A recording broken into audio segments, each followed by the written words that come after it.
iQFOiL World Championships here in Lanzarote. As you can see, the wind has kicked in behind me. My name is Sandy, and I will be carrying you through the action, but I'm not alone. Hey guys, how's it all going? I'm Rafty Reed. Great to see you all again here in Lanzarote, and what a week we have lined up for you this week. Yeah, absolutely. We have. We've already had some really exciting racing, but it is only getting more exciting as we are starting with the Gold and Silver Series today before moving towards those fated medal races at the end of the week.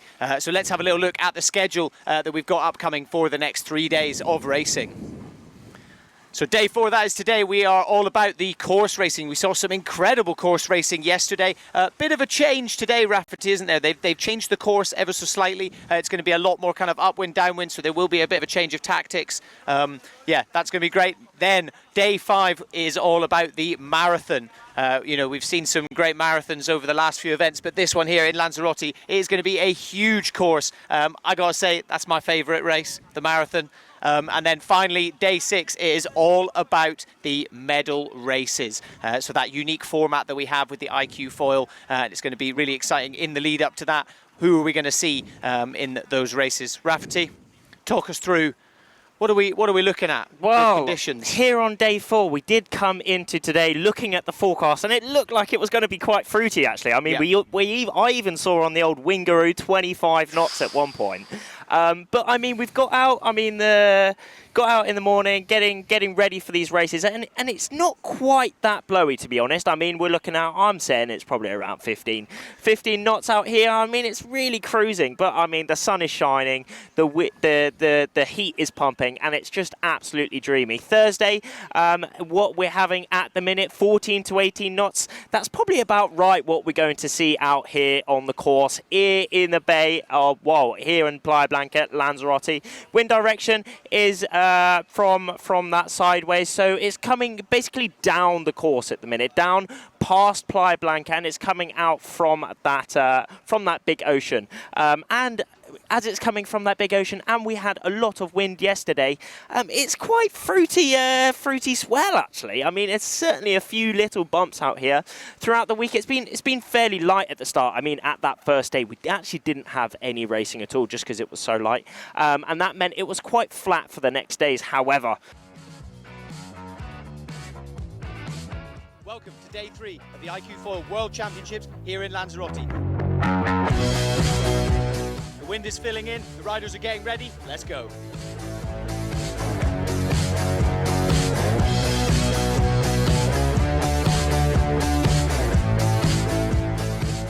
After an amazing day of slalom racing yesterday, there were 2 major standouts. Luke van Opzeeland in the men's with a really strong performance, winning all 4 races. And on the women's side, the Great Britain's Emma Wilson putting in an incredible performance. Now all eyes are turning to today, and it is all about the course racing.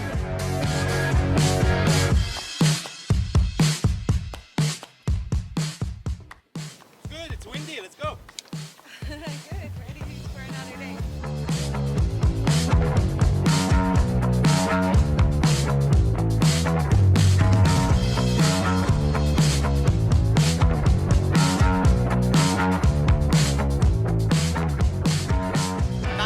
Here for the action on day 3 of the iQFOiL World Championships in Lanzarote, and what a day it was. We had the course racing. We had around 17 to 22 knots out on the course. On the women's side, Emma Wilson putting in an incredible performance, winning every single race in her fleet. On the other side of the draw, Sharon Cantor also putting in an extremely impressive performance.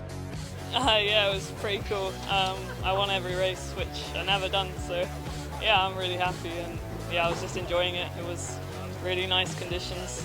On the men's side, Luke van Opzeeland continues his incredible run here, again storming through all of the races. And then on the other side, Nicholas Goyard coming up through the rankings and now sitting in 2nd overall.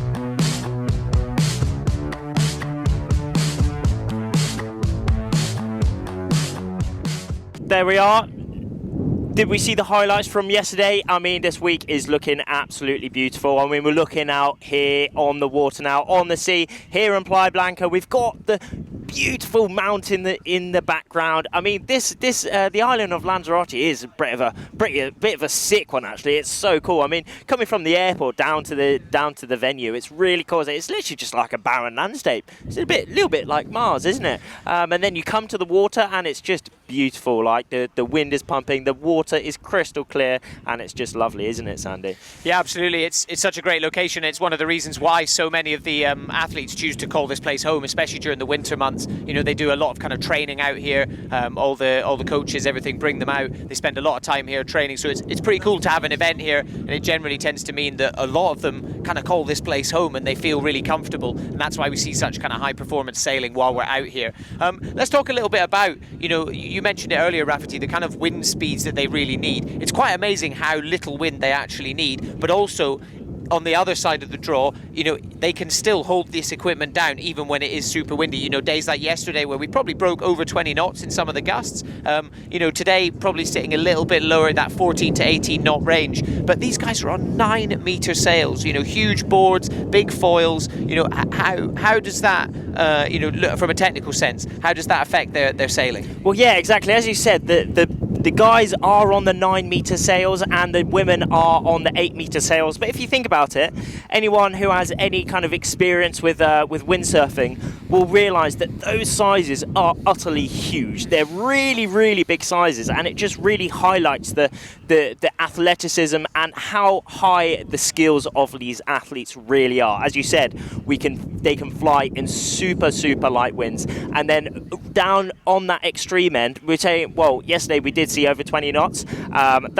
Over 20 knots and fairly big seas. That's already quite fruity conditions. However, they can go way more than that. 35 knot season. I mean, that is pretty much survival conditions where it really matters to bring out those skills. But we are at the World Championships 2024. This is the pinnacle of iQFOiL racing within its class just before the Olympics. So we are going to see an expert show of skills out here in Lanzarote. Yeah, absolutely. And, talking of that event, with that Olympic qualification looming, obviously this summer in Marseille, there are a lot of consequences for every athlete at this event. And let's take a little look at, how they're feeling and what they're thinking in the lead up to this event. The 2024 iQFOiL World Championships here in Lanzarote. A true event of consequences. With the Olympic Games looming in Marseille this summer, there really is all to play for the athletes here, no matter their ranking. For sure, very important competition for each nation. It's the biggest event of this year, except the Olympics, of course. Many other nations are going to have their selection here, and that's really important for a lot of my friends and a lot of people here. With so many athletes and countries still to qualify for the Olympic Games this summer, this event gives them the chance to secure their spot on the biggest sporting stage in the world. The Netherlands, we have already qualified to country, but of course there's another Olympic spot here as well, and for many people, as is for myself, we have to qualify ourselves. We are currently 3 good guys, I would say 3-4 good guys who are currently competing for the Olympic spot. The Israeli qualification will finish here, basically. We started last year, and I'm in the top. I'm in a good position, but not winning yet. So I need to perform in this event. The personal qualification is still open in Germany. The national qualification I did.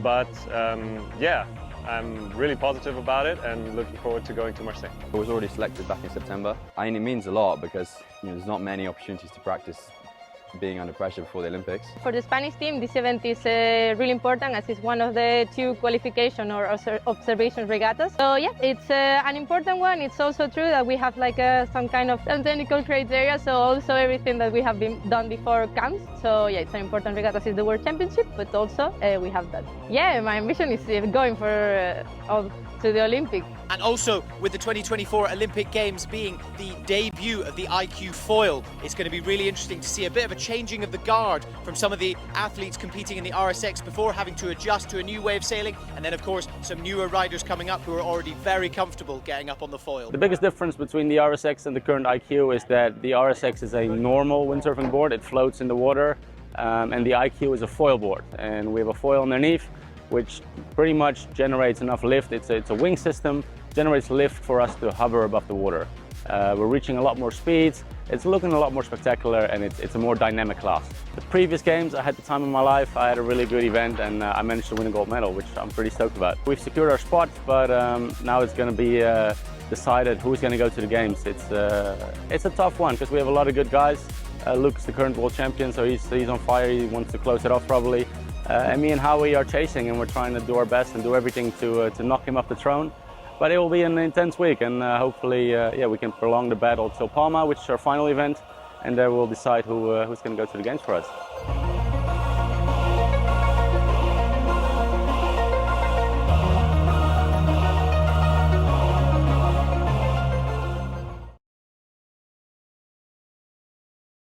I mean, here in this competition, we have one European Olympic spot available. So, whoever is that first country, barring the ones who have already qualified, they will bank that spot inside that Olympics later this year. And just from that, how important is that qualification? That will really show how high these guys are pushing out here on the course.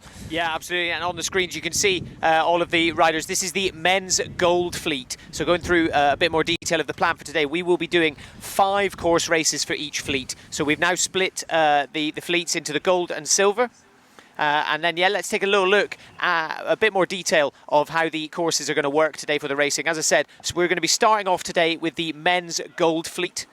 Yeah, so we are going to be running the Windward-Leeward course out here in Playa Blanca. They first go across that start, they make their way up to that upwind mark, and then do some rounds. So they remember, they go fastest diagonally towards the wind. They then make their way round that top mark, back down through the gate. They then make their way back to that top mark. Then it's that downwind through the gate and towards the finish. This is going to really allow for a lot of speed, a lot of great VMG skills being shown here, and also a lot of tactics. As you can see, it's quite close to the land. So there will be some differences in the wind. They will really have to be on their toes inside that mental game to make sure they come out on top. Yeah, absolutely. I really, really like this course. You know, especially that upwind leg. You know, we saw it in Silver Plana last year as well. You know, having to take so much advantage of it. You know, which side do you want to go on, tacking early? We really see the tactics come into their own in the course racing, but especially the windward-leeward ones. You know, when we don't necessarily have the comfort of those long reaches. You know, the overtaking lanes, I suppose we could call it. You know, the upwind downwind. You've got to be so tactical with where you're making those jibes and tacks, and of course the foiling tack. You know, most of the riders, most of the athletes here, realistically, they've got that foiling tack down. But as you mentioned earlier, Rafferty, there's a bit of chop in the water today. Yeah, there certainly is a bit of the chop, so it will make those tacks and manoeuvres extremely, extremely hard. I mean, as you said, the foiling tack has come into play within the iQFOiL within about the past couple of years. Who was first? Well, publicly, officially first. It was Harry Joyner. Harry Joyner. He is competing here.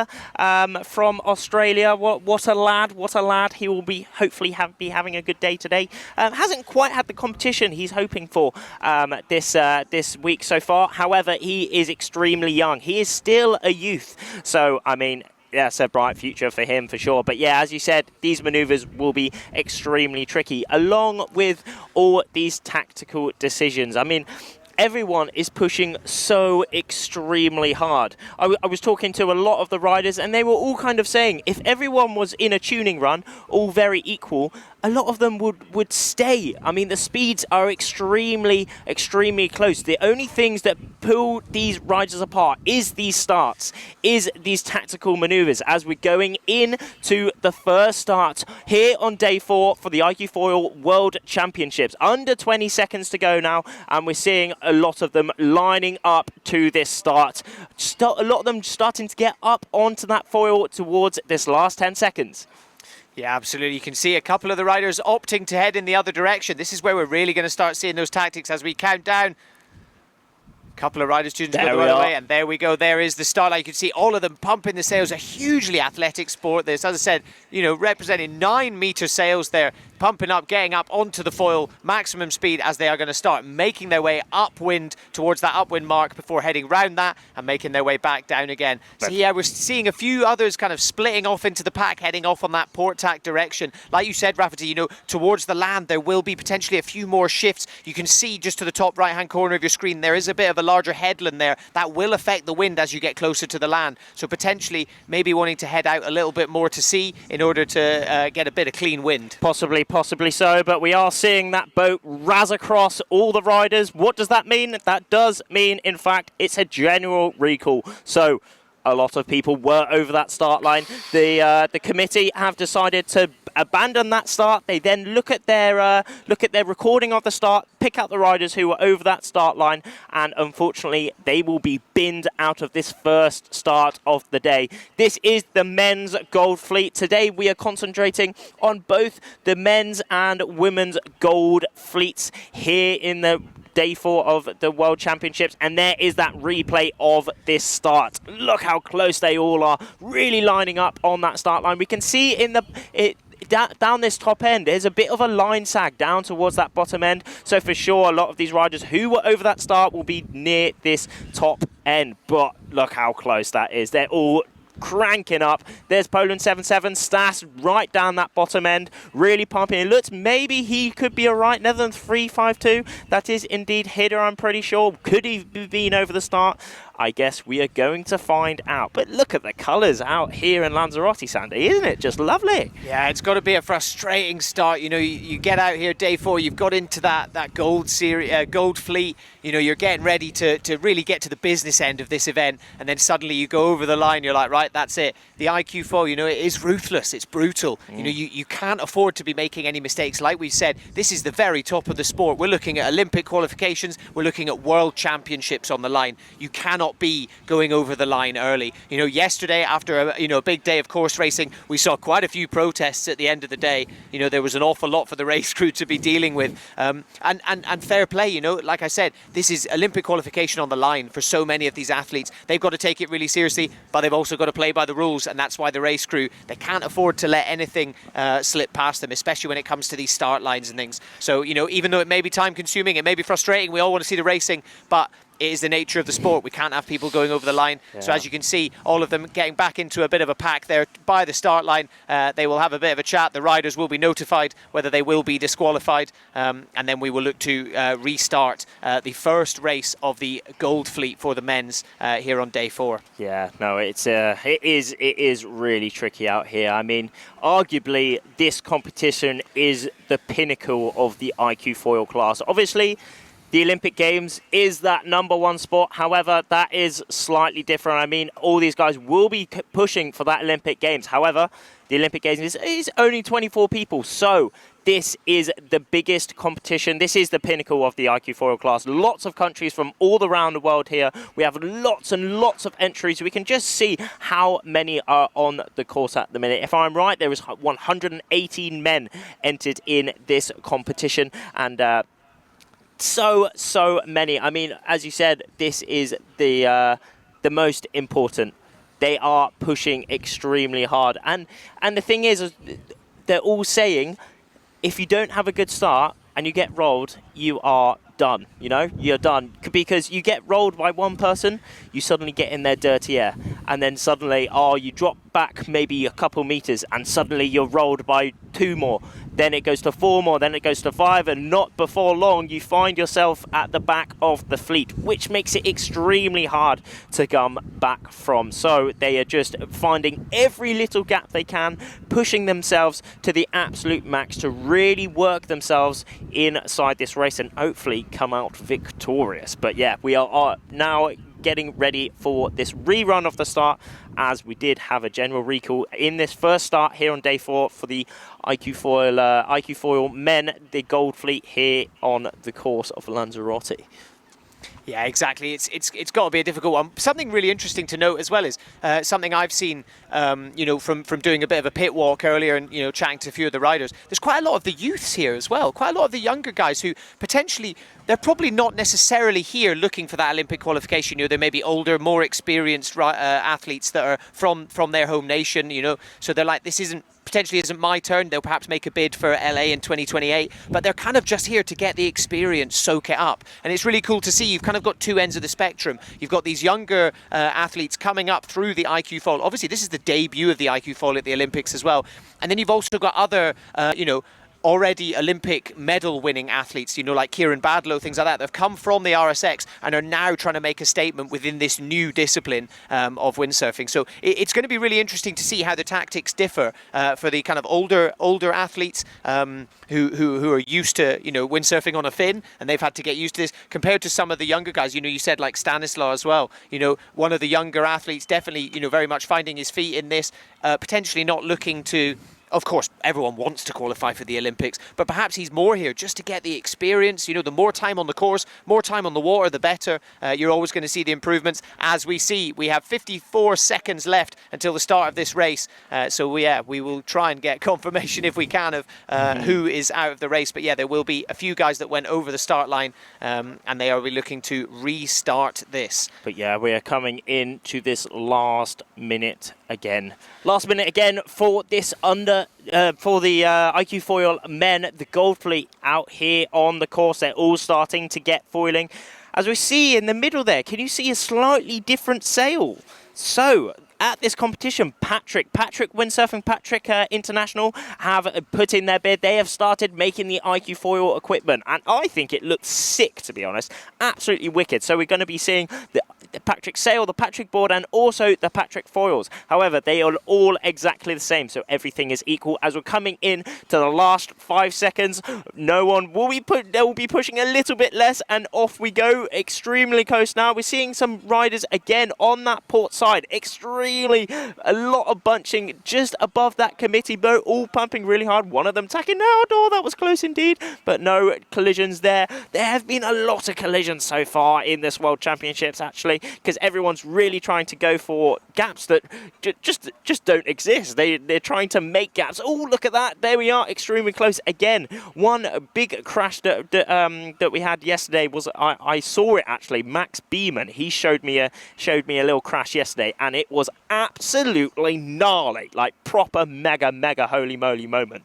He bit of port and starboard, basically someone clipped him and he just went flying out the front, but luckily he was all right. Equipment wasn't quite all right, but that is the nature of this World Championships here. The level is high, everyone is pushing to the absolute max, as a lot of these riders are making their way out onto the left side of the course, opting to go for that land side of the waters here, actually, which is interesting. We will see who comes out on top. Will it be that left side, or will it be those port riders, those port duckers who went out onto the right side of the course? I guess we're going to find out near the top, aren't we, Sandy? Yeah, absolutely. It's really interesting to see, at that start line there, so many of the riders actually chose to tack onto port really quickly. So they must have seen something. They must have, whether the guys that crossed the line on port tack, they saw maybe their managing to point a little bit higher. Maybe they saw a gust in the distance and thought, actually, I'm going to do that. Obviously, we're following all the guys on starboard tack, as we see a couple of riders there tacking onto port.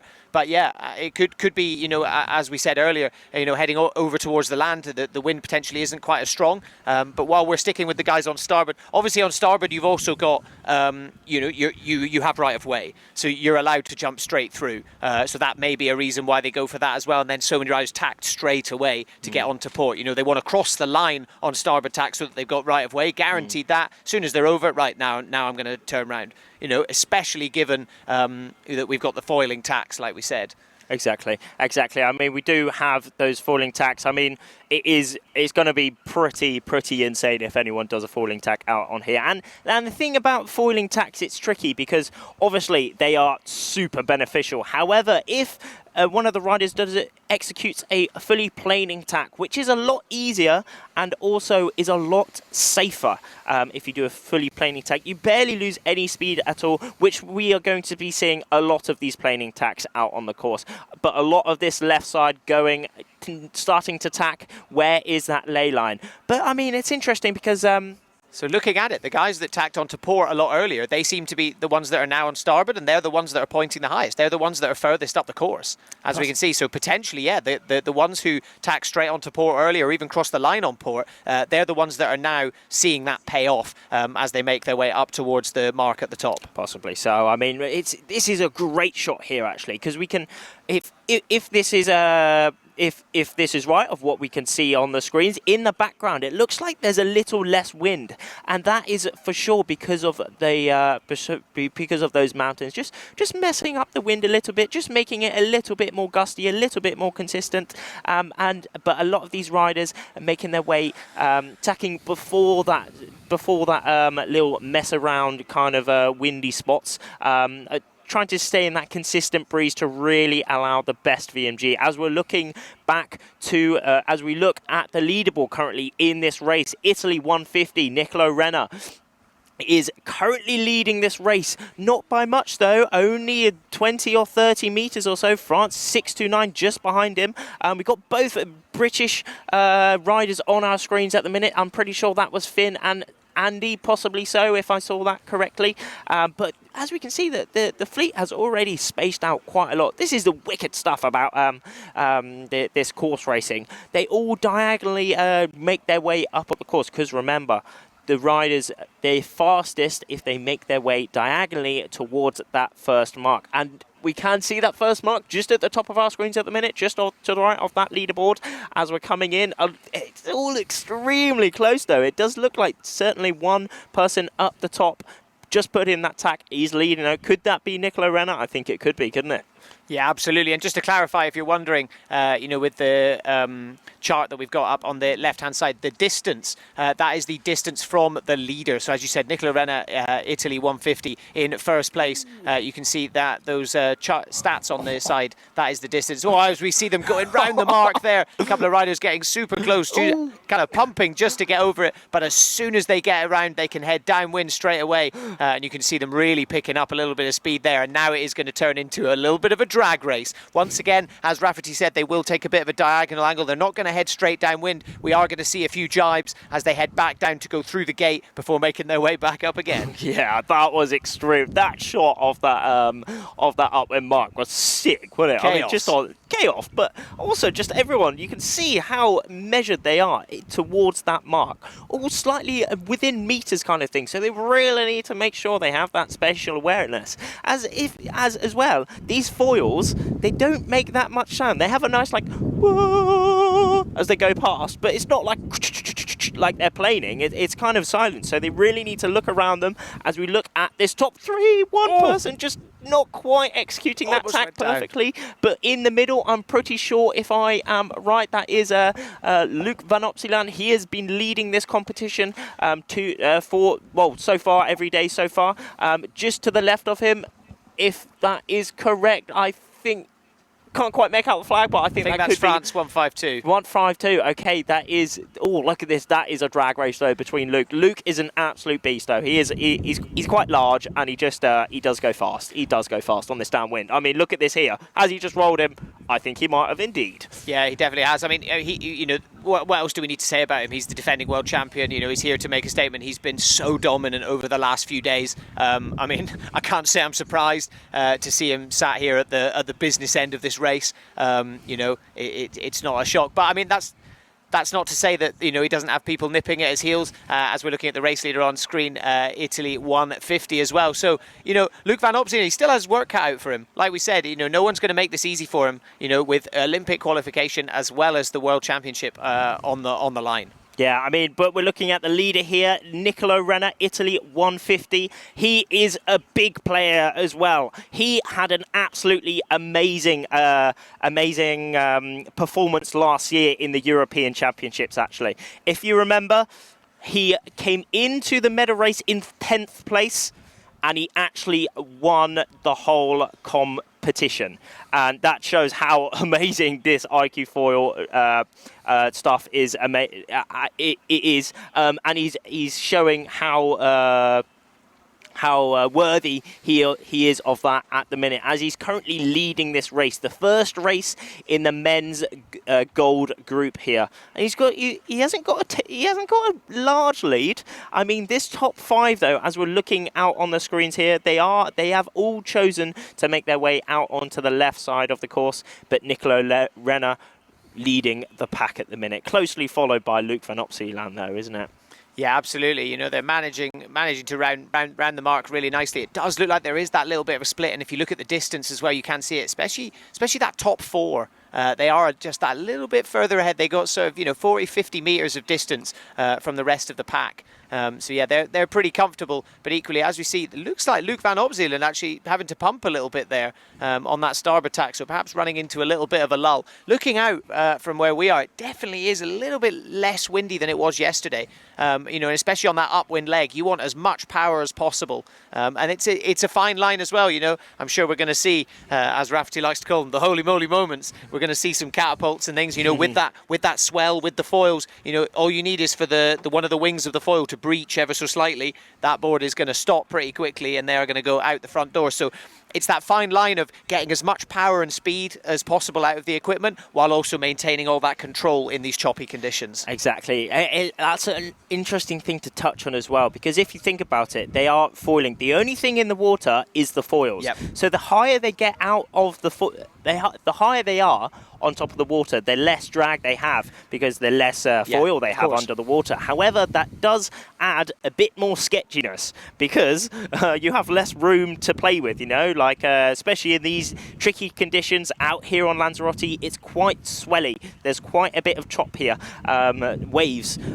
So that means there is you have to really adjust the height on the foil, adjust that pitch to really allow the best VMG, the best speed, and hold the power on this equipment, which Nicolo Renner on our screens at the minute is just showing absolutely perfectly. He's just cruising, isn't he? Absolutely cranking up on this upwind. Oh, little hand off, just adjust his harness lines a bit, or was he getting out of the harness lines? But he's putting in those pumps to really extend. How is his tack? There we are. Oh, fully planing tack. Beautiful. Look at that. That is just exactly what I was talking about. It was safe, It was speedy, it was safe, and it was well executed, as he's leading this race at the minute. Absolutely cruising, isn't it? Beautiful. Yeah, I mean, it looks like he's got a pretty comfortable lead now. He's definitely, making a bit of a bigger gap between himself and Luke van Opsieland. Interesting, looking at his stance while he's doing it. Obviously, a lot of you guys watching are probably windsurfers yourselves. But getting upwind, he's in the straps, in the harness, but he's got his body weight so far forward. He's really locking the sail in and back, leaning his shoulders and his head right forwards. Looks like he's going to be going for another tack potentially. Going for the uphaul, I think. Going for that uphaul. That is interesting. Another interesting upwind tactic. Exactly. Yeah. So what they do, the uphaul is a bit of rope that you hold to pull up the sail. However, these iQFOiL riders, they use the uphaul to allow them to have better VMG upwind. How does that work? When they hold onto that uphaul, it allows them to get the mast, get the whole sail more upright, allowing the sail to catch more wind and work better as it's more vertical. And it also allows them to get their weight further away from the equipment, meaning that they have a bit more leverage, a bit more push on the foil to really make them go faster and get good height upwind. Yeah, absolutely. That's a really interesting point to touch on, and it's something as well for everyone watching who does windsurf. You see so many kind of slalom sailors and things like that over the years. This is potentially even before foiling, but also including foiling. You always think you need to sheet the sail in, back, and down as much as possible. But actually, there is a certain point, there is a fine line where actually you can sheet in, back, and down too much, to the point where, as Rafferty said, you're not presenting as much of the sail to the wind anymore. Therefore, you have less power. So yeah, it's really important. Even though you're kind of sheeting the sail in, you're also staying quite upright, especially now what we're seeing in foiling, where the foil under the water does so much of the work for you. As we see a load of the riders getting back round the mark at the top of the course, heading back down for that final downwind leg. We're really going to potentially see some interesting action here. Still, some of the riders also heading upwind as well. That must be a touchy point. You know, you've got guys still going upwind, guys now going downwind. You know, that port starboard rule is really going to come into effect here. The guys heading back downwind do not want to make any mistakes now that could cost them this race. Yeah, well, shout out Tom Arnoux though, what a lad in that third place position at the minute. France 1-5-2, having an absolute stormer of a race. He came into day 4 in that 15th place position. He is one of the key players in that French team to really battle it out for that Olympic qualification, along with Louis Pignolet and also Nicolas Goyard, Thomas Goyard. A lot of these riders here in this competition. The France team has always been an extremely strong nation within the sport of windsurfing. Always been at the top, youth, senior, junior, everything, and it is showing at this competition. I mean, Nicolas Goyard, he had an absolute corker of a day yesterday, winning every single race he did, pushing himself into the second place position. I mean, one person who maybe had the opposite of that, Sebastian Kerdel. He is also one of the biggest players within the iQFOiL at the minute. He has been world champion. He didn't quite have the day yesterday, dropping a lot of places to 16th, so for sure he'll be really wanting to put in some good results today to bump him up into that rankings. But there we are, Luc van Opsieland, age 24, number of red races 6. He has had an extremely successful career at the minute, and he's doing extremely well. Decided to go off from the pack a little bit onto that left side of the course. Will that be a right decision? I guess we're going to find out, aren't we, Zandy? Yeah, absolutely. You know, Luc van Opsieland, you know, we can't take anything away from him sitting in first. Really interesting what you said earlier about Tom Arnoux as well, sitting in that. What we want to keep an eye on going into today is really those riders that are in that kind of 8th to 15th position throughout the fleets, because that's really going to be where we're going to start seeing upsets as we move towards the medal races at the end of the week. You know, those sort of 8 to 15, are they going to manage to end up in that top 10? It's going to be really, really interesting to see where those guys are. You know, realistically, you know, guys like Luc van Opsieland, they're probably going to, he's probably going to be all right. Obviously, as you mentioned earlier, you know, France 465, Nicolas Goyard currently sitting in 10th place. So not having his best race today. But, you know, it's only the start. It's the first race. Oh, this is an absolute drag race towards the finish, though. Luc van Opsieland, just taking that top line over Nicolo Renner here. Who is going to take this win? In the background there, that is where that finish is. Maybe Luc has just got a bit of an edge on Nicolo here. Nicolo is going towards that bottom line. Could we have a repeat of last year? We are going to find out, but this is extremely close. This is the last leg before the finish of the day number 4, the first race for the iQFOiL Gold Men. To the right of our screens, we do have Luc van Opsieland, the current competition leader. To the left, Nicolo Renner. He'll be really pushing. He was leading this race, actually, about 2-3 board lengths separating them. It looks like Luc is really comfortable here. He's just sat down, powering through. They're just coming to the right of us now. Oh, he's going to take it, and it's looking like Luc van Opsieland. What a last leg from him. But shout out Nicolo Renner. What a race from him, picking up that second place position. But it all was down on that last leg, and France 1-5-2. Tom Arnoux, what a race from him as well, picking up that third place. Netherlands 36 coming through the line as well, and also that is indeed France 6-9. I'm pretty sure that is indeed Louis coming through the line as well. What a race that was, the first race here on day 4. Yeah, super interesting. Let's take a little look at some of the highlights, some of the replays from that race. You can see the finish line there. Yes, some of the guys choosing to head off in port, on port tack, and then we see a few riders immediately tacking on to follow them. Really interesting, that drag race at the end there with Luc van Opsieland. He kind of like went downwind, sacrificed a bit of his upwind space, and then as soon as he was like, right, I'm comfortably 2 or 3 board lengths, he kind of came back upwind, adopted this, you know, quite interesting stance. He was kind of right forward, looking to essentially just sort of ride the foil. It looks like he hit a bit of a lull, but yeah, really, really cool drag race to finish that off. I love it that we get these kind of dramatic ends to these races. You know, usually, as Rafferty said earlier on, we do start to see the pack split apart a little bit, and it's usually those kind of 5 or 10 guys at the front that are really battling. But yeah, always great to get a drag race, and as we see there, Luc van Opsieland crossing the finish in style. There we are, picking up Another win on the course, but Nicola Renner, what a race from him. He came in to this day quite far down, unfortunately. Not quite having the competition he's wanting so far. Oh, no, fourth. He came into fourth, actually. Day number 4 in fourth, so he is having a really good competition, actually. But at second place, pricking him up for sure. That will really be maybe pushing him up into that top 3 places. But Tom Arnaud having a great race there. Max in that 4th place. Great race from him as well. Louis, and then I think Ellie, that could have been Josh, I'm not too sure. But yeah, a great race there in that first race here on day 4. Yeah, absolutely. We're still seeing guys crossing the finish there. Yeah, that is the first race for the men's gold fleet. Luke van Opzeeland with an incredible win there. Yeah, and New Zealand at 35. Ellie Liefding having a great race there as well. What a race from him. New Zealand 35. Well, and we're seeing a lot of countries all around the world here. Brazil, from all 5, well, from 5 continents around here.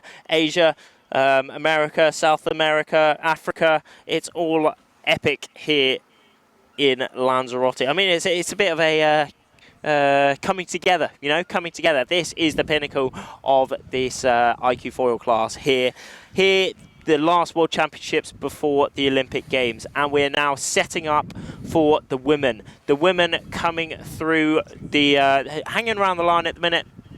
Women's Gold Fleet, this is, hanging around the line, just getting set up for their first start here on day 4. Yeah, absolutely. This is the race 1 for the Gold Fleet for the women's.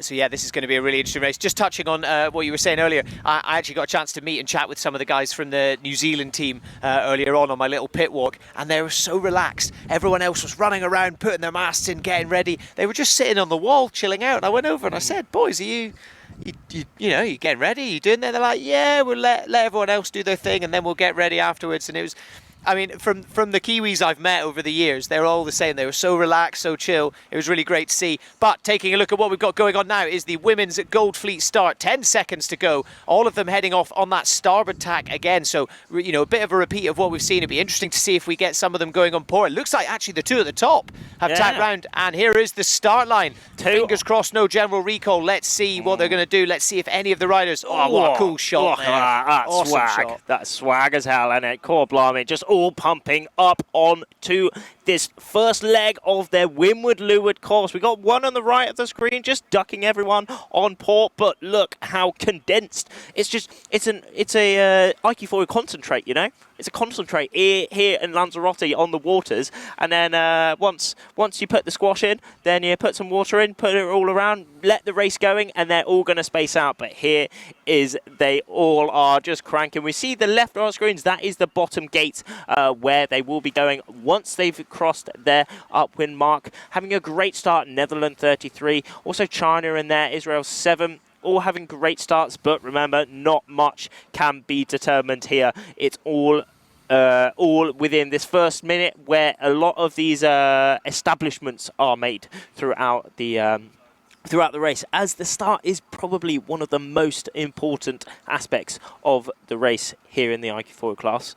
Yeah, it's looking like that was a clean start. No boats come over, no recalls. Really interesting to see, by this point in the race for the men's, a lot of them had split off and gone off on that port tack side, whereas the women's are a lot of them are choosing to stay on that starboard tack. Bit of pumping going on. As Rafferty said earlier, touching on the different upwind techniques, as you can see quite a few of the athletes holding that uphole, like we said, really presenting as much of the sail to the wind as possible, trying to keep it there, get as much wind as they can. I will say, sat out here, it does feel like the wind has actually dropped off a little bit. You can see that beautiful drone view there. You get a sense of the water state. Obviously, we know from this angle it never looks as windy as it actually is, and I can confirm it is a lot choppier than it looks. But it does feel like the wind has dropped slightly, and that may be why we're seeing a little bit more pumping going on. Also worth noting, so as Rafferty said earlier, the men are on 9-metre sails. The women compete on 8-metre sails.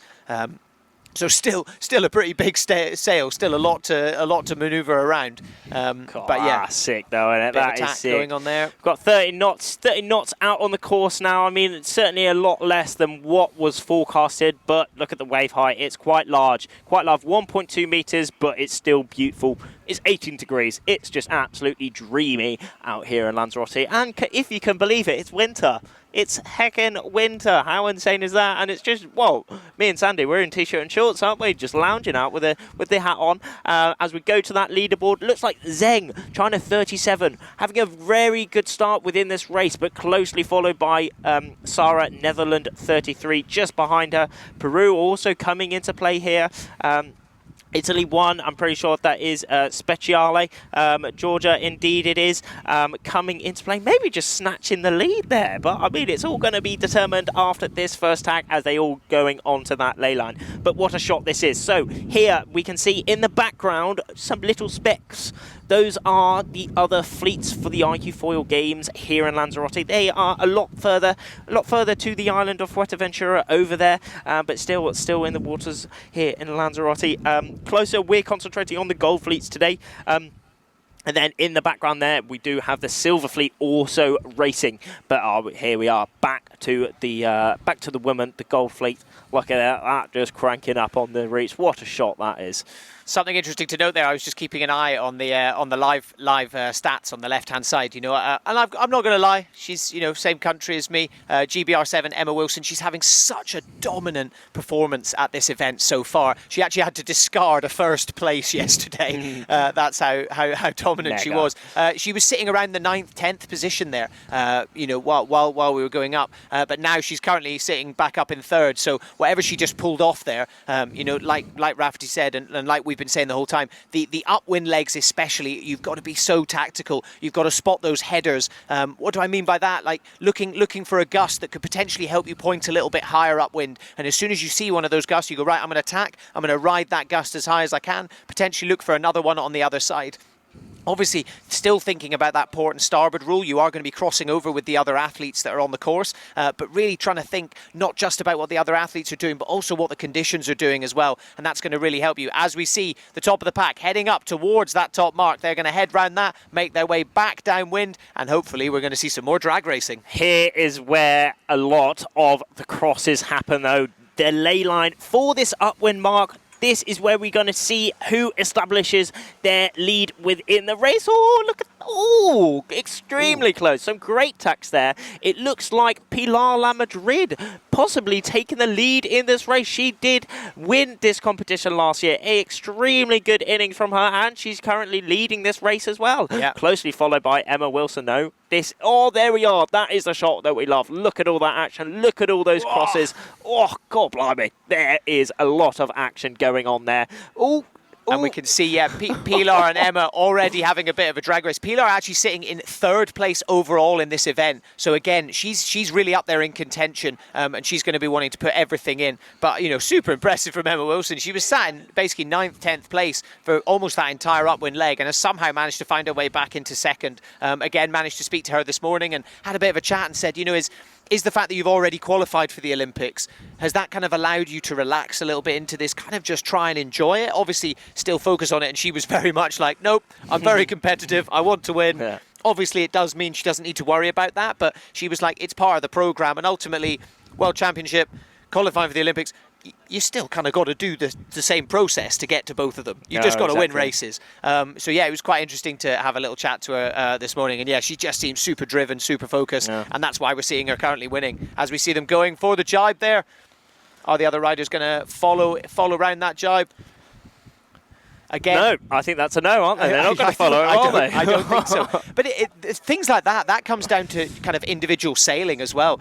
Some athletes, I mean, every windsurfer watching this knows you're better on one side than you are on the other. And even when you get to the top level of the sport like this, of course, they're going to be incredibly talented at both. But you're always going to have a little bit more of a bias of, actually, no, I know that on port tack, going downwind, I can get that little bit more out of it. So actually, I'll try and spend, if the wind allows me, a little bit more time on that side with my left foot forward so I can really drive. Or I know, personal experience and then chatting to other windsurfers, you always do have that side that works best. And I'm sure we're going to see that at the top of it, despite them being talented at everything. Yeah, no, I mean, we're seeing a lot of movements inside this top 10 here at the minute. Not much separates this first and second spot at all. I mean, we're looking a bit further down. Norway 29, Tuva Oppedal having a great race so far. Will she be able to stay inside this top 10? For sure, she'll be really wanting to push inside inside this top 10, maybe for those medal races towards the end of the week. But I guess we're going to find out at this bottom mark, this bottom gate just coming on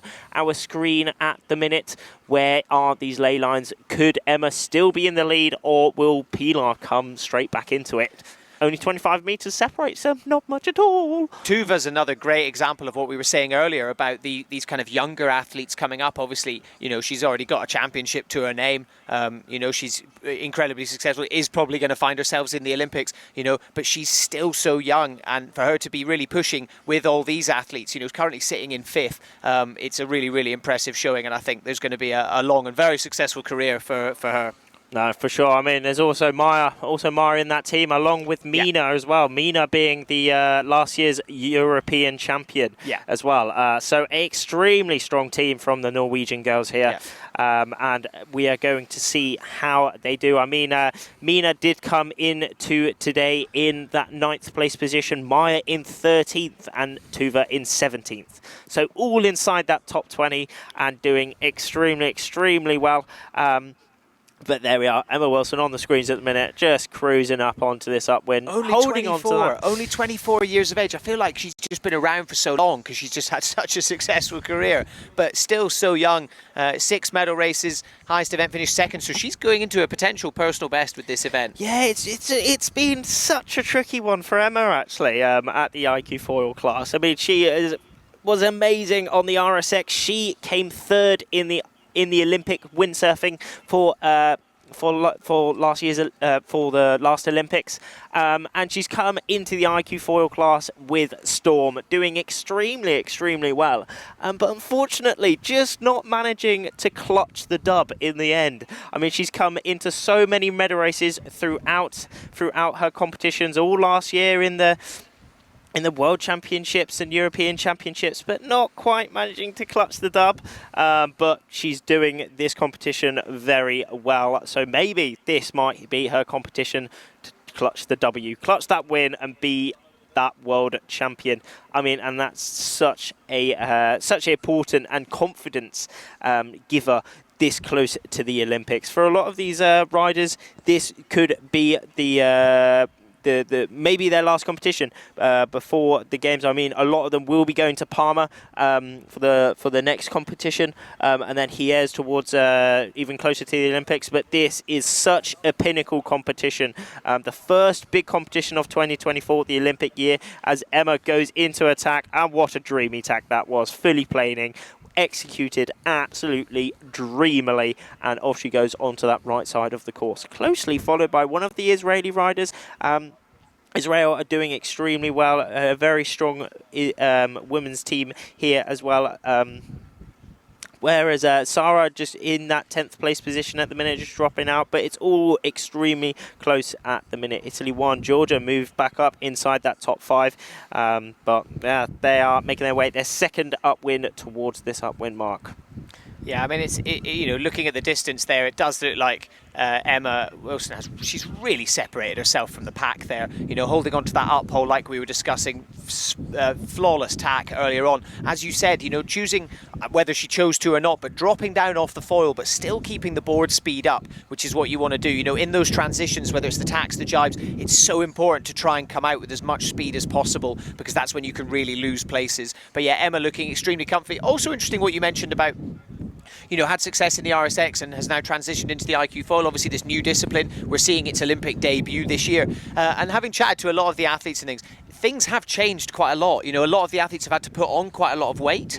They have had to change the way they train a little bit, change the way, they sail. Obviously, if it's lighter winds on the RSX, it was very much a pumping competition, whereas now they're up and planing all the time. Obviously, it's going to be a lot more exciting for people to watch, but the athletes have had to change the way they do things a bit. And it looks like Emma's, on track for her first big event win with the iQFOiL. Especially, she's making the gap even bigger. You can see the rest of the pack miles behind her, 141 meters, 142 between her and Israel 32. She is leading into this top line. Just cheeky look behind her. Just cheeky one. See how the rest of the riders are attacking her. But no, she's great. She's a bit of a creamy one there, just leaning out super hard. But she saved it. She saved it, and she's making her way up that upwind mark, round it towards that bottom gate, and then towards the finish. But what a lead she has on here, just on the left of the screen. That could be, I think that is indeed Zheng, and then also Israel 32 coming towards that upwind mark, really putting in some mega pumps. But Zheng in that second place position from China. Fourth, no, not quite, but a lot of them coming through that. The rest of that top 10 coming through that upwind mark now, really cranking round that and making their way downwind. Oh, look at the close-up of Emma just cruising down. But this is a great shot here. As you can see, it's not that windy, is it? It really isn't that windy, but these guys are just going really quick. They're going over 20 knots downwind, 25 knots. Really going super fast in these light winds. I'm looking out. How windy did you think it is, Andy? I'm thinking maybe it picked up a little bit more now. I think you said around 30 knots. I think it's one of those things where it is just a little bit gusty. You are going to have a couple of minutes where the wind's really going to come through, and then there'll be a little bit, of time in between those where potentially you're going to have to work a little bit harder. But that's the beauty of the equipment they've got here. This equipment covers every range. You can see there on Emma's boom, there's an awful lot of ropes and things going on, so they can actually adjust the outhaul while they're out sailing, whilst they're on the course. Beautiful foiling jibe there from Emma. I'm sure there's a lot of people watching going, I'd really love to be able to say that. So yeah, take some notes down from whatever Emma did there. Beautiful footwork. Coming round, like I was saying, and we saw it nearly with that tack. She nearly went in, and that can really cost you. Even though when you feel like you've got a lot of distance between yourselves and the rest of the pack, it's so important that you get those transitions right, those tacks and jibes. So still super sheeted in, even though going downwind, kind of riding the foil like we were discussing. This iQFOiL equipment can point so high, but it can also point quite far downwind. Obviously, the further downwind you go windsurfing, you kind of tend to start losing a bit of that power. But because they've got the foil under the boards, they can sort of ride it a little bit more. And of course, we've got a bit of a swell element as well. We saw when we checked out the stats earlier of the forecast and what's going on, 1.2 meters of swell. So sometimes you can kind of utilize that to really kind of keep yourself going, especially as we get towards the end of it and the going downwind. But that bottom gate is in her sights now. She'll be really wanting to put in that right ley line. She's safe though. She's got over 150 meter lead on China 37 just behind her. But she will be on this bottom gate, going through that gate and then towards the finish. And this is going to be dream. But look at it. She's just cruising. Not the best jibe out there, but it was the best jibe for where she is at the minute. She just wants to be safe. All that's going through her mind on this bottom race is just be safe. Yeah. Don't push too hard. Still you've got to push fairly. In this position, it looks like she's making this easy, but it's not. It's really not easy. You've got it is a game of counterbalance and a bit of a juicy one there between that third and fourth rider. That's going to be a bit of a drag race towards the finish there. Already spaced out a little bit, and you can see the accelerations going on here. But Emma Wilson coming towards the finish. You can see the foil under the water. How sick is that? That's pretty wicked, that. But Emma just going dreamy. Hopefully she won't hit a turtle or any fish out here towards the finish, but she is going through now. Where is that finish line? GBR 7, Emma Wilson. What a dreamy race from her. Great lead. Where is that finish? I think she might win this race.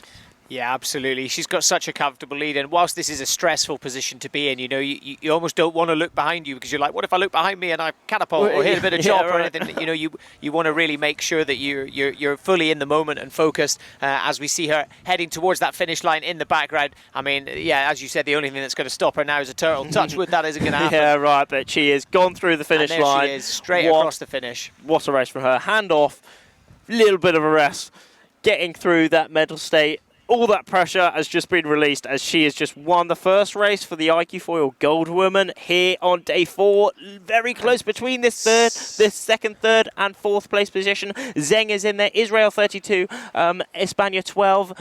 Pilar is in there as well. I think Pilar just picked up that fourth place position. Sarah picking up that 5th place inside that top 5, and a great race from Tuva. What a race from her. Norway 29 coming through the line as well now. España 132, a great race from her as well. Mexico coming through, also one of the other Israeli girls all coming through the line now. So let's take a little look at some of the replays from the first race for the women's gold fleet. So crossing the line there, super interesting to see. As we said, the men, a lot of the men chose to tack onto port tack a lot earlier. The women, pretty much, other than those 2 athletes you can see on port, most of them opting to stay in starboard. You can see as the fleet are making their way up towards the upwind mark. But yeah, a lot of them staying on that starboard side for quite a lot longer. Towards the first half of that race, it did look like the wind dropped quite a lot. It does look like it's picked up quite a bit now. So that may have affected a lot of their choices. You know, with the wind picking up and dropping off also comes with the wind changing direction ever so slightly. So they may have seen that something would have been a bit more effective. But we did see stand out from Emma, the current competition leader, having another great race there. Just showing exactly how it can be executed perfectly, going towards the finish, picking up another race win to her name for sure. She will be still leading this competition and hopefully going into those medal races towards the end of the week in that first place position. But anything can change, remember. Anything can change. But she is wearing that yellow bib, if you can see. All the riders now, well, the top 3 riders do have special bibs. So the first does have the yellow bib with the massive fat 1 on the back.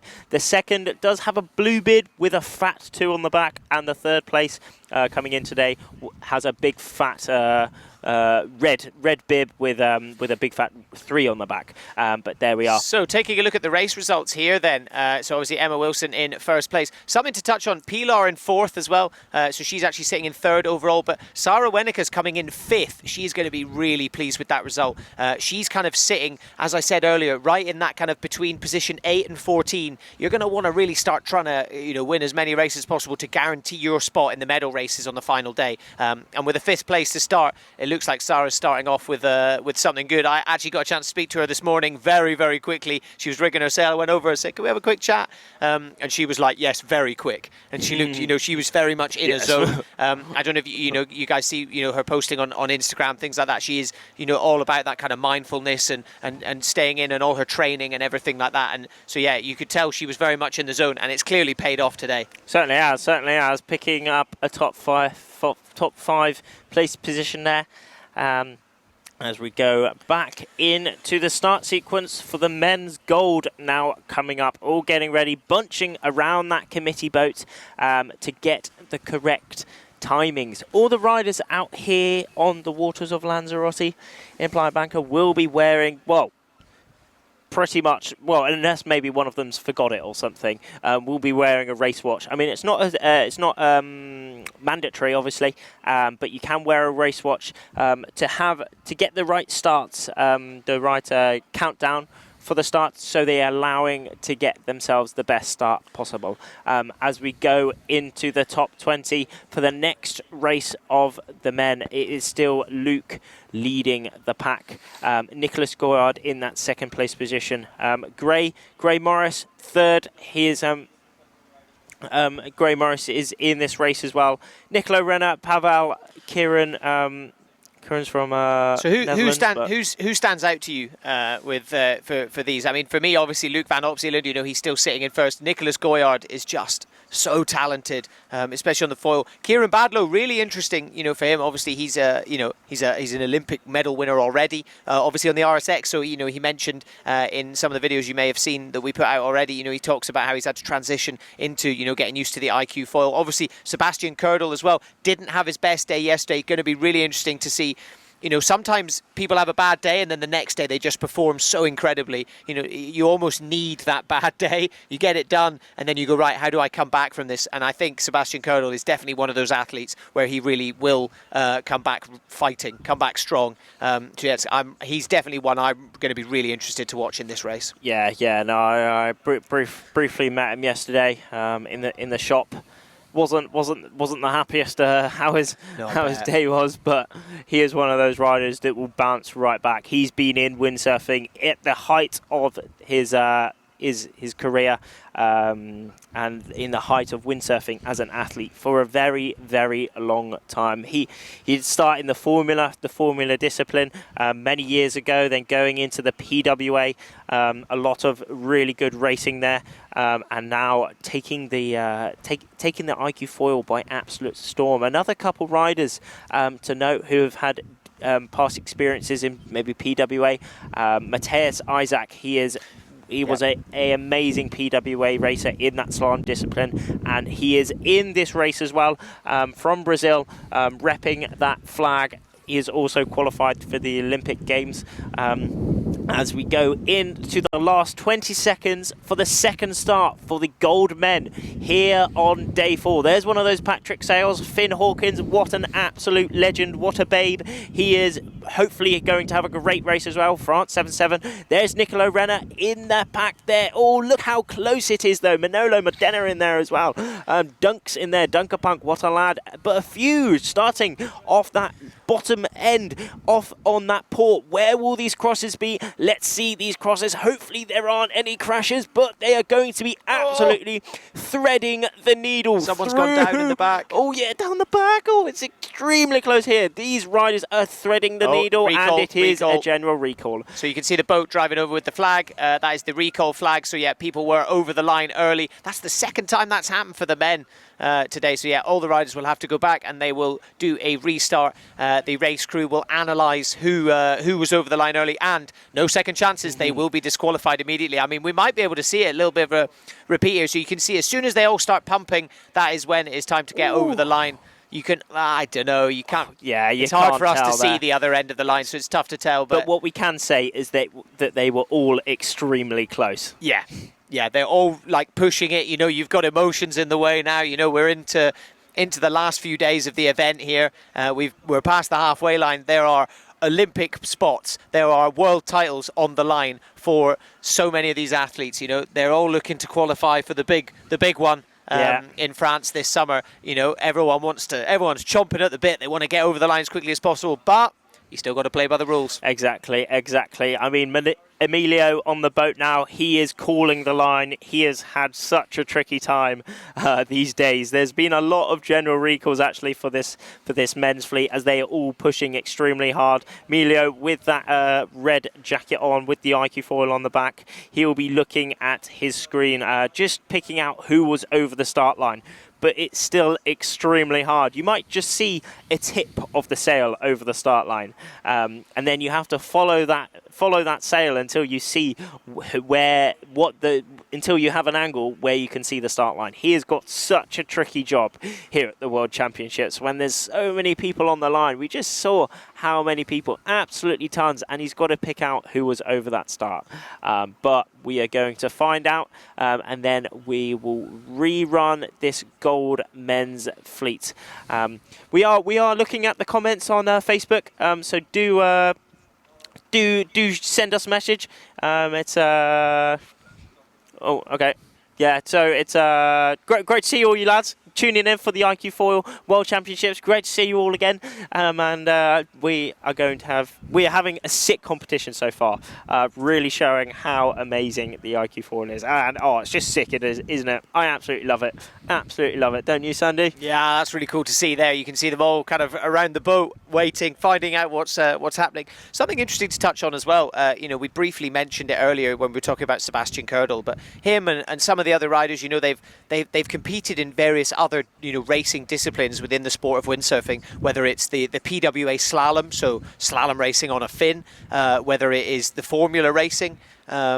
There's so many tactics that cross over from these different disciplines, and you can really see it in those guys. There's a reason. Yeah, sure. Sebastian Kördel had a bad day yesterday, but prior to that, the couple of days of this event, at one point he was in the top 3 of the event. So it's really interesting to see that experience really coming across. Even though he may be newer to the iQFOiL compared to some of the other athletes, but hey, the iQFOiL is still so new to everyone. It hasn't even. It's going to debut at the Olympics this year. But yeah, it's really interesting to see, these guys that have got so much experience on a race course, and then you've got the younger athletes kind of coming up and essentially using those older athletes as sponges and trying to just soak up as much experience, ask as many questions as possible. I'd be really interested to see what it's like in the pit, in the paddock, whether guys like Sebastian Kördel are kind of willing to talk to the other athletes about it. Obviously, there's a certain amount of camaraderie within the nations. You see a lot of the Dutch guys today, they were all very much sat together having their meetings, things like that. All the USA guys were doing,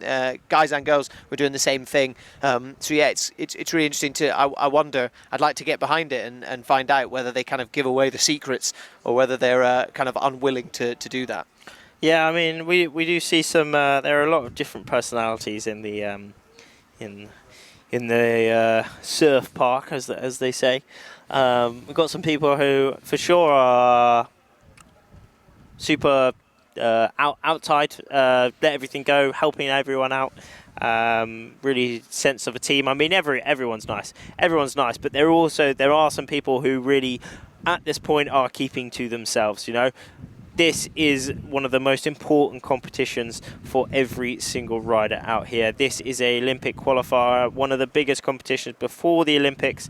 So they are fighting their friends, Everyone is fighting their friends out here on the course to really to allow them to go to the Olympics, I mean, it's training partners and everything. But at the end of the day, they are competing with each other, whether it's the World Championships or for that Olympic qualification spot. But we are going to find out how this competition plays out, if there are any more dramas, any more mix-ups. And I'm sure we will get them, as we always do with the IQ class. It is just wicked out here on the course, here in January. Can you believe it's January? I can't, well, because it's it is January. Yeah, of course it is. It's January? It's the 1st of February. Oh, it's 1st of February? All right, well, come on. Close enough. Yeah, close enough. It's 1st of February. It's still winter time, isn't it? You think of February and it's chilly. It's very chilly, but it's beautiful out here. The sun is shining, the wind is blowing, and we have prime iQFOiL course racing conditions as we're going into the last 2 minutes for the rerun of this men's gold fleet.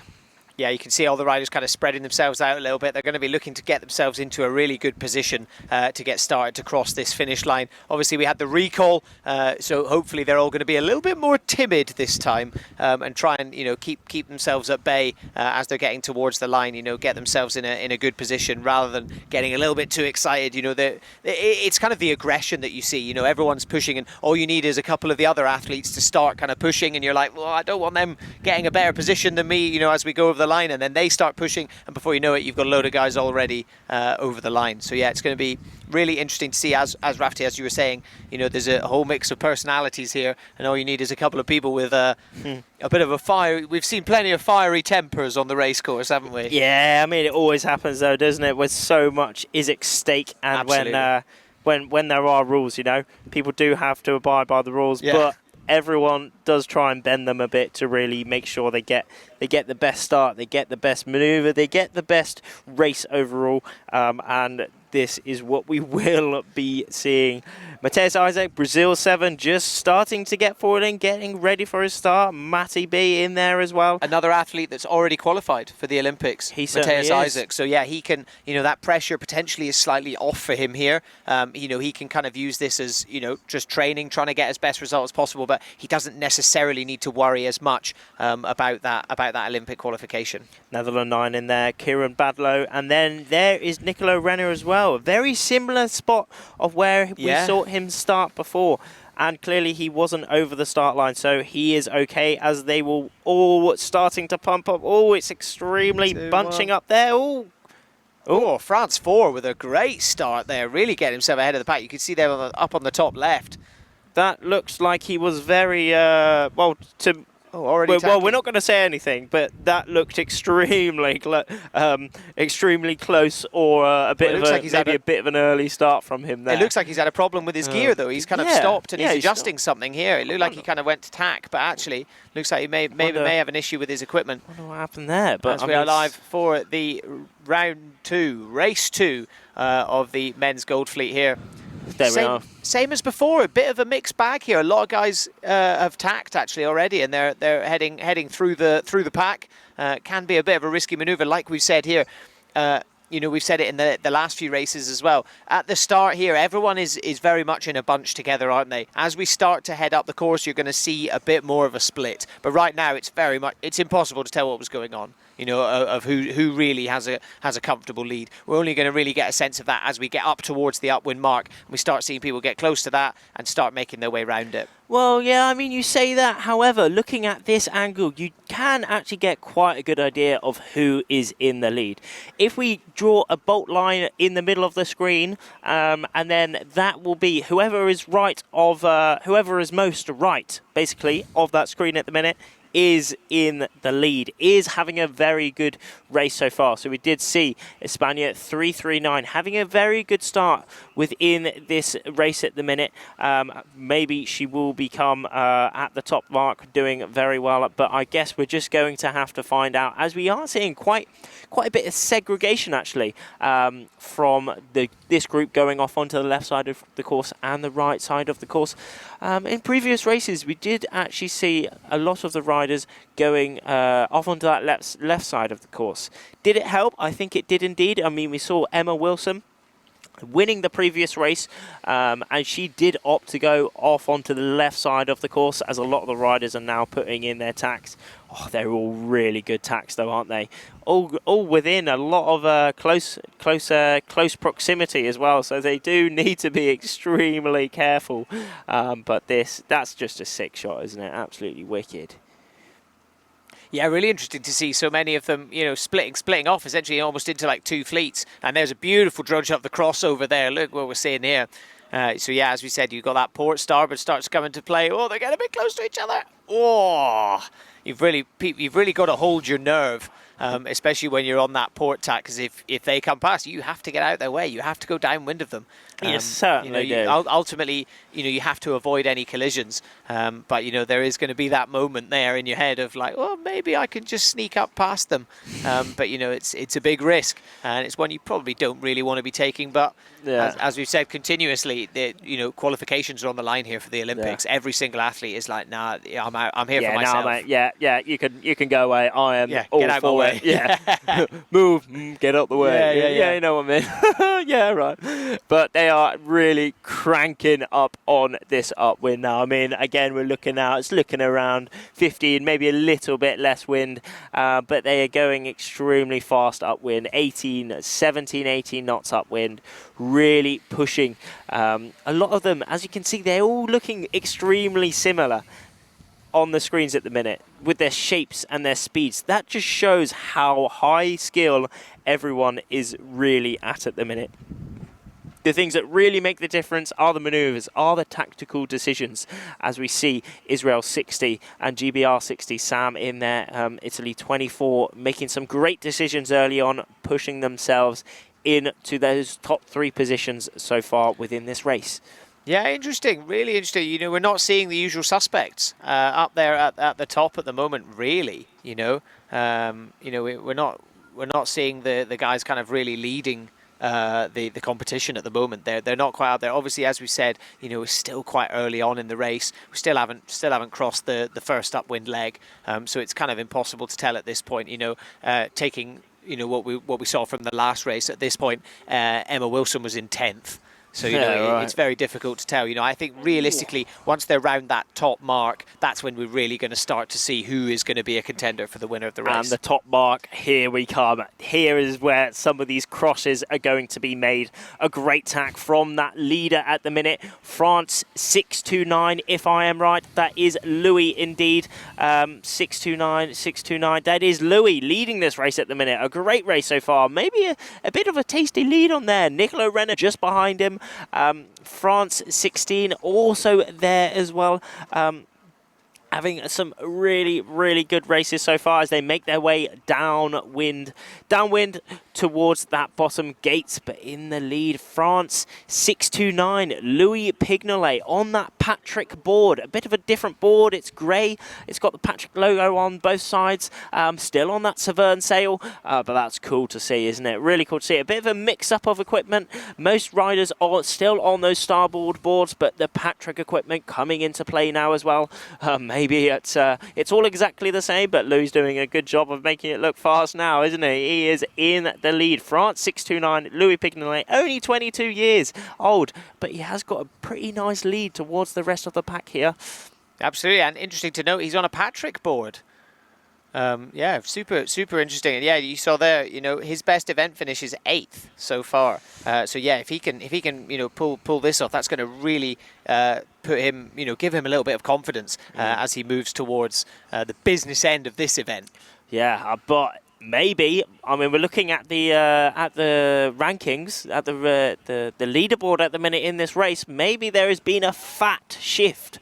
Maybe a lot of these riders. Well, we're seeing GBR60 Sam Seals taking the lead, snatching the lead. Not by much though. You can see them there. Yeah, it's still everyone to play for. Both of them heading downwind at the moment, and with the tracking, with that, it's going to be really interesting to see, where they are. But yeah, Sam Seals putting in a great performance there. He seems to have slipped back into 5th there, but you can see these kind of 6 riders all making their way down at the moment. It's kind of dependent on the jibes now, really. Exactly.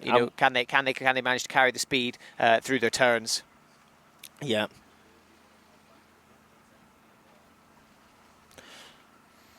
But here we are, the second race for the men's gold fleet here in Lanzarote for day number 4 of the iQFOiL World Championships. And what action we are getting here on the course. Louis Pignolet currently leading this race in the gold men, just showing exactly how it's done as he goes for his final jibe, really leaning over the quit, keeping that sail, keeping the flow over the equipment, putting in some extra pumps, a little bit of a touchdown, just keeping safe. And there is that bottom mark where he will be rounding. We've got a lot of boats on the left, just watching how he does it. A lot of spectators and a lot of coaches. What a mark rounding there. Just moving his back foot around, getting back in that strap, and then pumping back up onto his mark. But second and third is extremely close. Look at that. Both Nicolo and France 16.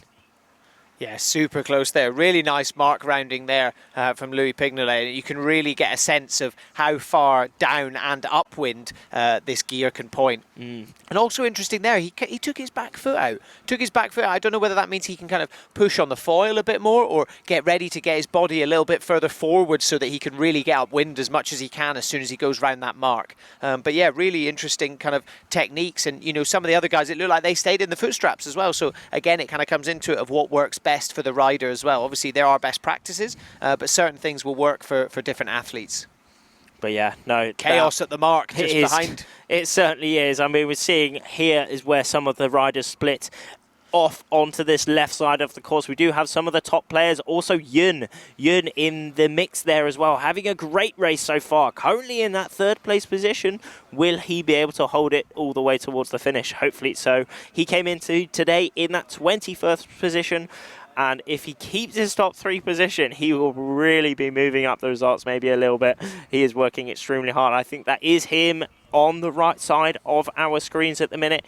But leading Louis and then Nicolo, and then also Yun in the mix there as well. Italy 24, Luca is there as well. Tom, Israel 60 there as well. But there we are. It is Luke a little bit further down the pack there, isn't he? Luke van Opselen sitting in 6th place at the moment. So yeah, he's got a little bit of work to do if he wants to carry on the dominant run that he's been having.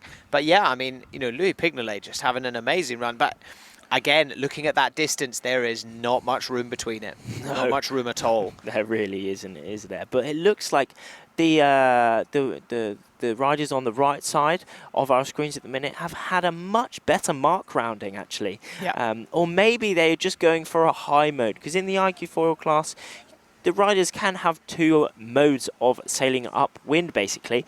So they can either go for height upwind and not so much speed, or they can go low with a lot of speed but not too much height. And there we saw a very good demonstration of that, and we will see who comes out on top, because these modes do matter a lot in these course racing conditions as well. We have medium winds where the weight is really important, just to hold the equipment extremely still, to just crank upwind, get that speed and get that height. But we are going to see at this upwind mark if Nicolo snatching the lead actually off Louis there, isn't it? Yeah, it looks like Nicolo Renna's he's really managed to put some distance between himself and the rest of the pack. Lithuania 7 though.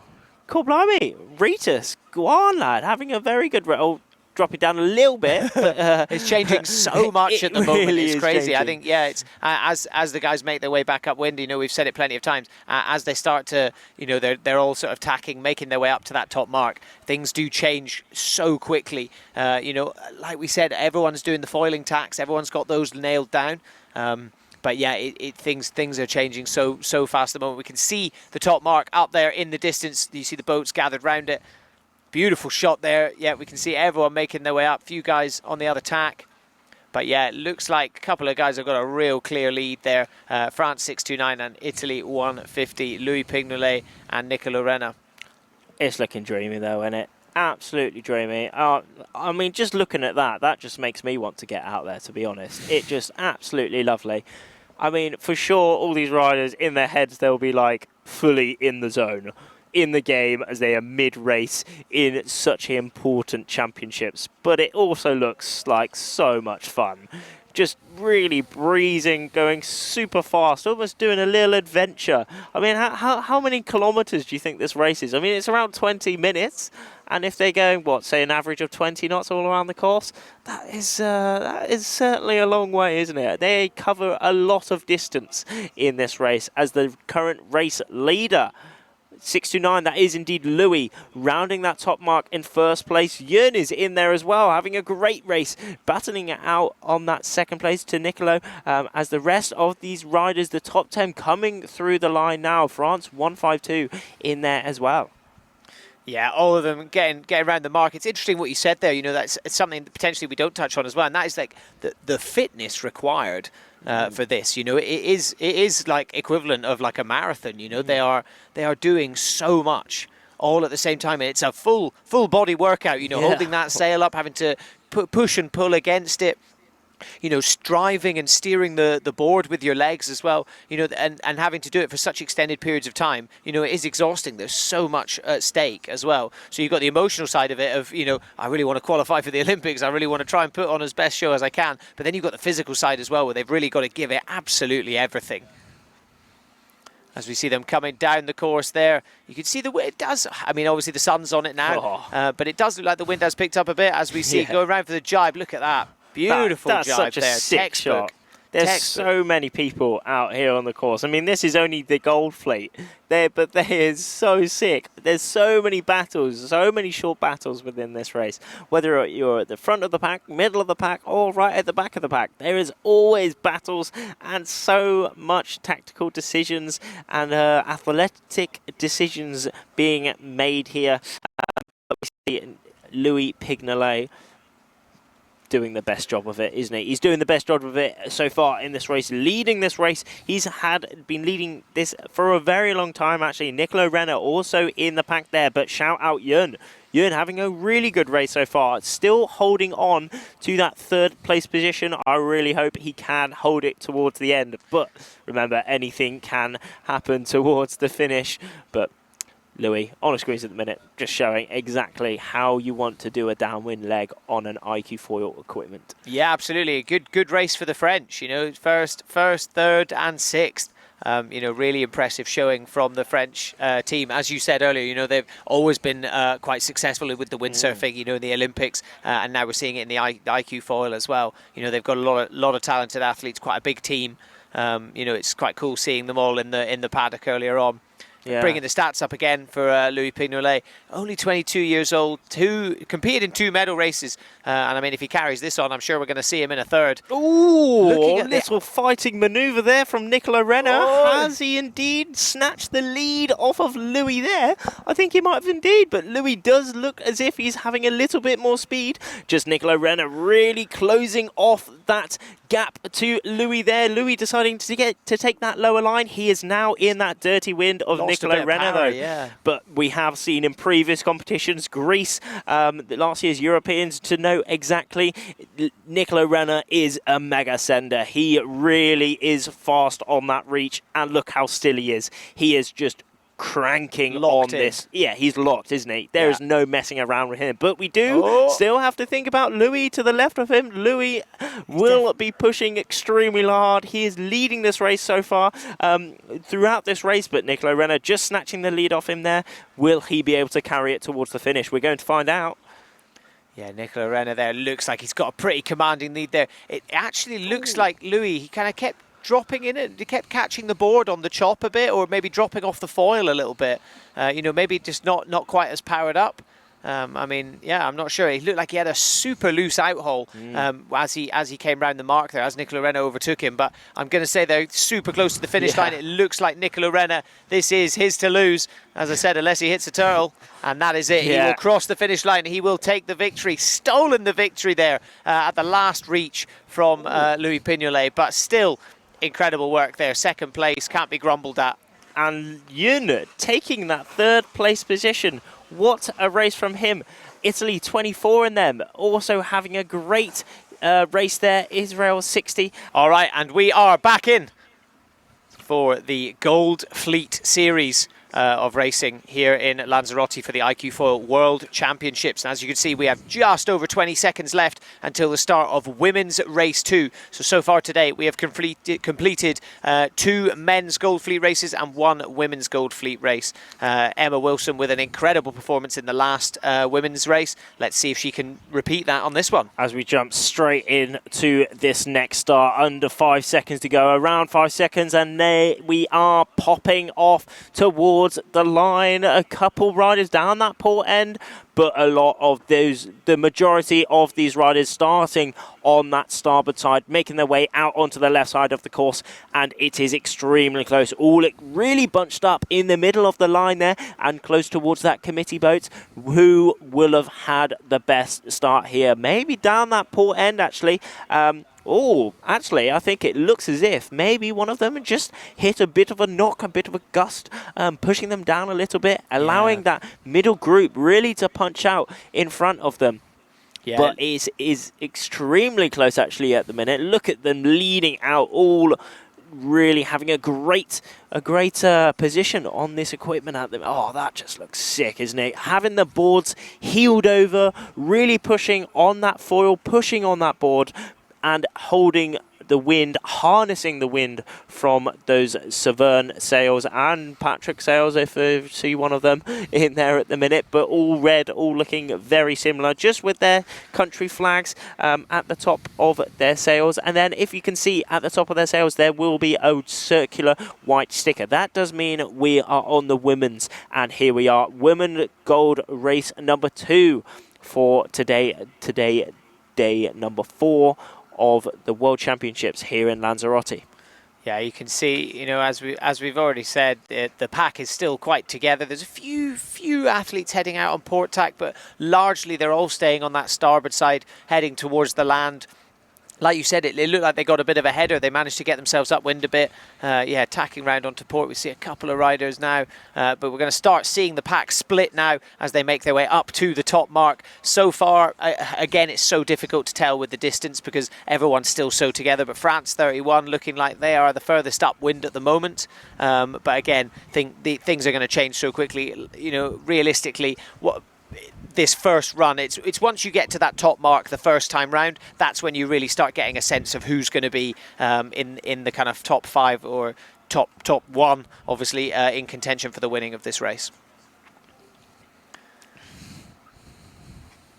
So let's wait and see. You can see there as well quite a lot of the athletes choosing to use that up-hole technique that we've been discussing. You know, you can see the ones right in the foreground here, but then also a little bit further out as well. You know, using that up-hole, really keeping the sail as upright as possible, getting as much wind in it to maximise their speed. We've been discussing it quite a lot throughout the day. It is quite gusty. Actually, right now, looking out, it does look like the wind has dropped slightly. Yeah, I mean, dropped just, I mean, it's fluctuating maybe 2 or 3 knots around here, just by the gusts, basically. Bands of pressure coming down the course, but it's still tricky. I mean, it's quite big seas out here. We've got a lot of swell, a lot of chop, and it's not that consistent either, so it's quite messy, meaning that they can't really, they have to react extremely fast to it, as all these riders react fast to every single thing throughout the course at the minute. I mean, we're hearing Netherlands 3. If I am right, that is indeed Lillian. Having a great race so far. That is indeed Lillian. Deciding to lead this pack out onto the right side of the course. Leading, not 100% sure. However, she is furthest right at the minute. Georgia Speciale down at that bottom side as well, but that's a great shot, isn't it? All making their way towards that top mark, the top mark for the upwind. They then make their way downwind, back up upwind, downwind, and then towards the finish.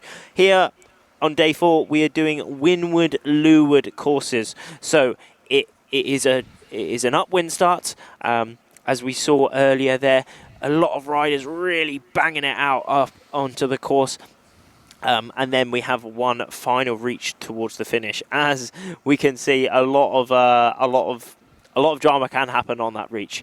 Throughout the competitions that I've done, it's just been that last reach has just been an absolute pinnacle point. Most notably last year. I mean, last year was where it all started for me, and what a competition that was. It is most memorable. We had it was the final, the men's final in the medal races, and there was just a mega holy moly moment where they just exploded. Both Sam and Pavel having big crashes just from pushing so extremely hard. But that is exactly what they have to do to come out on top. But it is Israel 3, Shahar, coming in to this top mark in first place, closely followed by Emma and her teammate Israel 32, Pilar Lamadrid, also in amongst the group there. Norway 29, Tuva, also having a great race. She did extremely well yesterday, and also extremely well in the previous race, and doing extremely well in this. But again, we could see how close everyone is at the minute. I mean, sometimes it's only board lengths that separates them. Just a few pumps can make the difference from gaining or losing a place, as we will see a lot of these crosses downwind.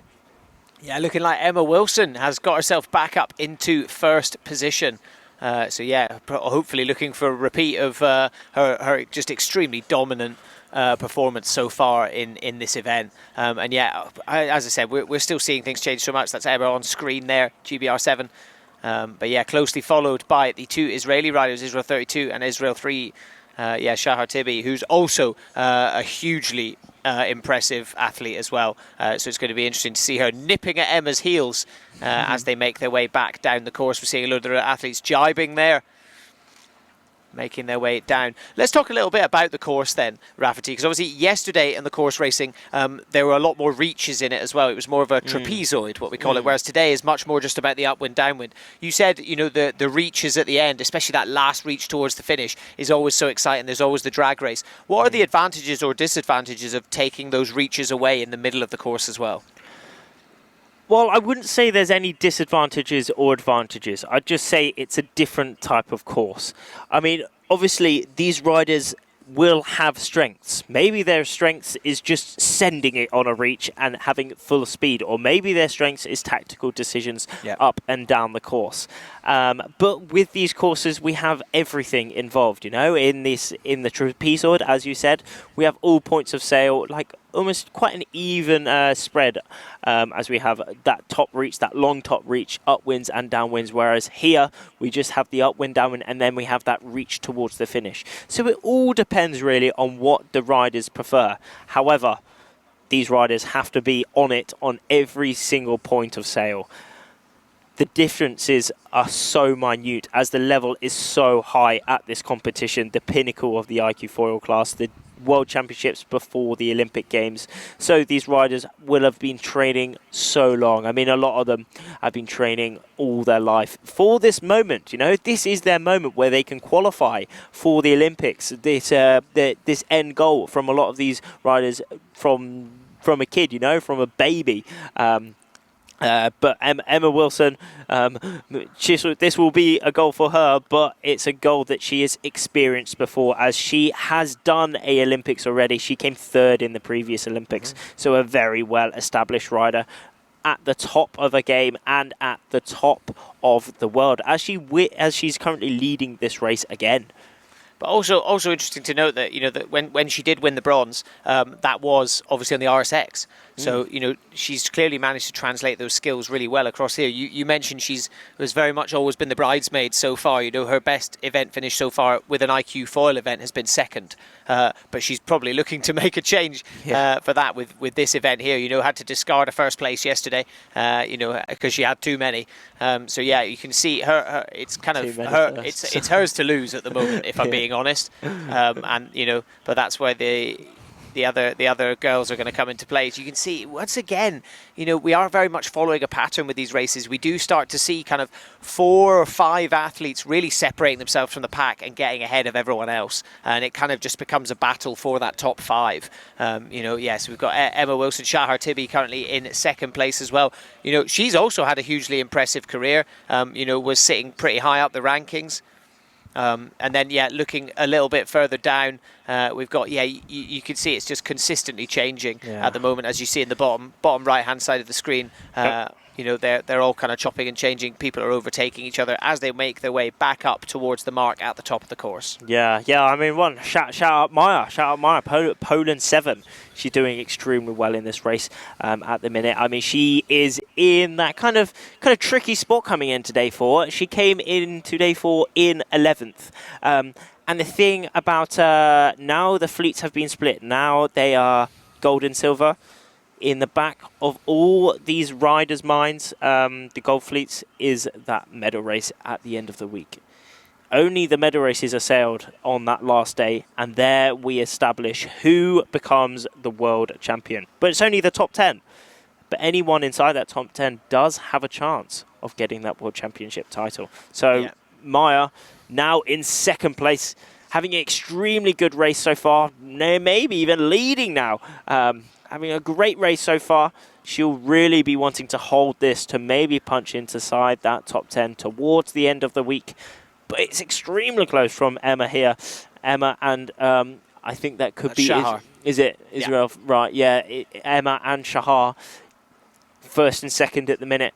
Super close at the moment. It looks like Emma's got a bit of a better position. She looks like she's kind of slightly further upwind, but again, that could just be the angle from where we're looking. But yeah, it looks like she does have a little bit of a higher position than Shahar. But yeah, it's going to be really interesting to see as we get towards the rounding of the mark. You know, this is where the tactics come into play. You know, looking over their shoulder, trying to find that ley line of where they need to tack.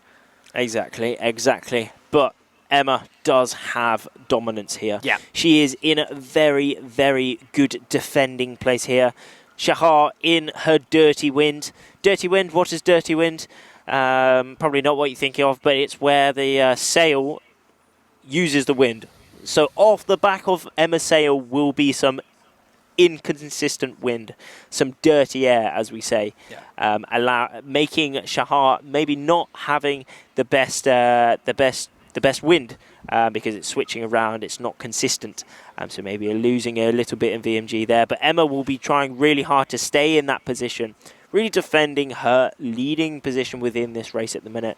And she has certainly got experience with that, as she did win one of the previous races today. It looks like they're getting right out. You can see them on the top right-hand side of your screen at the moment. It looks like they are going to be getting ready to turn around, get round that top mark. There is that mark on the left. Kind of in the middle of our screens now. Yeah. Got a lot of those boats at that top end. They will be spectators. They will be coaches, and there will also be a boat just checking that they do make their way around that top mark. Emma's tacked there. Let's wait and see. Is she pointed high enough? Oh, yeah, she's got it. Oh, actually, it's pretty close, actually. It Threading the very needle. Close. Oh, no, she's dreamy. She's got it. She's got it on lock. There we Standard. go. Straight there round. we are. Beautiful. Just letting off that out hole, really making that sail a lot deeper to make it a bit more powerful and to really pull her downwind. So upwind, you kind of want maybe a flatter sail to really have it aero and use the wind fast. However, downwind, you just want power to really pull you downwind, really harnessing that power, as it's actually quite light now, isn't it? It's maybe dropped down a little bit more, maybe does feel like it's dropped off a little bit. Yeah, exactly. 12 knots, so and like you said, you know, as soon as you see her go around the mark, there's no time to relax at all. It's literally while she's turning around, she's already yanking on the out hole and loosening it right off. And then the same can be said for when they get to the bottom and go round the bottom mark. They pull it tight straight away to get themselves back upwind again. Exactly. Poland 7, Maya still having that top 3 position. I really hope she can hold it around 100 meters. Yeah, they've got plenty of, the top 3 have now got plenty of room between themselves and the rest of the pack. You can see it there. You know, Emma's so much further ahead. Shahar choosing to jibe at exactly the same time as Emma. You know, trying to keep in a line with her. As you can see, yeah, Shahar looks like she's closing in on her a little bit. Possibly a little bit of gainage there, but Emma will be just looking around, really assessing the situation, making sure she can hold that lead. But Maya, Poland 7, jumping into that second place position. Shahar in that third place, and then there is Katie in that fourth place position, and then Italy 1-5-7 punching into that top 5. Marta Maggetti. Hopefully she'll be holding that position as well, but it's all coming down. It is looking very light now, actually, isn't it, Sandy? It does look like it has dropped off quite a bit, and that will mean that the sailors will have to kind of adjust the way that they're sailing. We're seeing, you know, Emma holding on to the out haul as well. We've discussed the reason they do that is to try and present as much of the sail as possible to the wind. So yeah, even for going downwind, it's generally a tactic and a technique that you see a lot more in going upwind because it just kind of helps keep the sail forwards. But you know, it seems to be working for her going downwind as well, and that's kind of one of those things. You've just got to kind of find what works for you. You know, everyone's body's different. Even though all these athletes are training for the same thing, different things work for different people. And as soon as you find that thing, you've just got to try and make it work. Exactly. Going in for the jibe. Going into a jibe. This will be probably, if she's made the ley line correctly, this will be her final jibe within this race, and there is that gate. Basically, well, you can go through the gate, but you just have to round this bottom mark to the right of Emma to the starboard, and as she does that expertly, now she is on her final reach towards the finish, over 100 meters to Maya in that second spot. But Maya, very close between Maya and Shahar in that second and third place position. It would be good to see who comes out on top there, but Emma, look at the shot there, extremely close. She is she's just locked, as we saw with Nicolo before as well. She is locked. She is just being extremely safe, just tuning the board, getting the pitch over those waves to make sure she doesn't touch down and she doesn't top out of that foil, which could result in a bit of funny business, maybe a crash. But she is just doing that absolutely perfectly. Don't jinx it. I think she has got this on lock as she goes towards the finish. Where is the finish? It's that big white boat It's the white boat on the right, just to the right of Emma, not the further right. Little bit of a hum. Oh, there we are. Caught the tail on a bit of chop there a little bit. She's good though, isn't she? Yeah, I mean, and you can see by the distance as well. She's put so much room between herself and the rest of the pack. I'd say she's pretty safe to keep going now, and she is heading towards that finish line. You can see the rest of the riders behind her. God, behind me. She's pretty sorted. Clutching another dub. Emma Wilson, that is sick as hell. Guaning towards the finish, crossing it, hand up. She has clutched yet another win here on day 4. Then in second place position, it is indeed Shahar. Or just behind her, I think that is indeed Katie, Israel 32, and then Maya, Poland 7 in that 4th place position. Marta, Italy 157, finishing that top 5. Israel 2 in there as well. Pilar, La Madrid, España 12 in that top 10 as well. Then a bit of a gap there. China 32nd. There's China 37 in there. Lillian coming through the line as well. China 8, and then also Sarah. Very close between Lillian and Sarah, both Dutch girls here on day 4, and then Tuva coming across the line as well. What a competition Tuva's having today. What a day she's having. A really good start. Really good stuff as we go into those replays of this race.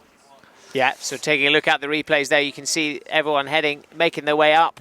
And then back down again. Emma Wilson again with just such a commanding performance. Can't take anything away from her. Shahar Tibi also putting in a great performance there, taking second place in that one. That should kind of see her starting to climb back up the ranks. She had a really good first day at this event, but yeah, kind of since then hasn't quite managed to find her form, but looks like today potentially she's going to bring it back.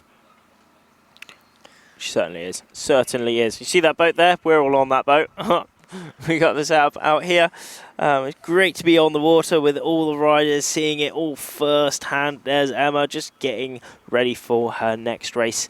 But look at the venue here. It is just great as a lot of the women's gold fleet coming towards the finish, finishing their second race of day number 4.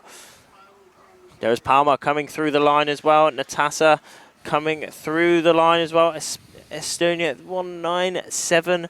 Poland 77 coming through the line as well. Czech 98. France 775. Hong Kong 3 all coming through the line now. So that is the end of race 2. For the women's gold fleet. So now we've done two for the men, 2 for the women. Next up will be race 3 for the men's fleet. Rafti, who's your money on? It's a tough one, isn't it? It's really such a tough one. Yeah, especially as we've seen a bit of bit of moving around, haven't we? Especially, even inside the top 5, inside the top 10. Yeah. There's been a lot of moving around. It really shows that anyone in this fleet does have a shot at being right at the top of the fleet, showing how high the level really is. Only one tiny mistake from any of these riders can cost them a whole. Well, 10 places, 20 places. It can be anything. Absolutely. As we're going in to their 3rd start here on day 4, here in Lanzarote for the Men's Gold World Championships. Yeah, so a couple of seconds to go. You're going to see all the riders start pumping. Fingers crossed it's a clean start. And there we go. We are across the finish line. Start line, sorry. Off they popped. That did look extremely close again, That did look cool. Yeah. Well, let's wait and see. Fingers crossed, no boat. As once again, seeing a couple of riders getting a bit stuck.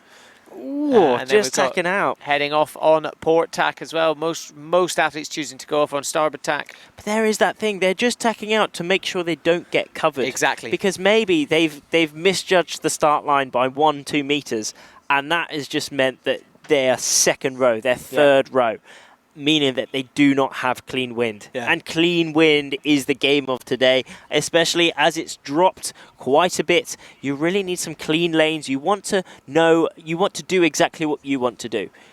Yeah, exactly. As that wind has dropped a little bit, it's so important. It's when the tactics start to come into play as well, and you have to start taking advantage of every little gust, every little wind shift. If you realise that you can tack round and point a little bit higher on the way up, it's like what you said. Especially going upwind, there's kind of you've almost got two gears. You can either point as high as you can and sacrifice a bit of speed, or you can, aim for a little bit more speed, but you're not going to be able to point as high. And you definitely see a mix of that, especially in this first leg getting upwind. While everyone's in a pack together, you've got a lot of people trying to push and get further upwind, and then a lot of people also going, nah, I'm all about the straight line speed, and if I have to throw in another couple of tacks, then so be it.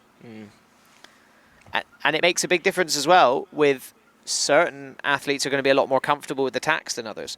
Some, like you said earlier, some athletes are going to be really comfortable with the kind of straight line speed. Some athletes are a lot more about, no, I'm quite happy a bit more of an all-round sailor. Even though these guys are at the top of the sport, they are, the most talented athletes in the game. They are still going to have certain aspects of it that they are going to need to work on, and other certain aspects that they know that they've really got sorted out. Exactly. And they're just going to really want to put themselves in the position where they can excel. That is another part of this championships as well. And the sport as a whole, they really need to make sure they are in the right position so they can really use their strengths on the course here. China 1-8, having a great race so far. Matt Barton also in the amongst of it there, just going up to that second place at the minute. What a race he's having him at the minute. He was on the podium at one of the first iQFOiL competitions in Silvaplana, picking up that second if I remember rightly. He was on that podium. So for sure, he also has what it takes to be right at the top, along with all the riders here, as we will see who takes the third race here on day number 4 for the gold men here at the iQFOiL World Championships. And yet again, we're seeing completely different riders at the top of the pack compared to the first race, compared to the second race. Korea 71 currently sitting in first place. France 312 now sitting in second, but Turkey 399 also. They're kind of mixing between second and third. Obviously, as we've said, this is still very much the first upwind leg. A lot of things can change. It's very tough to pick out a kind of race winner already. We can have people. We haven't really seen any catapults actually today, have we? People haven't fallen in so far. No, I haven't seen any holy-moly moments yet. But, we will probably be seeing it. Well, it's just a given. It's not a if, it's a when. Especially as everyone is pushing so hard. It will be a when. So make sure you do watch every single day all the racings that we're bringing to you now, and it's going to be sick. So you do see all the action firsthand. Yeah, absolutely. Yeah. It's not stopping. It's only going to get more and more exciting as we go. As I said, this is day 4, so we've got more Gold Fleet racing to come for the rest of today before we get to that medal series on Saturday. So France 312 currently sitting in that first place. Oh no, we've just had a jump again. Wait, all jumping around. USA 6 in amongst of it there. China and USA currently dominating this race at the minute. Yeah. France 312 also in there as well. Some mix-ups. We do. And Finn Hawkins down that bottom end in 10th place. Go Finn. Got it. He's got it, lad. And Mihal's had a very good day, actually, watching the finish lines. He's been right at the top in a lot of the races at the minute. He's had a big injury, actually, recently, but he has come back into it with Storm. He's just done it absolutely expertly as they putting in their tacks. What a extremely strong attack that was. Yeah. They really raking that sail round and banging on that sail, putting in some huge pumps to get directly back up onto that foil. And there is that upwind mark. But it's looking like USA 6. Could that even be Noah? I think it could be Noah indeed, leading this race at the minute. Yeah, so they've already rounded the mark. You can see everybody else up the back rounding the mark at the top of the course, and they're going to be making their way back down. But yeah, USA 6 with a pretty commanding lead. China 18 just behind. But yeah, these two are very, very comfortably ahead of the rest of the pack. Yeah, that Noah is Leon's indeed Noah. 22 years old, won medal race, has won an event before. Average event finish 41 though, so yeah, he's going to be looking to really try and make an impression here. But yeah, currently sitting in first in this race as we see him getting around the jibe. Beautiful there. Oh, dreamy. But it's light though, isn't it? It definitely has dropped really off. dropped. And it feels like, yeah, definitely has dropped. But they're still racing. I mean, and they're going extremely fast. It's super speedy on this Windward-Leeward course out here in Lanzarote for the World Championships, and they're making it look dreamy, aren't they? But what a dreamy location, actually. We are in between Lanzarote and Fuerteventura. In Playa Blanca, it's great conditions here. A lot of these riders do spend all of winter training here, as it's a great location. It's not too hot, it's not too cold. You have a lot of different conditions throughout the time here.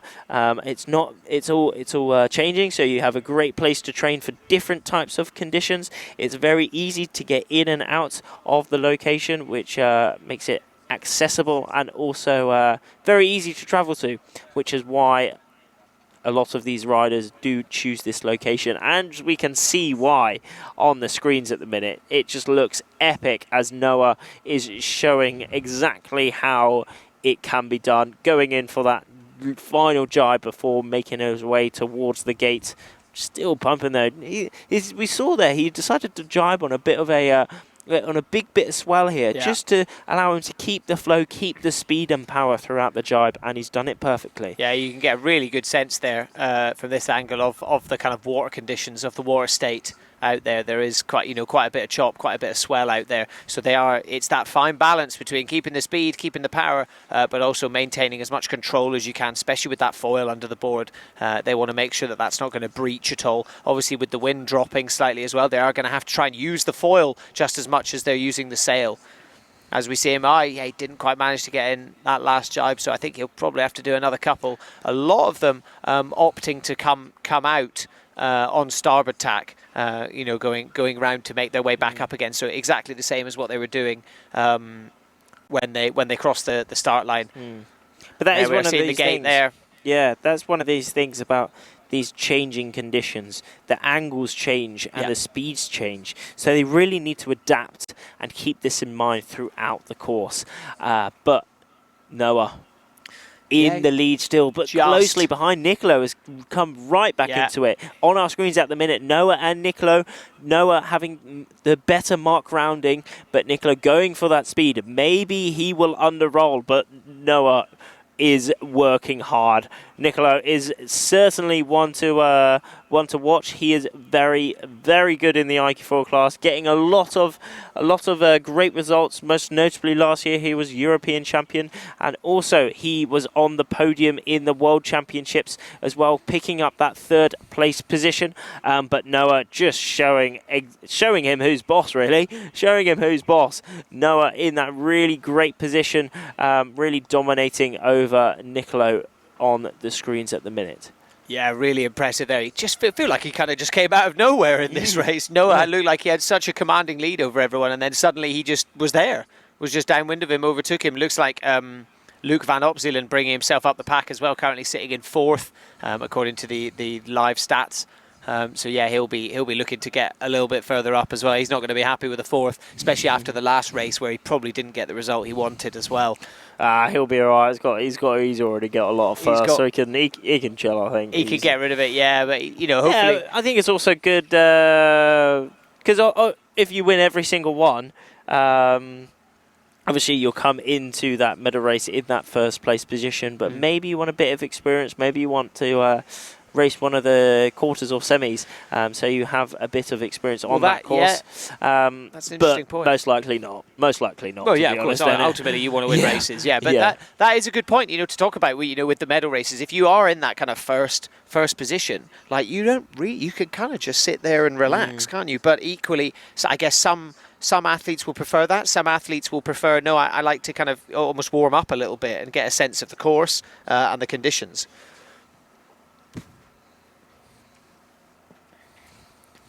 Jingye taking the lead in the race. And there we go. Looks like, Luke Van Opselen currently sitting up in first position. Yeah. So yeah, I mean, again, this is all the guys are tacking at the moment, so it's very difficult to get an accurate sense of who's kind of further up because they're going off to either side. Yeah. But it looks like Luke Van Opselen has really made his way up the course and is now probably going to be in contention for at least like a podium finish of this race. Kieran Badlow, Netherlands 9, really coming into play here. He's just been gaining fourth now. Could he? And now, oh no, but around he came right inside that top 10, and now he's pushing extremely hard. Dunkerpunk, GBR 18 coming into the group here as well. Top 10, but Noah on the screens at the minute. That is USA 6 still having the lead, and just behind China 18, Jingye. In this second place position as well. Noah does look like he's managed to put a bit of distance between himself and the rest of the pack, though. But it's looking like, but then I has think, allowed Nicolo to get some clean breeze. Yeah, I think, it's just refreshed now. Yeah, I think, Nicolo has been ahead the whole time, but I don't think he was on the live. But yeah, Nicolo is currently in first position, so yeah, it has gone past Noah, but they both look like they're pretty close to each other, and they are a good distance ahead of everyone else. It's probably going to be, we're in for one of your favourites, we're in for another drag race. Yeah, there we are. I think it will come down to it. I mean, even in these super light, well, it's not super light, but it is fairly light now, 10 to 15, something around that now. So it is still kind of light, to be honest. But they are still cranking through this course here in Lanzarote, the Windward Leeward course. They are on their downwind, their final downwind. Yeah. Final downwind. They then go through that gate and then towards the finish. But it's all mixing around. Noah leading this race at the minute, having a very, very good innings. And then in that second place position, Nicola Renner, he has won previous races today. So for sure, he will be wanting to add another bullet to his scorecard today here on day 4. Yeah, Noah will be gutted if he doesn't manage to pull this one off. You know, he's been pretty dominant the entire race. But yeah, Nicola Renner just kind of came out of nowhere, really. And as you can see, the guys rounding the mark. There's that top mark. The rest of these guys rounding and then going through to their next leg. Yeah. So that will be on to the final downwind of this course. Yeah, but there we are. Luke coming into the play now again, leading this race at the minute. Nicolo just behind Noah. I'm rooting for Noah, actually. Me too. He has had a very good race so far. He's been leading, but then some of the top players like Luke and Nicolo have come into it. But GBR 19, also Finn Hawkins, he didn't quite have the day he was hoping for yesterday. But again, he is one of the really top players, a really well-established rider. Not too old as well. I think he's 21 now. He's a top geezer, absolute top geezer on that Patrick Sale, just to the right of our screens. Hopefully he can stay inside that top 10 towards the finish.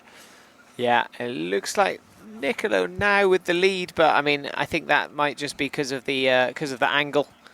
But yeah, Nicolo still with the lead. Yeah, him and Noah pretty much neck and neck there. You can see GBR 19 just on the left-hand side. He really is closing in on it. Yeah, you can differentiate him with the Patrick Sale. There we are. Certainly a bit different. I think it looks sick with the Union Jack. Cool. I think it looks really cool. With that flag. I think it does depend on different flags look good with different things, I think. Of course. But there's Jingye, China 18, putting in some really big pumps. Only 20 years of age, but he is ahead. Yeah, he looks like he's managed to get himself quite far ahead. Highest event finished second. So yeah, he's definitely up there in terms of skill and experience, despite the young age. So yeah, there's no reason why he's not going to run away with this. No stopping the lad. No stopping the lad at all. 70 metres on Luke here. Yeah, he's put a real good bit of distance. He's put a real good gap between himself and the rest of the guys. Noah still holding on to that third place position, and GBR 19, Finn Hawkins, the babe, in that fourth place. And then finishing that top 5 at the minute, that is France 629. I'm pretty sure that is Louis in that position as well. But Jingye just showing showing exactly how this downwind wants to be done, really putting in some extra pumps just to establish his lead and hopefully gain some to the rest of the pack there. There is GBR19 just attacking Noah there. Finn attacking Noah. Some cool flag. Oh, that looks sick though, he's on a much deeper line there. He's going so much further downwind than the rest of the guys. He's only looking for a bit of a really tight jibe going round the mark. Oh, this is going to be quite close between Jingye and Luke, actually. Luke is the left of the screen, but Jingye in the lead at the minute. Not much separates them at all. A second or so as they go to their final reach towards the finish. This is that drag race towards the finish, but Jingye does have a nice lead towards Luke here. But Luke will be putting the beans on. He will be going balls out to try and take the lead off of Jingye, taking that little bit of a deeper line there. But Jingye just really speeding through this final reach towards the finish. We saw Luke do this earlier in the first race. You know, he really takes a hugely sort of downwind line, and then he manages to somehow cut back up. It literally is a perfect just like overtake, like you would see in a car.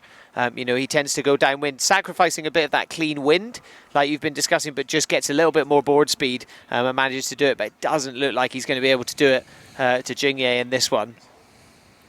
He doesn't, does it? I don't know, actually, saying that. He's picking up a fair bit of speed. This is definitely going to be a close one. Yeah, Luke still putting in some extras just to try and get him. Oh, I think he might be getting a little bit, you know. He's maybe running out of breeze a little bit, I think, as well. He's running out of distance as well. This is really close towards the finish now. Jingye picking up the win. Will he? Yes. Oh, blimey. It was extremely close. Such a close finish there. Well, I'm pretty sure Jingye did clutch that dub. The dub for the third race here on day 4, but closely followed by Luke van Opsieland. And then in that third place position, that is Nicolo Renner. And then shout out Noah picking up that 4th place position. What a race from him. And 5th place, Finn Hawkins, come on. That's sick. A great race from him. Really pushing him up the rankings now. GBR19. Then Louis in the next position. Yun, again, another great race. And then Kieran Badlow coming through the line now as well. China 1 also in amongst of it there as we're going back to their replays. That is the start of race number 3 here on day 4 for the gold men. Yeah, so that's beautiful start there. Look at that from the angle there. You can see all of them starting there. Making their way. So close though, isn't it? Look how many rides. That is such a spectacle. That's so sick. And that's just after the start, all establishing their lanes towards that finish. We just saw Finn Hawkins there. He did have a good start, had a clean lane within that first start, and that allowed him to finish 5th in this third race of the day. But we did see Noah having a very good first, I think it was 3 legs even. Then Nicolo did come amongst of it, and then the cheeky Luke did actually come through along with Jingye. Jingye having a very nice lead, a tasty lead actually on this final downwind. Just shielding off Luke. There is the rest of those pack. Luke, Nicolo, Noah and Finn. And there was that moment just before that last reach. A great jive from him. Luke putting in some big pumps, really trying to attack and pick up that lead, but it wasn't quite enough. Jingye, China 1-8, taking the win for the men's gold here on day 4, but closely followed behind Luke. Yeah, really, really close finish there. But yeah, super impressive performance there from both Noah and Jingye as we take a look at the top 10 for that. So Jingye Huang, first place. Luke van Opsieland in 2nd. Nicolo Renner 3rd. Noah Leons in 4th. Really, really impressive performance there from him. It was, I hate to say it, but it was kind of his race to lose for most of it, wasn't it? He was really, you know, up there. He was in that first position basically the whole time. It was just that last little bit there. The other guys just sort of managed to get past him. But, I mean, even getting inside this top 10 is such an achievement for any of these riders. Yeah, absolutely. The level is just crazy here. Any small mistake can mean a big punishment, you know. any small mistake can mean 20 places lost. Well, I mean, straight away, half the fleet have been cut already. You know, they're straight into the silver fleet. So even if you're just in the gold fleet, that's an achievement in itself. And then if you're finding yourself in the top 10 within that gold fleet, you're at the top of the top. Exactly. You know, so it's really, really impressive. And even if you're just getting a couple of those results, you know, it's still something to be commended. Absolutely. Yeah, for sure. As we're going in to the last minute, we're going straight into the women, the gold women now, getting ready for their third race of the day. Yes, so yeah, race 3 for the gold fleet for the women. Obviously, so far, Emma Wilson putting in a super dominant performance. Shahar Tibi nipping at her heels there in the second race. So yeah, we'll see. With the men's, it's been a real spread today, hasn't it? We've seen different people, kind of obviously Luke van Opselen there, managing to bring it back in race 3, but wasn't very present at the top of race 2. So yeah, it's going to be really, really interesting to see how that unfolds. The women, like I said, it's been a little bit more all about one person essentially, and that is Emma Wilson just putting in a complete dominant performance. But we have just over 10 seconds to go until the third race. I think it's going to be sick. It's going to be sick. Will we see any mix-ups? I think we will. I mean, we saw in the previous sake of interest, race, let's say we will. Yeah, but I think we will, because if we had a look at the previous race with the men, there was some mix-ups there, some really big mix-ups with different people coming into play here. So I think with these changeable conditions, especially as the angles, the wind is different now, there might be some new players coming into it, but for sure, I think, as you said, Emma will be at the top there. I mean, she's just put in such a dominant performance so far. Look at this. Huge spread. Yeah, so many of them on spread. port tack. Something must have changed with the wind. For sure, the angle has changed ever so slightly, and now actually maybe going off on port tack is a bit more of a dominant side. Exactly. That might be because we're seeing a huge split now. That's Shahar Tibi on your screen there. Israel 3, grabbing the outhole like we've discussed already. Holding onto that outhole, showing as much of the sail to the wind as possible, maximising the power. So taking a look at the live stats, the live tracking of all the riders. Obviously, it's difficult to tell at the moment because they're all essentially just sort of making their way upwind. So it's going to be hard to get a sense of who is actually ahead. But just to give you an idea of who's furthest upwind, it's quite a great way of knowing who's who and where's where. We say it every race. Realistically, you're not really going to get a sense of who's going to be, in that sort of top 5 position until they get to the top of this first upwind course. Because at the moment, it's very much everyone all together. Obviously, you can see in the distance, you've got all the guys on the port tack, or the girls, sorry, on port tack, and then in the foreground, everyone on starboard tack as well.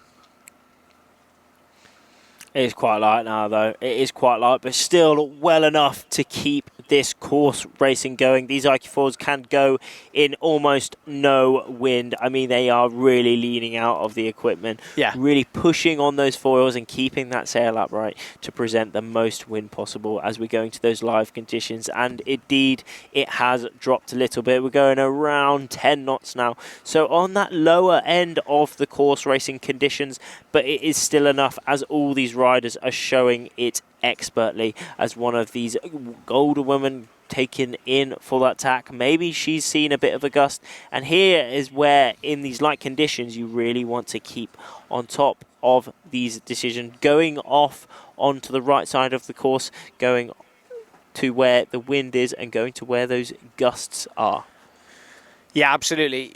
We said it earlier on. It becomes so much more about the tactics now that the wind has dropped off a little bit. You can't just rely on, the power is going to get me there, and actually all I need to do is just go really fast. You are going to have to be keeping your head on a swivel a lot more, looking around and going, right, actually maybe I need to be tacking here. Nope, actually I think I can see a bit of a gust a bit further away. Maybe I need to be tacking there. Still got racing in the background though for the silver fleets as well, as we are seeing the gold fleet racing a bit closer here on the screens at the minute. Today was the day where the fleets were split, where the fleets were split into those gold and silver groups. because there is a lot of entrants here for the World Championships, over 200. There had to be, the fleets did have to split for safety reasons, and now they have gone into the top and bottom group from their racing in previous days, and we are concentrating on that top group at the minute. The key contenders for the World Championship titles. Pilar Lamadrid currently leading this race at the minute. She did win the competition last year, so for sure she'll be really wanting to win this again, really keeping inside the top 10 for those medal races towards the end of the week. Yeah, top 2 at the moment. Well, just changed, but yeah, kind of Shahar Tibi and Pilar Lamadrid, you know, both very much in that contention potentially for a world title as well, you know, really coming away with an event win here. So they're going to want to try and take advantage. No sign of Emma Wilson so far in the top 10. So yeah, they're going to be looking to really try and maximise the distance as much as possible. But yeah, still very much everyone's to play for. We're still in that first first beat, getting upwind to the top mark. V in the middle of that top 10. New Zealand won, having a great race so far, but anything can change. Remember, in this course racing, it's such an early point. USA 220 also in amongst there. I'm pretty sure that is Dominique. Yeah, it is indeed. And then also Norway 29 down that. In that 9th place position, as they all coming towards that top mark, extremely close from that 1st place position. Indeed, that is Shahar. Shahar does have the racing knowledge, though. In the previous cycle, she was on a sailing boat, but she has now come to the cool class. She's come to the windsurfing class, and she is just taking it by storm, currently leading this race, but by not much at all. Look at that. Yeah, Pilar so close between her and Pilar. Her. So close between her and Pilar, yeah, really sort of starting to make their way. You can still see some of the athletes making their way up to the top mark, but currently we're on a bit of a drag race downwind. You can definitely see the wind has dropped. They're really trying to have to ride the foil. You can see they're not leaning back as much against the sail. You know, they're a bit more over the board, front leg bent, you know, keeping everything right over. A couple of pumps as they go in round the jibe. Very interesting manoeuvre there from Shahar, actually. If we could see, she was riding a big bit of swell down that wave, and then she just got out the back of it, just not catching it, so she put in a jibe to get straight back on that bit of swell. Yeah. And I really think that will put her in good stead for this race. However, that does mean she has split from the pack. She's now one of the only riders. She's a lone rider in the middle of the course at the minute. A lot of the others opting to go on the right side of the course, but this, I think, indeed, this could put her in a good position, but we will see at the bottom of this downwind where that cross is as we're going to that little profile of Shahar Tibi, 26 years of age, number of medal races 5. She has a lot of experience at the top of this discipline, along with other sailing classes. Yeah, absolutely. Carrying some of that experience over from other sailing classes, like I said earlier, you know, in reference to Sebastian Kördel, but also for Shahar as well. That experience still counts for a lot, no matter what craft you're on. You know, if you're on a race course, you're on a race course. You know, whether it's reading the wind, looking at what your competitors are doing, taking into account, you know, things that are always kind of changing, it's going to really, really help. So yeah, it's definitely been translated, and that's why we're seeing her at the front of the pack. As we see them making their way downwind. Cranking downwind, actually, considering how windy it is, around 10 knots, and they're going super, super fast. We're concentrating on this top group at the minute. Top group, maybe this is the top 5. No, there's 2 riders below them. Top 5 plus 2 plus 3.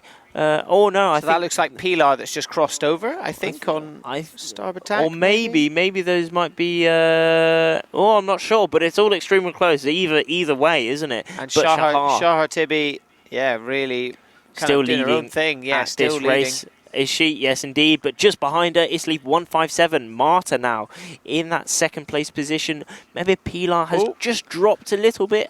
Shahar looked like she was going for a jibe there, then decided not to. I'm not sure, but that is her rounding the mark. She will be making her way back upwind now.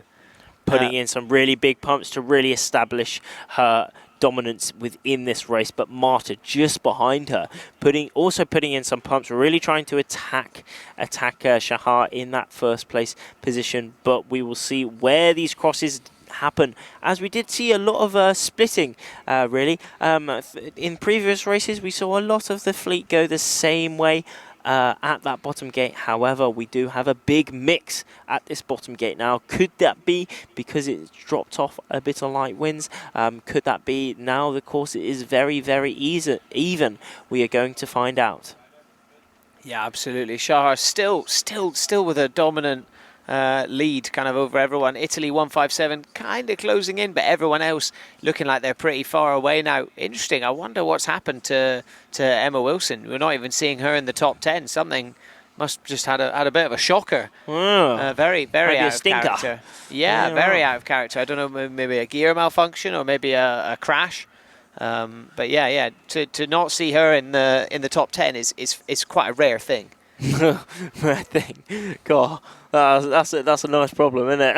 It's a good problem to have. Hey, what can you say? I mean, of course, there's going to be discards as well, so she's probably not going to be too worried about it. Yeah. But of course, ideally, you don't want them at all, do you? No, exactly. So yeah, Shahar, they're all making their way back down now. Oh, sorry, back up. Back up onto this upwind course. We do have Maya in amongst of it as well.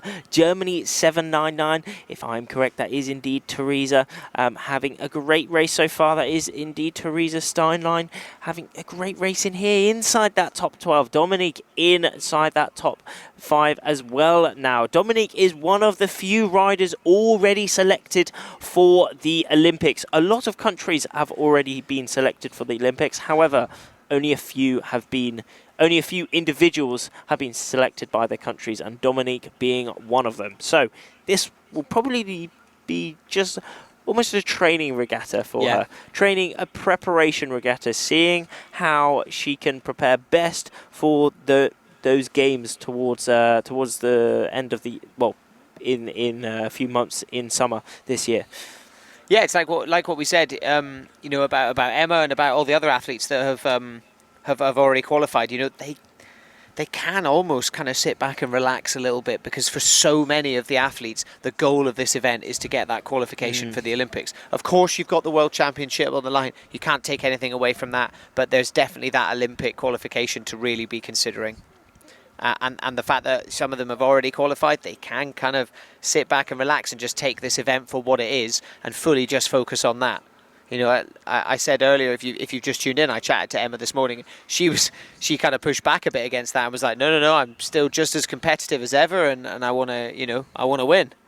But I do wonder if that is in the back of their minds a little bit. The ones that have already qualified, they can just relax a tiny bit. Yeah, for sure, a little bit. I mean, they're all sorted. They're all sorted. Let's be honest. But I mean, they still will be pushing.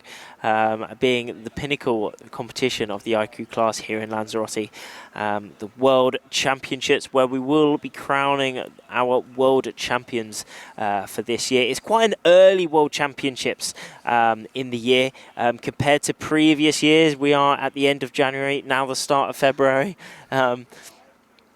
This is because the Olympic Games are in that summertime, so we're just making sure, as this is a selector as well in this competition, we will have one extra country being selected for the Olympics, qualifying in this competition. So for sure, the pressure is on for those riders. The pressure really is on. Looks like a lot of them, a couple of the riders on screen there, they were starting to sort of come off the foils a little bit. Looks like the wind was kind of really dropping. Having to really pump and keep up and going. Like I said, it does look like the wind is really kind of starting to drop off. I mean, the forecast was it to be? It was meant to be windy throughout the day. Yeah, kind of meant to be the best day, to be honest. And we're seeing but Marta coming through that upwind, mark in first place. Yeah, taking the lead off overtaken of Shahar. Shahar. Yeah. Cool, quite a tasty lead even now, actually, depending on where the rest of those riders come through. But it's looking sweet. It's looking pretty sweet. Now Shahar has rounded 100 meters behind, though. Theresa and Pilar Mariana now, Mexico 28, also in the amongst of it here. Where is this top mark and who are these riders? They are coming around. There's that top mark, and that is indeed Teresa, I'm pretty sure. If that was a German flag, I think it was. I think it was, yeah. And then couldn't see who that was. But no, all coming through. But it is light now. It is pretty light. I mean, maybe, yeah, definitely the low end of these course racing conditions. But we are still pumping out these course races. If this is the race number 3, with the plan is for 5 races today. Yeah. 5. So almost at the midway through this third one. So we've got a lot more action still to come today on this day number 4. Absolutely. As we get into the business end, we are on the final downwind leg of this race. After this, they will go round the mark, and then it will be one reach across to the finish line, which typically, the last few races today, it has ended in a drag race. It's always been quite dramatic, especially that last race for the men, you know, super close towards the end, almost a photo finish. Yeah. Certainly was. You know, as soon as you're getting a couple of board lengths between them for the finish line, you know it's getting pretty close. Yeah, right. Yeah, right. But I mean, there's so many board length situations within these races at the minute. There's been a lot of crashes in previous days.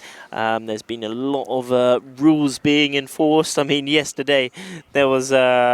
I heard there was over 25 protests, wow, which is just mega. Like the committee didn't have a very fun time. They were just banging them out like, "Oh, you're wrong, you're wrong, you're right," dishing out redresses. But this just comes from such a important competition. You know, these things are happening. The rules do have to be enforced to enable, but also the athletes are well within their rights to protest, exactly, as well, aren't they? You know, it's part sure. That is part of the game. If they feel like no, I was very much, you know, in line with this. I didn't go over the line earlier, or I didn't do this, did do that. Yeah. You know, they're well within their rights to protest, and it's For part sure. of the sport. Is the fact that they can do this. Yeah. So they're definitely deserving of the ability to do that as well, and just as the committee are to be able to say, well, yeah, okay, fine, we'll let you do it, or they can turn around and say, nope, sorry. You know? For sure. All enabling that fair competition at the end of the day. Exactly. Along with the equipment. Along with equipment being fair, they're all on exactly the same equipment. So it really is about the skills of the rider. Yeah. As we see Marta, Italy 157, making her way downwind. She'll be for sure be putting in her jibe very soon, 28 years of age. 6 medal races done in her time. A very well-established rider. Again, been many years really in this at the height of this sport on the RSX as well. Really extremely good rider, and showing it again as she's coming towards the finish. There's basically in that nobody first place behind position. her. Yeah, there's Look no at one the behind her. gains on She can fully relax now.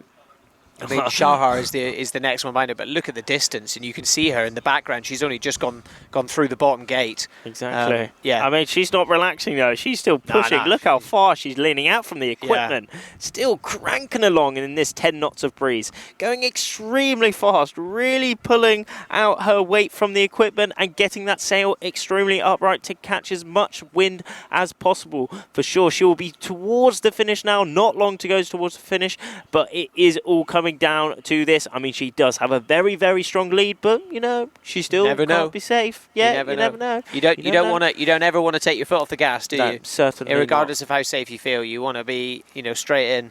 Exactly. And yeah, that will be her coming up towards the finish line. So it looks like she will cross over and will run away with a bullet. Speed of Rooney though. Yeah, look at the speed there. That. Yeah, that is great. I mean, they essentially can do double the wind speed on this equipment.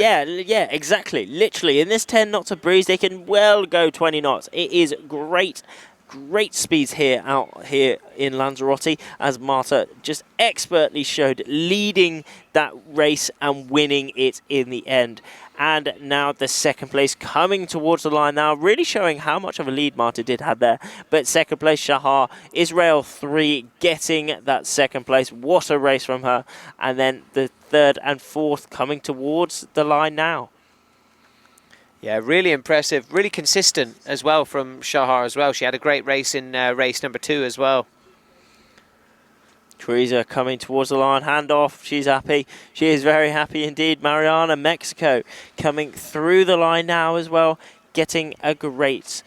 And here we are. Let's go to the replays of that race for the gold women. So yeah, heading straight over that start line. Another clean start from the women. It's what we like to see, making their way back up. Again, usual suspects. You know, we kind of didn't really see Emma Wilson. You know, she wasn't really ever in that sort of top 10 throughout the race.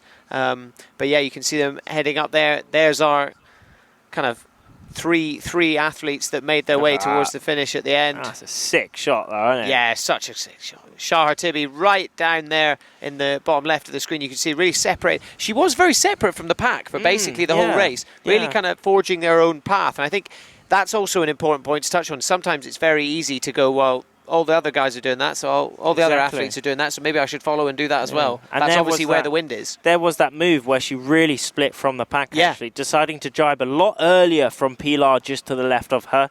And that did put her in good positioning, actually, as she did finish that race in second place, making their way back up on to that upwind mark. And there, Shahar was again putting in her tack, really trying to establish her lead. But then it was Marta Maggetti coming through on that bottom reach with a very, very tasty lead and really cranking. Still, there is no messing around with her, is it? And straight over that finish line at the end there. Picking up that dub, that W, the win for this third race for the women here on day 4. Beautiful there. So next up, it is race number 4 for the men's gold fleet. It is indeed, it is. And let's take a look at the race results for the women's race number 3. Marta Maggetti's hugely impressive performance. Again, kind of came out of nowhere. That last sort of third, last quarter of that race, just suddenly just put her foot down and came straight through. Shahar Tibi, you know, great performance throughout that entire race. Second. Teresa Steinlein, Germany, 7.99. Third place, as you said, she went over the line. She looked pretty stoked about that one. Yeah, she was happy. She was happy indeed as we're going back to the men. The men coming up now, the Gold Fleet men, under 2 minutes to go, around 1 minute 30. They will be going through their pre-starts routines.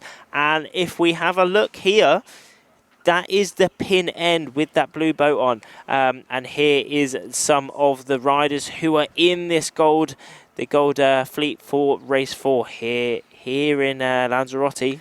Yeah, so once again, I mean, we didn't really see him last time. Kieran Badlow, he put in a really good performance in the last race. He was very much up there. Sebastian Kördel, again, we haven't really seen him find his form today after a bad day yesterday. Sam Sills, he was onto a good one. Certainly in the last race. Yeah, one of the confirmed Olympians. Yes, Samuel Sills. Exactly. Yeah, he'll be representing Great Britain. Yeah, him and Emma Wilson. He does always say he's underprepared for this competition, though, which is why fair is that? enough. Do you know? Well, he's just not. This isn't his pinnacle competition. Right. So I think his thinking is maybe a few mind games as well. You never know. You never know. Yeah, I mean, obviously, this isn't his goal, this competition. His goal is the Olympics. But you can be prepared for a training regatta, which this will be for him. Essentially, yeah, that's what he's treating this as you said earlier. But coming into the last 15 seconds, but the majority deciding to start off on port. So which is very interesting. There's definitely been a wind shift because everyone was starting on starboard tack earlier. So what a shot this is, though. Yeah, we can see the line exactly. We are exactly on the line, and what a start that was. In the middle there, I'm not too sure who that was. Turkey down that bottom end. Could that be Javid? I think that could be indeed. But yeah, one of them having a very good start in the middle there. Yeah, everybody starting on port tack basically, other than a couple of the riders. It's literally like someone's just held up a mirror to the first couple of races. Yeah, Turkey 399 right in the foreground there. Nicolo Renna there. That is indeed Javid. What a lad. Another top geezer having a great start down this bottom end, actually. He's got a very steady line, actually. He did come into day number 4 in that 30th place position. I mean, he's happy. He's happy. Obviously, he wants to do better, but he's doing a very, very good race so far. Hopefully, picking him into. As you've said, you know, so much of this does depend on the start. If you can have a good start, not only does it put you in a good position, but it probably just gives you a bit of confidence as well. Definitely. And it allows you to, you know, play around a little bit more and look around and go, right, I need to be doing this, because you're not just trying to play catch up the whole time. Exactly. It means you can take a little bit more awareness of your surroundings, and you're able to make those judgment calls a little bit better in terms of tactics, especially in the upwind leg where you're like, right, I need to really be trying to get upwind as efficiently as possible. Yeah. But Jarvid on our screens at the minute, just showing us all how it's done. He is a legend. I actually had the chance to train with him earlier in the year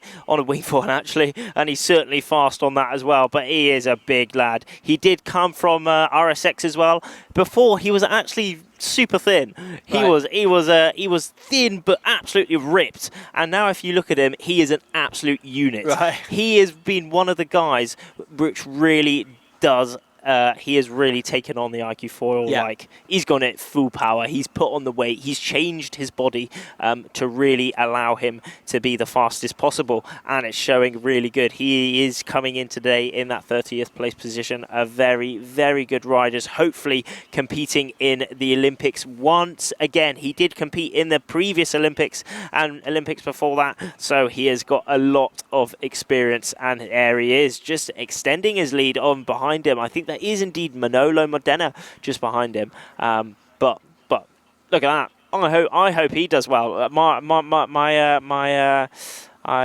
hopes are for him in this race. Guan Jarvid getting a lot of time on the camera at the minute. What a lad. He's just cruising, isn't he? You can see all the guys are starting to attack. Let's see, is he going to stay on the foil? Oh, what a great tack though, wasn't it? Oh, it hasn't quite finished. Oh, but still, considering it's 10 knots, that is a really, really good tack for such a big dude. Yeah, absolutely. See, he had to really kind of make his way back downwind to get back up on the foil, though. That's the only issue with not foiling all the way through, is you do have to kind of make that concession of going downwind slightly after the tack to get yourself back up and planing on the foil again before you can head back upwind. Exactly. So it can be, it can be difficult, but equally, if you don't have all the speed and the power, and especially if the wind drops and things, sometimes you just got to do it as best you can. Yeah. On our screens at the minute, on the left, just behind that leaderboard, I think that might be Luke. Can't quite make out who it is in the middle there, but it looks as if this could be one of the top packs at the minute. Oh no, it's all very close still, isn't it? We've got, I think that's Bernat in there in the middle, around that point. Duncan also in the middle there as well. 4th place. He's having some very good starts at the minute, I think. Hopefully he can hold throughout the races. In the previous race, we did see him quite high up. Again, high up, just dropping outside of that top 10 one more time. But it's all changing a lot inside this top 10, as it is so extremely light there, isn't it? It is very, very light. Yeah, the wind has definitely dropped right off. I mean, we're seeing it as we saw it at the start line. The fact that everyone going off on port tack, something must have changed. You know, whether it's the direction may have changed slightly, maybe it's blowing a little bit more offshore. You know, it's hard for us to tell here where we are.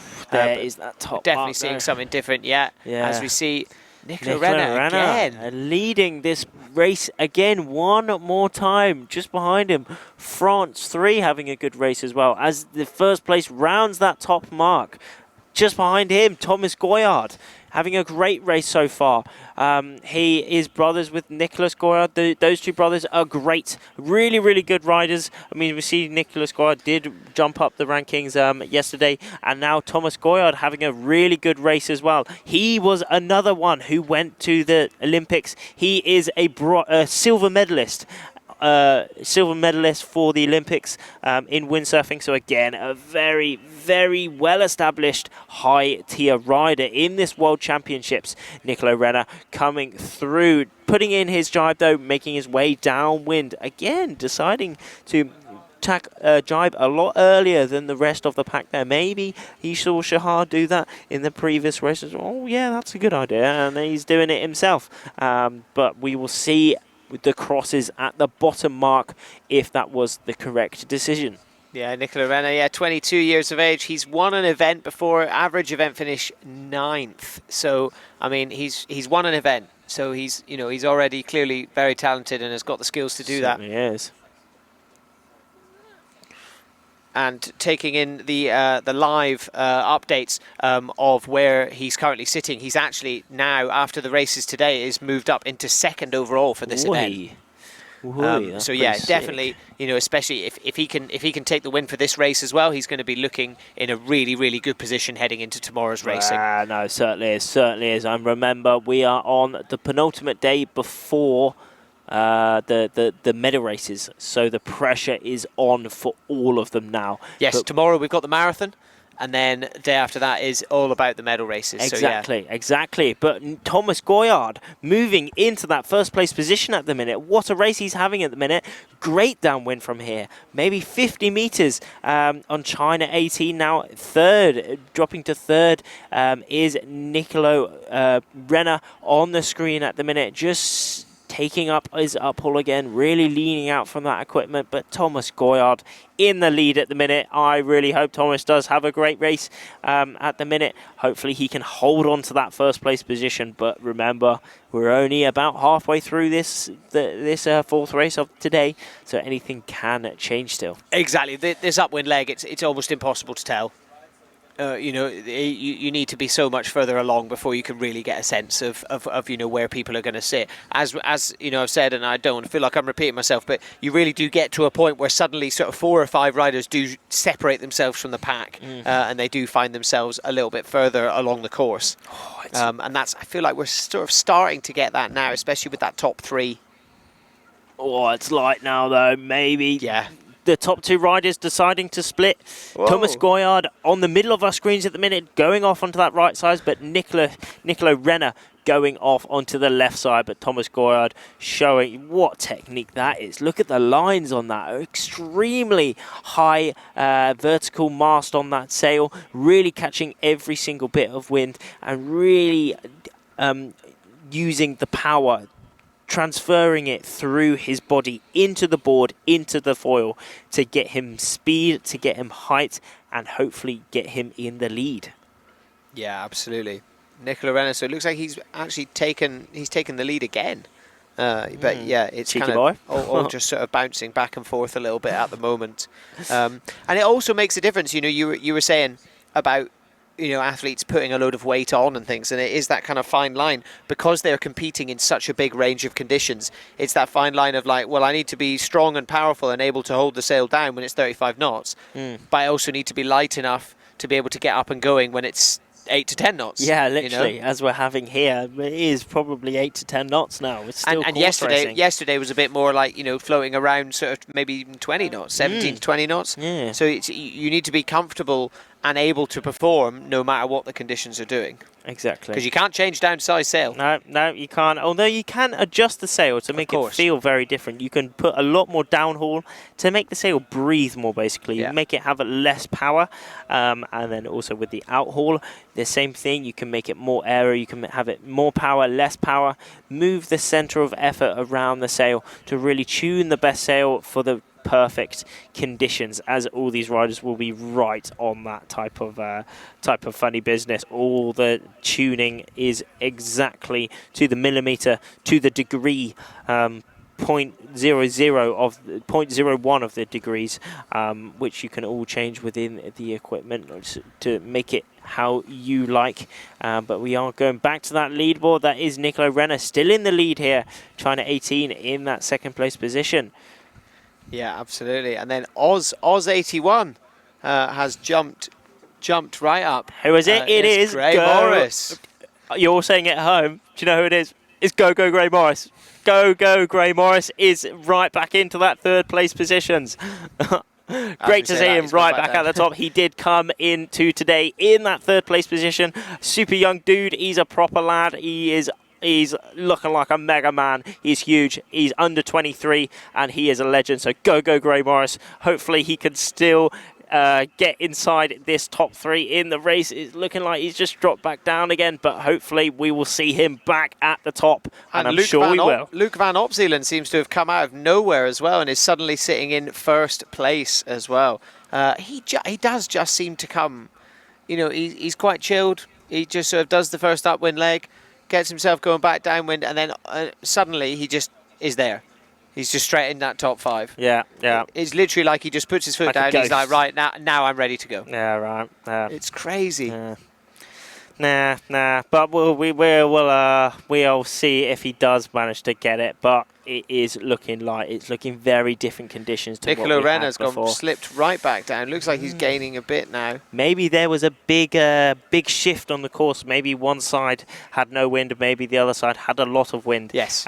So that could have changed it all back up, as we do see Gray Morris in that 4th place still, really hoping he can hold that place in there. And then GBR19, Finn Hawkins, what a legend, also inside that top 5. Kieran Badlow, Nicolo Renner has dropped down to that 7th place position, and then Greece, China and Netherlands finishing off that top 10 currently in this race. But remember, everything can really change. Yeah, absolutely. Poland 28 now sitting up in first. But again, it's so difficult to tell as they're making their way upwind. So this is the last upwind leg. After this, they will head back down through the gate and then straight reach over to the finish line. But that is attacking right next to the boy there. Nicolo in the lead still. Oh, no. It's Thomas. It's Thomas. Yeah, I thought I saw an Italian flag, but no, it's Thomas Goyard still leading this race. He was leading at the bottom, and then it is Poland 28. That is indeed Radisław Furmanski in that 2nd place position. A great race for him. He did come in today in that in 28th place. His number's 28 and came in 28. That was pretty cool. So he's having a great race as well, as Finn Hawkins does go through that upwind, just letting off his outhaul and cranking down towards that bottom gate. Where is Go? Where is he? Go Morris. There he is. What a lad. Dropped off the foil. Dropped off, but he's pumping. He is going. His name is Go, and he is going with that 3rd place bib on, because he did come in today in that 3rd place position. Will he be able to hold on to it? We will see. It's still all to play for, isn't it? There's still so many outcomes that can happen here. It looks like Thomas Goyard, he's got a pretty good lead.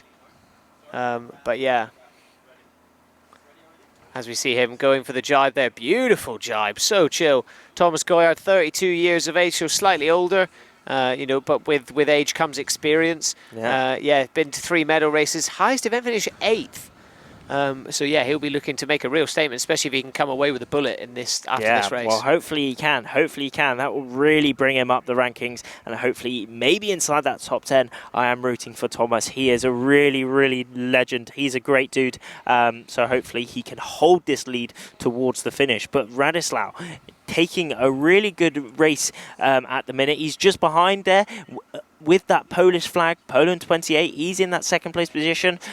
In that 3rd place, we also have Tomer having a really good race as well. He did come in today in 37th, actually. A little bit further down, but still inside that goal fleet. And him in 3rd place will give him a really big boost of confidence, and hopefully towards the finish inside of that top 5.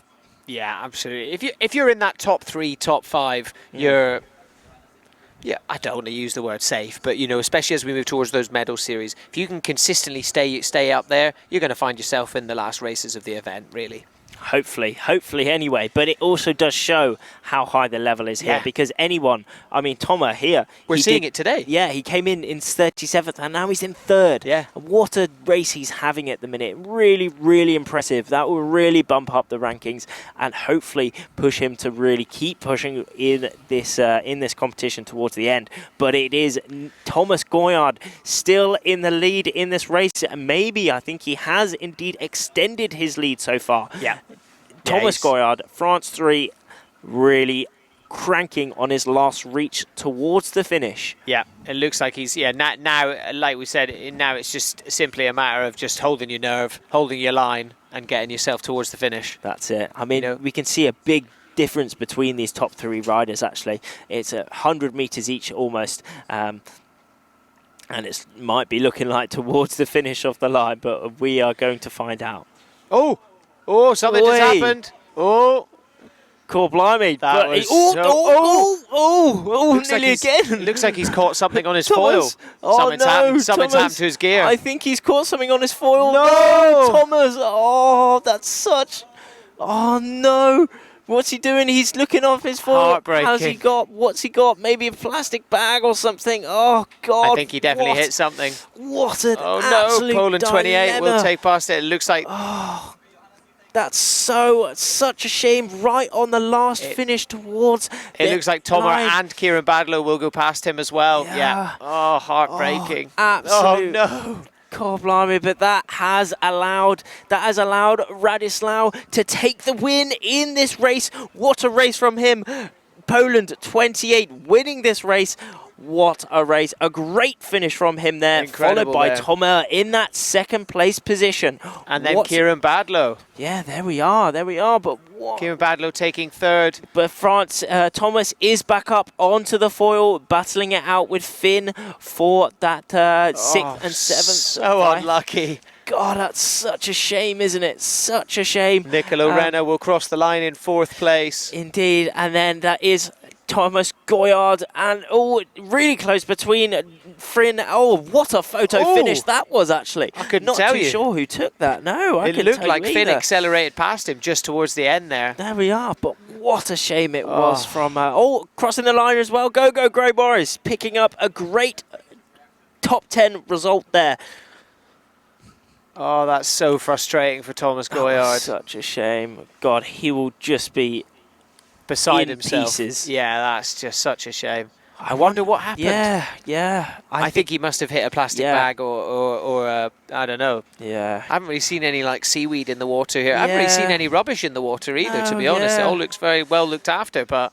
If nothing else, that's why you don't chuck rubbish in the ocean, because Thomas Goyard will lose out of his win. That is just Thomas such a Goyard shame. will run it over, and then it will lose his race that he was running the whole time. So mean. Let's take a little look at the replays from another dramatic race here in Lanzarote. So, opting to start on port tack, literally someone held up a mirror to the first few races.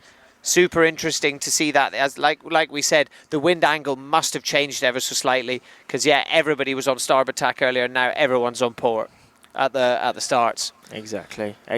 But there was that start. As you said, all deciding to go off onto that left side of the course. Yeah. There was Jarvid having a great first start, deciding going down that bottom end, having a great race as well, I hope. But there was that first up win. Nicola Renner having an early lead within that race. And then Thomas Goyard also in amongst there. But that did show there was that split at the bottom. At that bottom gate, Nicola deciding to go off onto the right, and Thomas deciding to go off into the left. So I mean, it worked for Thomas. Thomas was right. It certainly did work for Thomas. Didn't after it? that was when everything changed, and he found himself ahead of everyone. Exactly. And he did have such a nice lead towards the end, didn't he? Just towards the end, but here is that moment. It is probably come. Oh no, not yet. But there is that downwind. Just behind him is Radislau, and there is that moment, just catching that bit of whatever it was in the water. Such a shame, as we see trying to go on top of the foil to try and get it off, but he just couldn't get it off. Such a shame. Really pumping to try and get back up onto the foil, but he just could not shake it. And it's heartbreaking. It's such a shame, isn't it? I'd be really intrigued to find out what it was, because it looked like he kind of pulled something out, didn't he? Yeah. But that is just trash, isn't it? Absolute rubbish. But there, Thomas Goyard and Finn battling it out for that next spot. What a shame. Let's take a look at the results of that race then. So Radislav Furmanski, lucky day for him. Yeah, lucky day for him. Well, I mean, he was in second, wasn't it? Either way, that was an amazing race from him. Yeah. Kieran Badlow really winning there as well, coming out with the third place. He'll be really pleased with that one. Also, Thomas having a great Finn, race. you're right. We were right. Finn Hawkins did just manage to accelerate, and he will take 5th place. Thomas Goyard coming in 6th. Cheeky, very close. Jingye Huang as well, China 18. He put in a really good race there. He was consistently in that sort of top 5. Exactly, and it is in 8th place. It's Gray Morris. Go, go. That is a top result from him. Hopefully he can really stay inside this top 10 towards the end of the week. We're all banking to. We're all hoping to, aren't we? We are all hoping. Absolutely. So, next up then, that was the end of race 4 for the men's Gold Fleet. Next up, we will be doing the 4th race for the women's Gold Fleet. So there are 3 races to go left for today, and we have 2 minutes left up until the women's race. Yeah, who's your money on? It's been a mix, hasn't it? I mean, we've had Emma won the first 2, but after that, it's been a bit. Yeah, innit? It's just a bit mixed.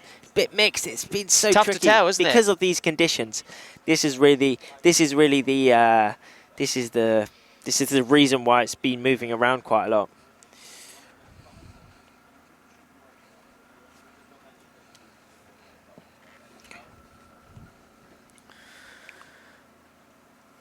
So just over a minute and 15 seconds left until race 4 for the women's. Be interesting to see. I mean, Emma Wilson, I know we keep touching on her, but she's just been so dominant in this competition. Really interesting to see. She just wasn't really in the top 10 at all in the last race, so she'll be looking to really try and get herself back up in there for this race. So yeah, I'd say she's probably going to be out for blood. She's going to be wanting to really make a statement for this race.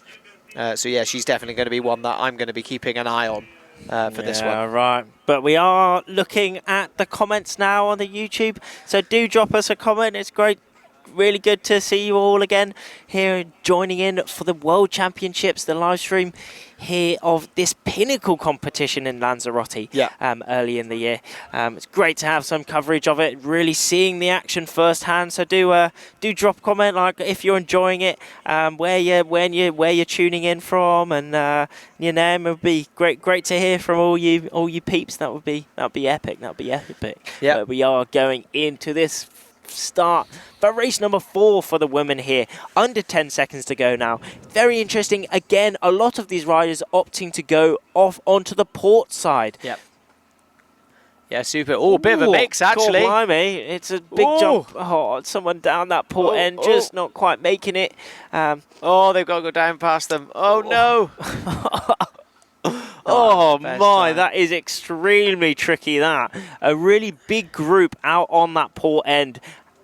Arguably, I think they could be having the best start. Maybe there is a bit of a port end bias there. I think there is indeed. I'd say definitely there is. The wind has definitely switched round. Bias there. If you see, the wind is very changing now. The wind is moving around. It's changed quite a lot, which is making it really tricky for these for the. I think it's definitely it must have switched a little bit more offshore. There's a little bit more north in the wind now. And as you can see, the land in the background there, it's coming off, and that's probably why we're seeing it become a bit gustier. Yeah, I mean, look at it. They're literally, the wind's turned a lot more offshore. Yeah, it is. Yeah, for sure. The riders who are out on top of that, on that top end, will be out on top. You can see how much further ahead they are than all the riders behind as well. You know, everyone that went off on port tack in the first place.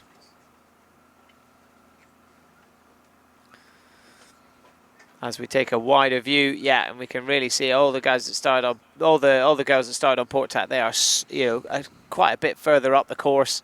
You can see the Silver Fleet racing in the background as well. Yeah, the bay is full today. Certainly is. I mean, if you want to come in between Lanzarote and Fuerteventura, you're going to be greeted by a lot of iQFOilers here for the World Championships. There is over 200 riders here, over 200, a really big turnout, as they are all pushing for those Olympic qualifications and also those World Championship titles. Natasha Lapa just cruising across the screen now, Cyprus 1, cranking up onto this upwind, onto the right side of the course. It'd be very interesting to see how she comes out on top, because she was one of the port riders who started down that boat end. So maybe that was a good place to start, or maybe down that pin end was a good place to start. But either way, it looks like Port was a good good tack to start on anyway. Yeah, absolutely. So again, bit of a change. Yeah, it's impossible to say what's going on at the moment. Norway 3-3-2, currently sitting in second place, but so early on in the race with so many riders tacking. Oh, it's chaos at the moment. Everyone tacking. There is that upwind mark on the right side of the screen. They're all tacking to get towards that top mark, but where is that ley line? It looks, I mean, at this angle, it looks like a lot of them maybe have underlaid that mark. Yeah, definitely. They're gonna have to tack and go round and to go again, I'd say. But you never know. There could be a gust which pushes them right back up into the line. Absolutely. Which we are seeing quite a lot. It's quite changeable conditions, but maybe this is a good part of going off onto the left side of the course, off on starboard, as this group here on our screens have had, as they are closer to that upwind mark when they are on that ley line, so they will be able to judge it a little bit better and a little bit easier. Yeah, absolutely. As we are seeing them heading up, so that orange mark in the background, that is the upwind end of the course, so they will be going round that, making their way back down towards the gate, coming back up and round again, and then down through the gate and a reach across to the finish line. Dramatic scenes on the reach in the last men's race with Thomas Goyard hitting something in the water and losing out and ending up coming 6th place. So fingers crossed we're not going to see that again. Yeah. Hopefully not, but anything can happen, you know. Indeed. Anything can happen. But Italy 25 having a very good race so far, maybe in that lead, but it's all switching around. Only 40 meters separates this top 5 at the minute. All very, very tricky. Down there in that top 10th, that 9th place position now, Turkey 577. That is that's Merve, I'm pretty sure indeed, yeah, because that was my old number as well. Where Spaniard 12 in there, Pilar, as they all going towards that upwind mark. Yeah. All putting in their pumps, trying to make that upwind mark. Oh, very, very good maneuver there from Estonia, and also China taking those top 2 spots, I think. Yes, that is indeed. I did see those flags correctly. So in that lead, that is indeed China 37, and then Estonia 127 in that 2nd place position. Yeah, and then Pilar just dropping down to 4th, but she's the kind of heavy hitter that is up the front of this race at the moment. You know, coming into this morning, I think she was in 3rd place overall. So yeah, she will be looking to try and maintain some of that consistency. For sure. Yeah, so currently sitting in 3rd place. But yeah, China 37 currently sitting in 1st. Yeah, and then a very good upwind leg from there is Zheng Yan, China 37, having a great first upwind leg, allowing herself to be in the lead. Highest event finish, she has won it. She has won it, so for sure. She does have a bit of experience at the top, a lot of experience at the top, indeed. So she'll be really wanting to defend her spot now. Now she's done the hard work of leading. She just has to defend now, winning the Asian Games. So yeah, currently, again, another event winner. So there's no reason to be surprised that she's currently leading this race. And this again goes to show potentially, as the conditions have changed, maybe she is a little bit more comfortable with the kind of lighter winds. Possibly so, possibly so. I mean, I was lucky enough to go to the Asian Games and witness it firsthand, commentate over there, and it was very light winds there. Actually, it was very light, but also extremely changing a lot, which actually could suit her very well here, as we have seen the conditions change a lot here on day 4. So this could be a very good thing for Zheng, and it's showing it is, as she's leading this race. Yeah, absolutely. You said it perfectly, and this is where, despite so many of the athletes spending time here throughout the winter and getting comfortable, it's such a great place for training. Depending on where they've come from and the conditions that it's like there, that's going to really inform how they perform. And as we're seeing with Zheng now, she's clearly very comfortable with these sort of conditions. And look, she's streets ahead of everyone else now. She's so much further. Even. Nice little second jibe there. Kind of dropped off the foil a little bit. Some little pumps just to make sure she stays on the foil, but there she is. Easy for her. Easy stuff. Now making her way back upwind. Bit of fruitiness here going from Estonia, Emma, and also Mariana, Mexico. All very close here. Who will get the better mark rounding? Or it could be Mariana, but extremely close between Emma and Mariana. Mariana just pushing Emma out. Oh, that was a fighting maneuver. Fighting maneuver from Mariana there. Really squeezing her out and making Emma drop off the foil and losing so much ground, unfortunately. Look at everyone else managing to get so much further up. She looks like she's really lost a lot of power. Yeah, that's tricky. That is the thing from getting this dirty wind in. It does look like the wind has dropped off so much. Oh wow, now, yeah, it really is.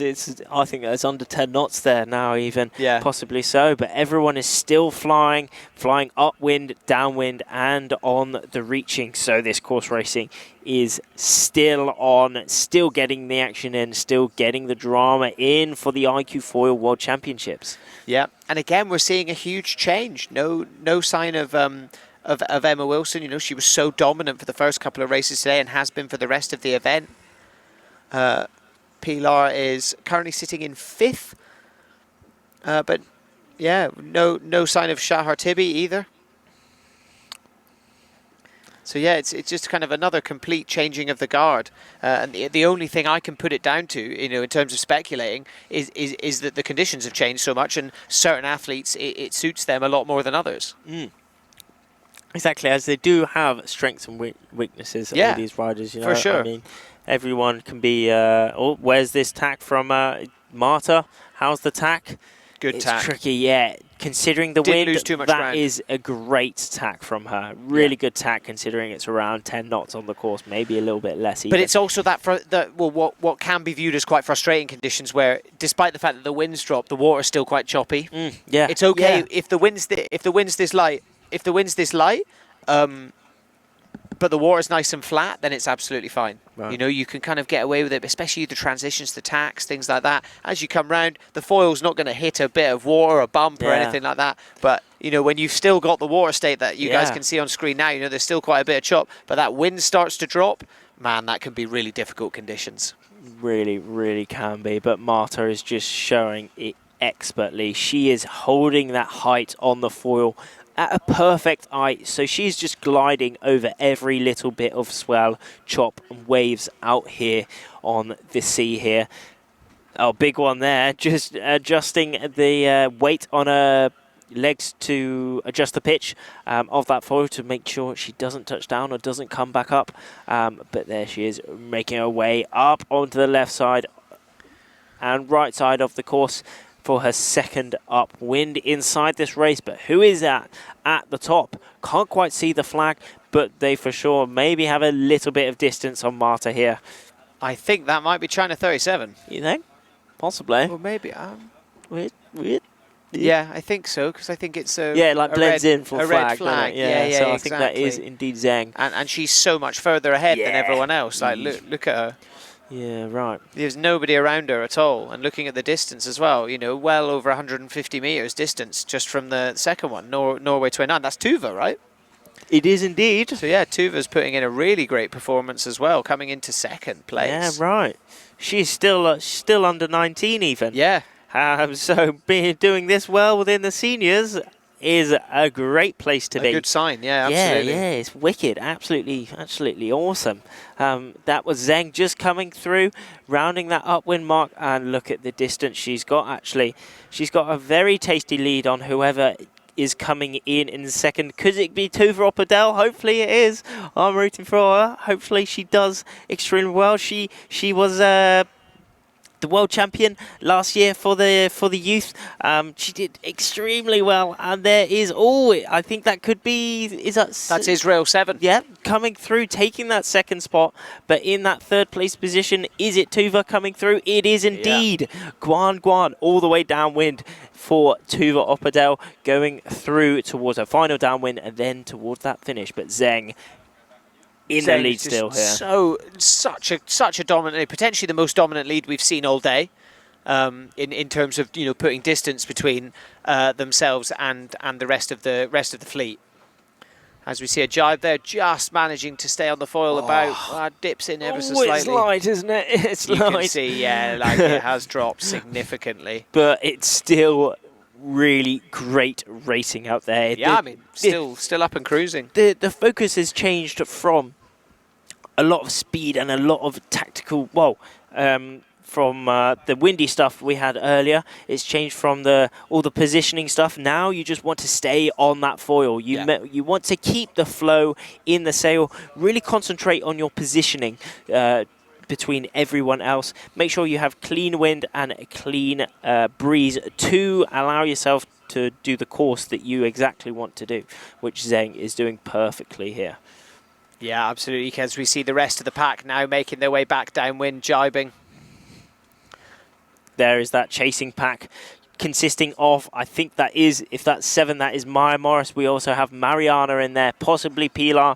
Yeah, that's Pilar up in the top left as well. Yeah, it is indeed. So that is Pilar on the left side of the screen. That is that chasing pack towards the rest.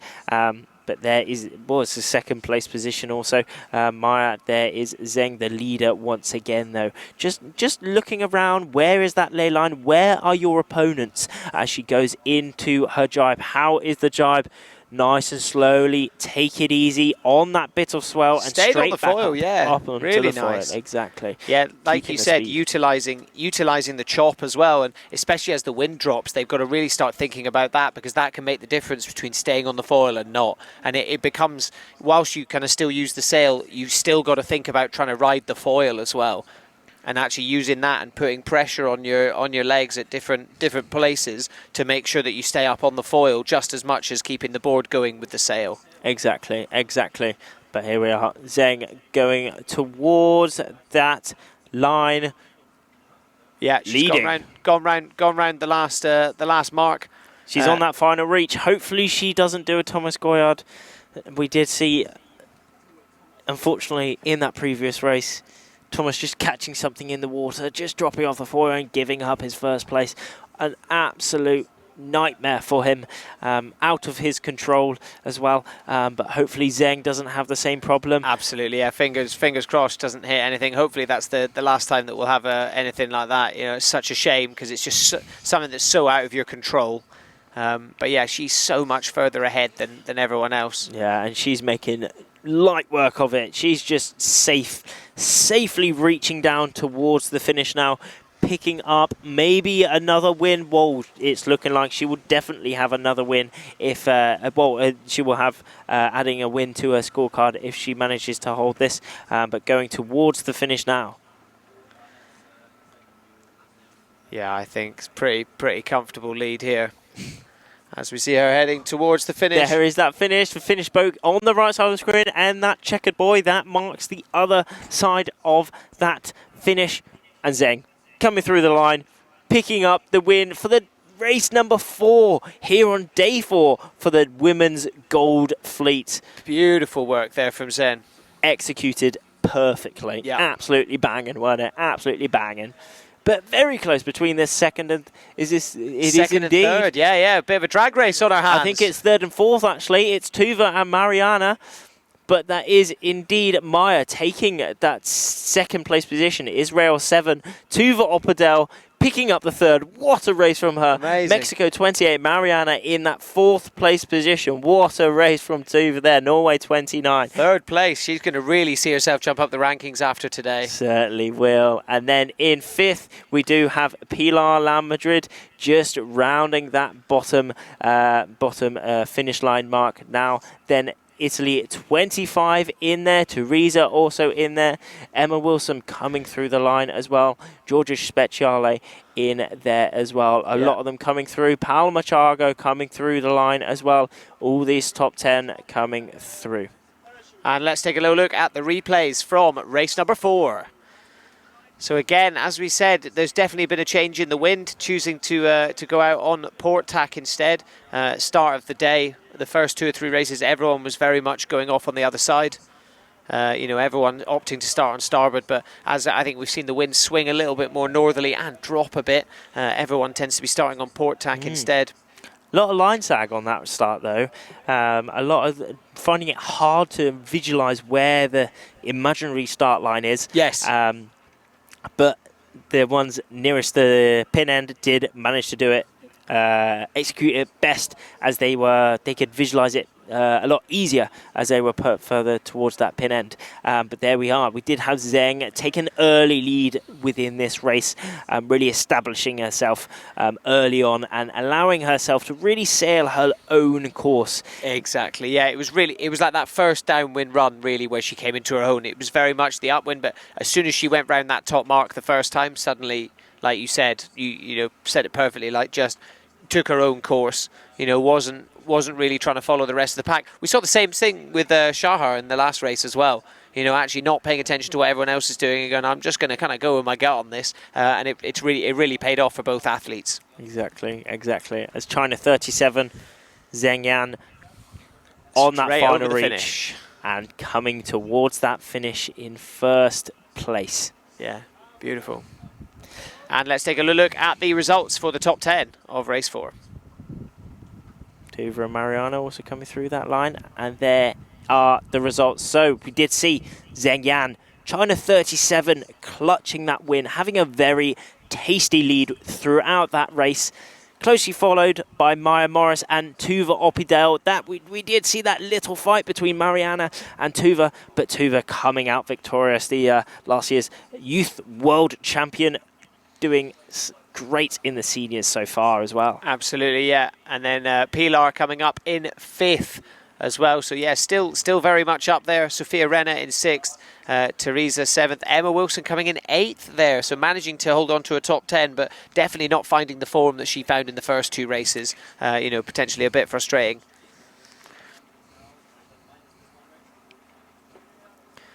So let's take a little look at the overall women's rankings so far today then. This is not counting race 4 that has just happened, so obviously this will change slightly, but just to give you guys a bit of an idea. So yeah, Emma Wilson pretty comfortably sat up there in first place. Obviously last 2 races hasn't had the best time, but prior to that she's been completely dominant for most of this event. Pilar now moves up into 2nd place, and then finishing out the top 5, it is all about the Israeli riders. Yeah, they are just dominating, aren't they? They've been dominating for a really long time. A very strong nation within windsurfing. In 6th, we do have Sarah Vanikas. So jumped up 2 spots. Exactly. She's doing extremely well. First Dutchie at the minute. She'll be very happy with that. Yeah. But the pressure is still on. Marta in that top 10 as well from Italy. Yeah, exactly. So yeah, really interesting. Now, right, into the final men's race of the day. In theory, are we within the countdown? I think it is, as I am seeing them all foiling around at the minute. They're not all waiting by the boat. If we weren't in countdown, they would probably be waiting by the boat so they can get their watches correctly. However, they are all starting to line up. They are going to be coming across the left of our screens. Yes, 30 seconds left to go until the start of the Gold Fleet's men's Gold Fleet race number 5. This will be the final race for the Gold boys here in Lanzarote for day number 4. So this is going to be a very important one, how they are going to finish this day. Ooh, again, this has been an interesting one. And look at this, it's complete split. But it's looking like a lot of these port riders deciding to duck. A lot of them some of them. One rider really went out of that one, really ducking out of it. Not too sure, maybe he thought it could be a general, but it's looking like it won't be. A lot of crosses here, but a lot of these port end riders deciding to duck, not going for threading the needle and going for gaps that don't exist, just being kind of tame, following by the rules. Remember, the riders who start off on port, that head off onto the right side of the course, do not have right of way. However, the riders on our screens at the minute, they did have right of way. They can just go and not think about anything else. Interesting them opting to go for that, despite the fact that there may not have been as much of a bias. They may not have as much room to get upwind, but actually it's a stronger position to start going over the line because you know that you've got right of way. Exactly. Exactly, but we do have one rider on the left of our screens here, and maybe had one of the best starts out of this little group here, but still putting in some mega pumps really to establish themselves in this race. I think that is Finn on that Patrick Sail again. Yeah. What a lad going through in that 6th place position at the minute. Looks like that's Gray Morris that had the really good start. Oh, go Gray Morris. Is he? Yeah, I think that... Oh, in the middle, is that... I think that's Gray Morris, yeah. I see dark blue, and I think that is Aussie. So go Gray Morris, what a lad. And then Luke van Opzeeland. Yeah, in there as well, but go Gray. I believe in you. You will get a really sick result in this, hopefully. I'm rooting for him. But we also have a front. Oh, it's all moving around. It's all moving around at the minute. But Gray having a very good extension there towards the rest of the pack. Maybe he's got a little bit of gust, a little bit of wind there. But that has allowed him to maybe have one of the best starts here. And this wind has really changed, actually. Completely changed, yeah. The wind's changed direction so much. Yeah. I think but that's the problem. The guys that have all started on starboard tack, they are now so much further downwind than they have been for the rest of the day. So yeah, I think even though the people on port tack that started, whilst they perhaps had to dip down below the starboard tack riders on the start line, I think now they're going to find themselves potentially in a higher position. Certainly will be. Ooh. Nearly hit the land. Cool, blimey. Close. Yeah, right.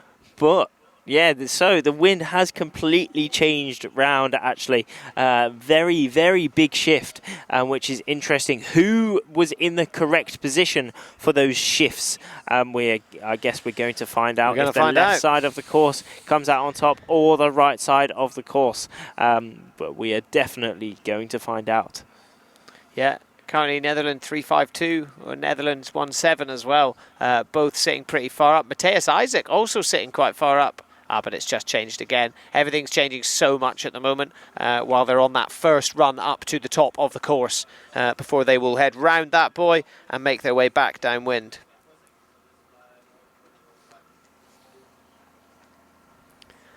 Yeah, Matthias Isaac looking pretty high up, currently sitting in 3rd. Now 1st.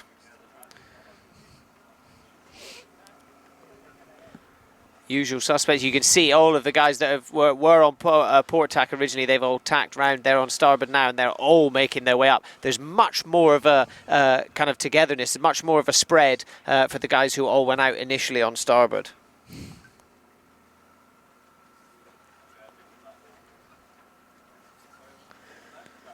Two riders on the middle of our screens now, making their way onto the left side of the course. It's 3, I think. It's 3? Yeah.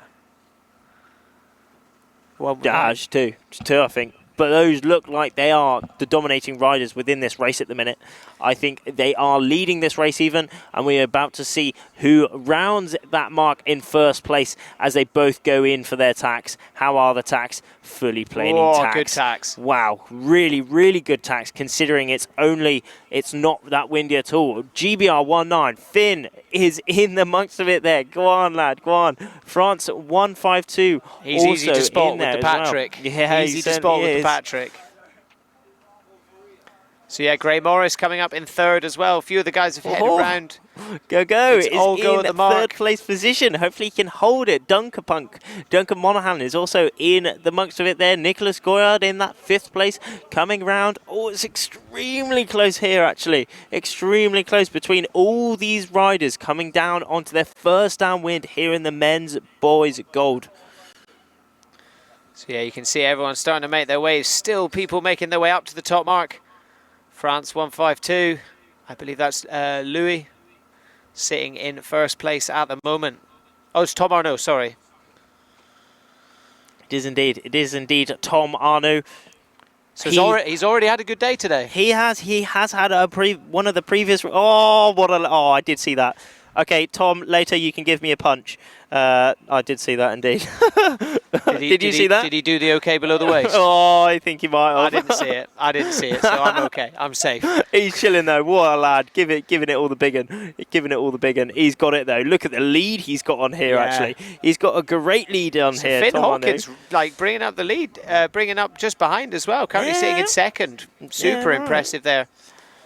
it's cool to see the kind of athletes, like, as soon as they start doing well, they almost continue doing well. They start to build a little bit of momentum, get a little bit of confidence, and they go, right, you know, they figure out where the course is. Right, now I know, now I can step into another gear. And that's, I feel like, what we've seen with Tom Arnaud and as well as Finn Hawkins. Yeah, exactly. I mean, some young riders here leading this top 3 at the minute. Yeah. Top 4 even. Look at this. I mean, Duncan Monaghan, he's a young dude. I think he's either 18 or 19 now, on this senior equipment, doing extremely well within this race. Go Gray Morris is also extremely young as well. I think he's 19 now. Finn, he's 21, just 1 year above me. Oh. He has been great. And then in that first place position, Tom Arnaud, also a young dude, ripping it up on the iQFOiL course here in Lanzarote. But there he is. You can see that drone following in. Ooh, a little bit of a touchdown there, but he's got it on lock. That was nearly didn't end well. Nearly a bit of a cheeky one, but he's putting in those pumps just to recoup those slight meters that he lost there. But look at that. Look at the stableness. Cranking out, pulling up onto his uphill to really extend. You can see that stance there. He's so tense, everything. You know, as soon as the wind drops like this, you can't afford to just sit back and relax. You know, he's out of the harness a lot, pumping, really trying to maximize as much speed as possible, staying up on the foil, really trying to keep that lead going. He knows he's probably had a little look behind him. He's got got a bit of room, but equally they're all heading up towards me. Yeah, they're all pushing. Right. Yeah, exactly. But it looks like China 1 deciding to take a little bit of a different line, going off onto that right side of the course. I've got to say the Portac side worked better last time. I can't blame him for doing it. Yeah, exactly. Couldn't be going off onto that right side of the course. Will he be able to come out on top? We are going to find out. Yeah. I mean, in that position, as he's looking like he's the only top rider who went off onto that side, can either gain or he can lose, really, depending on if he gets lucky with a gust or shift. But it is still Tom Arnaud leading, but extremely close from Go Gray Morris and also Finn Hawkins, 2 utter legends. And it's going to be a bit of a fight there. A fun fight, though, gentleman's fight, which is going to be wicked battles towards the finish. But Tom Arnaud on our screens at the minute, just making his harness lines a little bit shorter to really make him go upwind, considering it has dropped quite a lot. But there he is, having quite a tasty lead, actually, to the rest of the pack. Finn Hawkins still in there, couldn't be jumping up a little bit, actually. That could have been a great move from him, deciding to tack out a little bit earlier. But Tom Arnaud putting in nice his tack there. Yeah, there we are. Really nice tack from Tom right Arnaud into there. the sun. What a beautiful shoddy. Yeah. So yeah, it does. You know, he has got a pretty commanding lead over everyone else at the moment. He's really starting to put a bit of distance between us. The only one, actually, China 1 choosing to make a bit of a tactical decision. You can see him coming across now. Yeah, potentially going off on the port tack has sort of paid off for him a little bit. It's jumped him ahead of everyone. Exactly. Where is that upwind mark, though? Where is that upwind? There we have a sick perspective of all this upwind leg here. All the riders, this top group, making their way towards that upwind mark, and then it will be their final downwind towards the finish. But we are going to see very soon. They all are coming towards that upwind mark. Tom Arnaud still in that lead. Oh, a really huge lead. Yeah, he's really put some distance between himself and everyone else now. I think he might have done a very good tactical maneuver there. Maybe tacking at the right time. Maybe going off onto the correct side of the course, which has put him in a very good position within this race. But it is Finn Hawkins. Finn Hawkins in that second place position, 200 meters behind. And then it is Gray Morris, Australia, 81 lads. So yeah, Gray Morris and Nicholas Goyard are really biting each other's heels at the moment, constantly swapping each other out for that 3rd and 4th position. Yeah, Nico is really trying to punch into this here. Really trying to punch into this here. I mean, yesterday he had a wicked day. He won every single race he did in this course racing. So for sure, it's one of his strengths. Hasn't quite had the day today so far. Well, I think he said we saw him earlier as well. I think he's battling a bit of sickness as well, isn't he? He's He's not on top form at the moment either, but I mean, you wouldn't know that from yesterday, would you? Yeah, it's a bit rough, unfortunately. But yeah, as you said, it's not really stopping him, is it? No, it's not really at all. not stopping him. Speaking of not being stopped, Tom Arnaud, just everyone else, he's waving at them as they go by. Yeah, right. They're all off to still got to get round the mark. He is on his way back down the course already. He's put a really significant lead between himself and the rest of the pack now. Yeah, he has, hasn't he? Over 200 metres now to this second place. But remember, anything can happen. If he drops off the foil, that could be game over for him. It's a huge thing to happen. You can, especially now that you're going downwind, now that we're jibing, you just can't do that. Exactly. You have to be on that foil all the time now. For sure. But Tom Arnaud just going through this downwind, weaving in between the rest of the riders on his final downwind. This will really be pushing him up the rankings, hopefully, if he can hold this towards the end of this race. Yeah, absolutely. You can see, riding a bit of swell. As soon as he jumps on that swell, he's immediately going for the jibe. Like we said earlier, you know, if he can stay up on the foil, everything's going to be safer, and you've got to try and use everything you've got to maintain that lift. Exactly. But it's interesting, where's Nico gone? He is in 5th place now. Dunks. Go on, Duncan. He's in 4th place position now, inside that top 5. Nico Goyard in that 5th place position, couldn't be in that 6th. And there is that chasing pack of towards Tom Arnaud. Finn is really trying to... Tom Arnaud just dropping off the foil within that jibe. However, he's straight back up onto it. That bit of swell just helped exactly. him. Yeah, exactly. Really pushing him downwind, really adding some extra speed on that foil. The more speed you have on that foil, the more lift you have. Oh, I think he's caught something.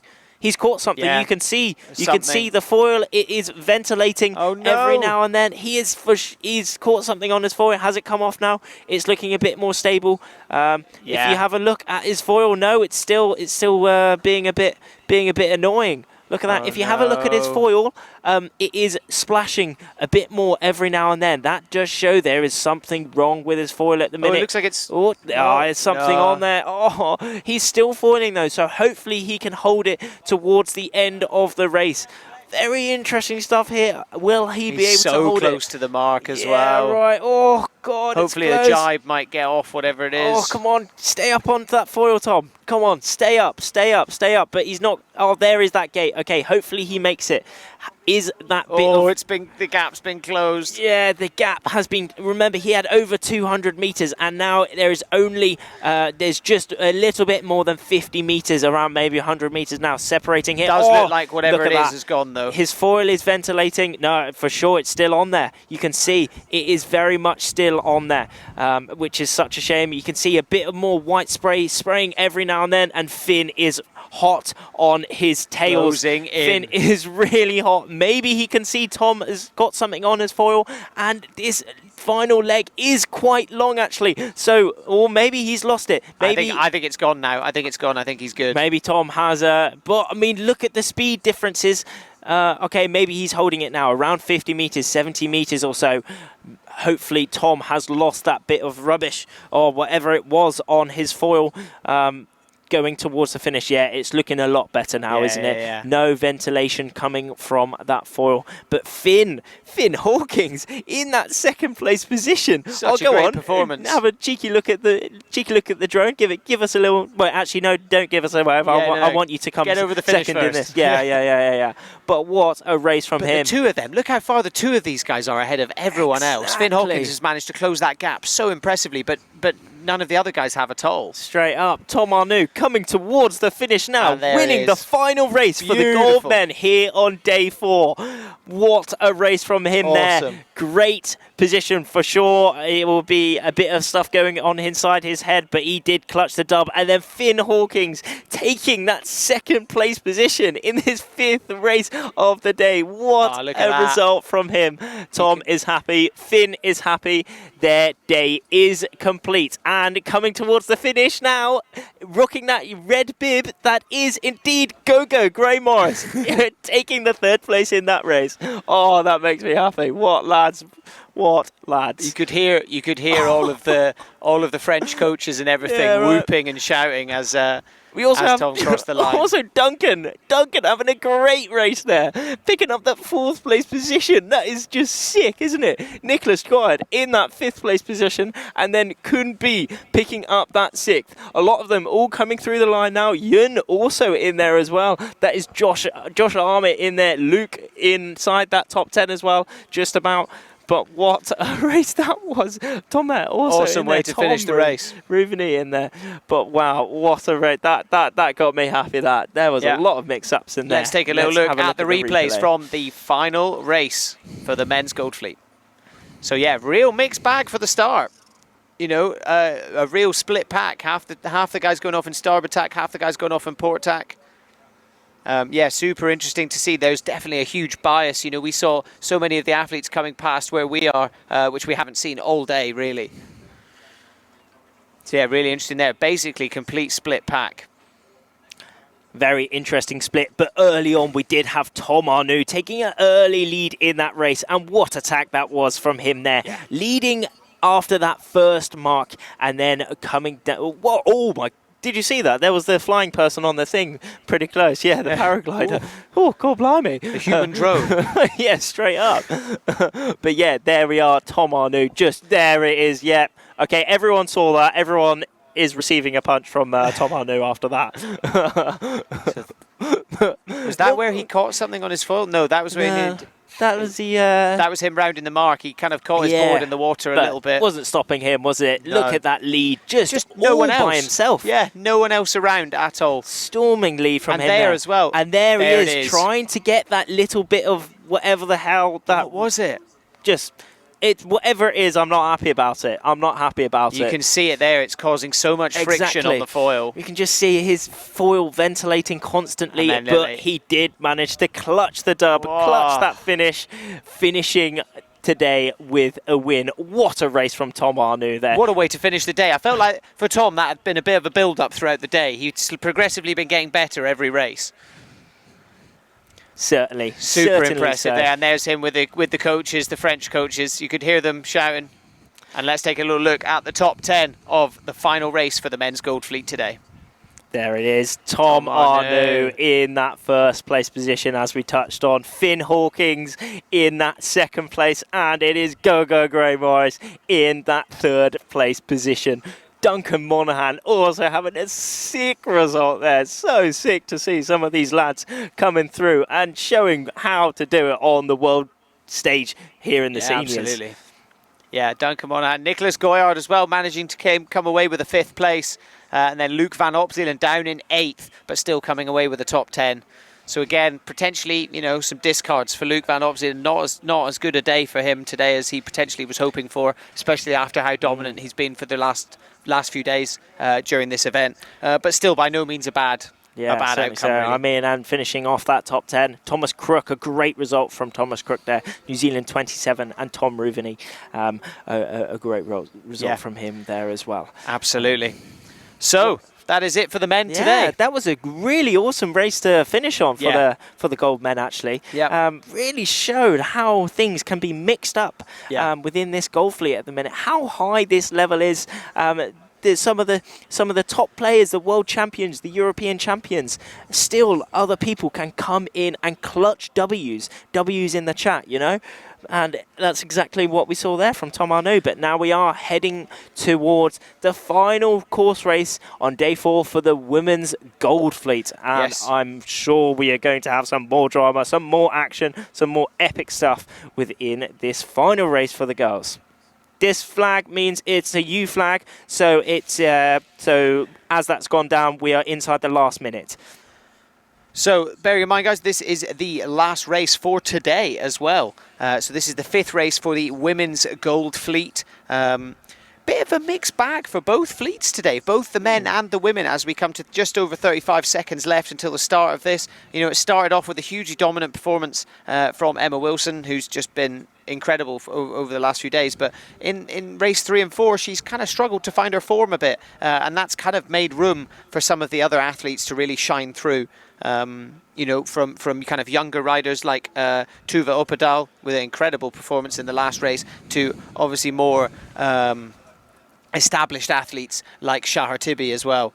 So yeah, it's going to be a really interesting way to finish this out after some really exciting racing as we are getting to the finish. We are getting really close to this start for the final race for the girls. And there we are, off we pop, the flag is down and off they go. I think that is indeed Mina Mobek in the middle there. Norway having a great start. That is either Mina or Maya. I can't quite make out the number, but one of the Norwegian girls having a great start there. Lillian and Sarah also having a great race up that top, great start up that top end. Some riders, some port flyers trying to come through. Sarah on the screen at the minute, and that is China 37 Zheng coming through with a great start as well, along with after Teresa. Such a good performance in the last race as well. Exactly. Zhen, these are clearly conditions that she thrives in. So yeah, it's going to be interesting to see how she performs in this race. And of course, there'll be a little bit of confidence from the last race as well, a little bit of momentum, and will she be able to carry that on, especially given that we're getting towards the end of the day. She's like, right, let's finish this with a bang. Yeah, I mean, given the start that she's had here, I think she could be near the top once again inside this final race. Absolutely. I mean, she did come into today in that 16th place position. So, I mean, not far, but a fairly significant amount away from that top 10. Yeah. But after these amazing races that she's been having so far, hopefully that might even bump herself even higher, maybe going towards that top 10. Absolutely. So yeah, just coming through, actually taking a look at it, actually, yeah, so she's now, before the start of this race, she's sitting in 10th overall now. So yeah, at the moment, as long as this race goes well, she is, you know, looking good for those medal races. Potentially, she could find herself even higher. Oh, they're all coming pretty close to us now. We're on that white boat in the middle of our screens, you can see. They're all coming very close. We might be slightly in the way. But well, I mean, we were nowhere near it earlier. So. Yeah, we were nowhere near it earlier. But as the wind switch, we are kind of we're getting the action firsthand right next to them, which is pretty exciting. sick. But that has meant that Zheng has had a very clean lane up on to the side of her course. She's made such a good tactical decision there, I think. Exactly. I mean, that early tack onto port. She's leading already, as we're seeing by the results, along with Teresa just behind her, making the same decision. And they're streets ahead of everybody else, aren't they? Exactly. And now we're seeing everybody else go. Maybe they turn over their shoulders and wait, look at those girls. Maybe we need to get ourselves up there as well. Bit of way eight. Yeah, so they've made their way around as well. So Teresa actually now sitting in first, but obviously it's still, you know, everyone's game to play.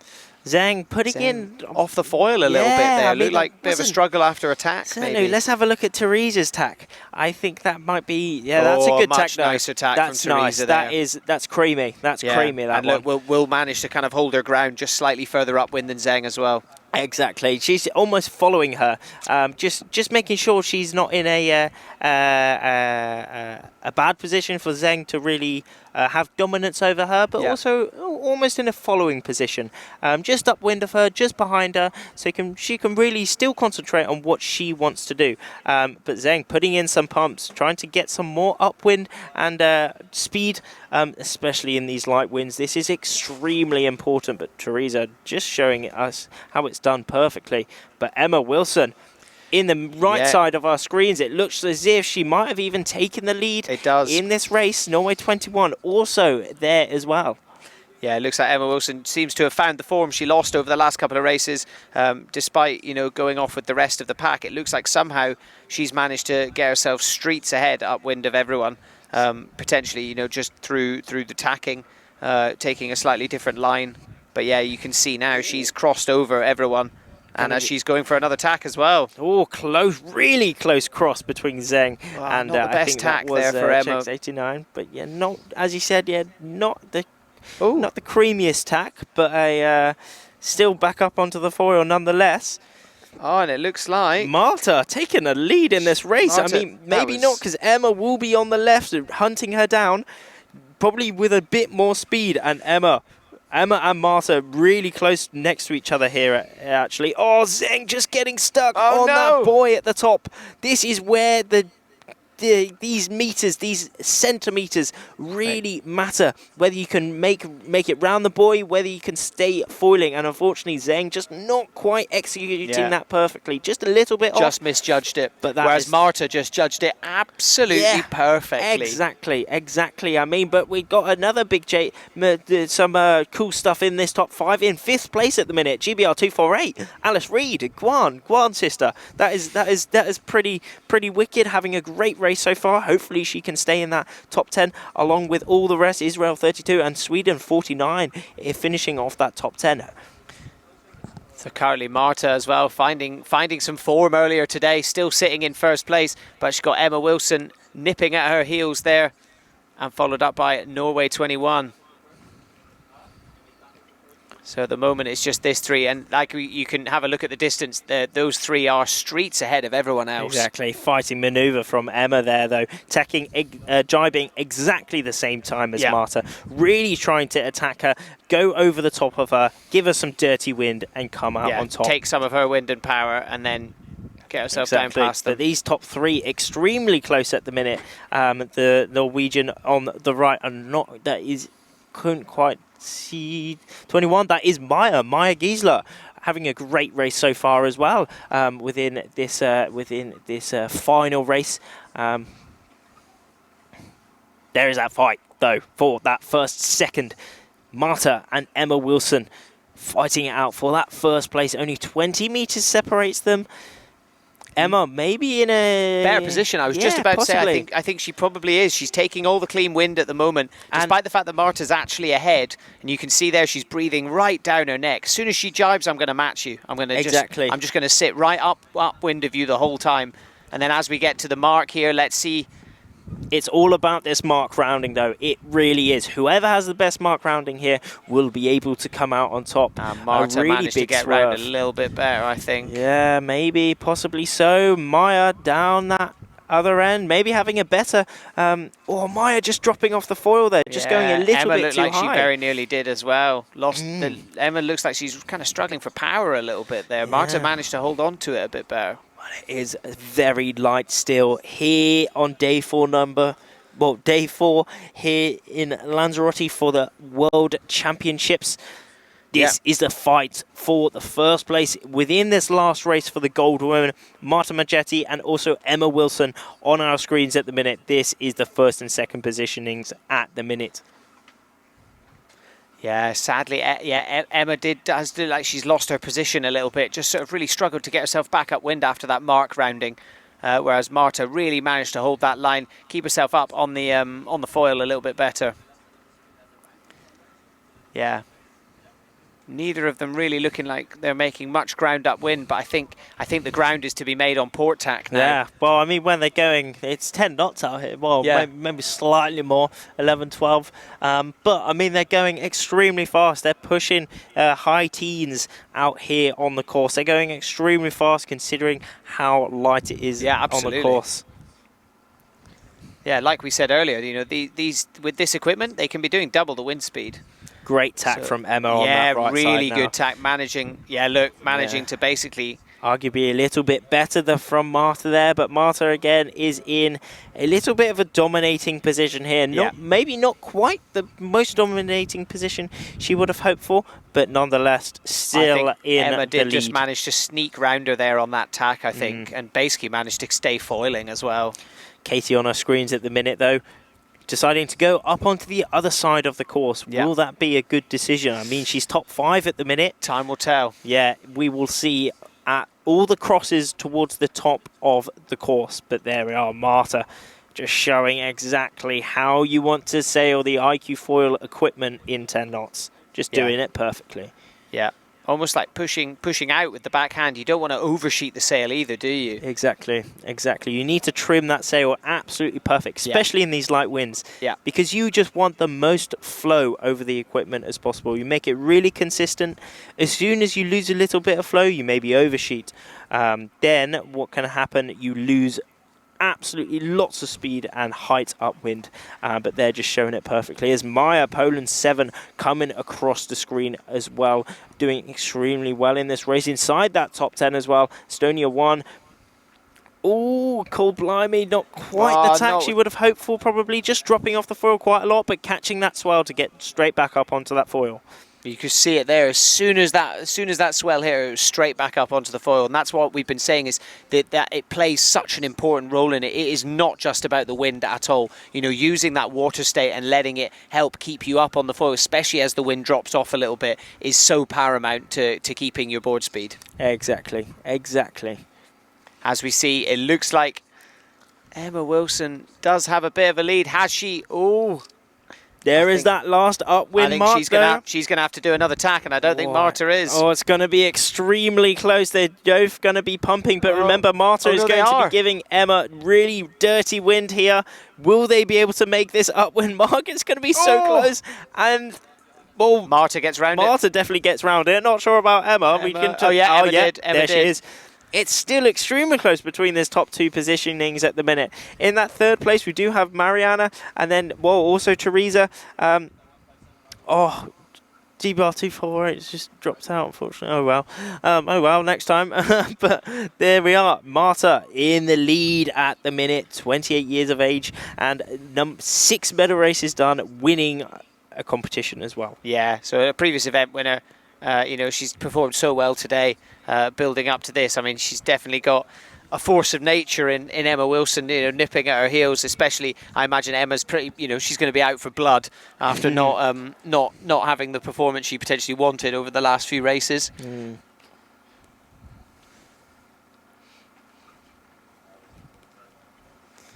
So yeah, still got a bit of a lead. Oh, she's actually put a fair bit of distance between herself and Emma, actually, Marta.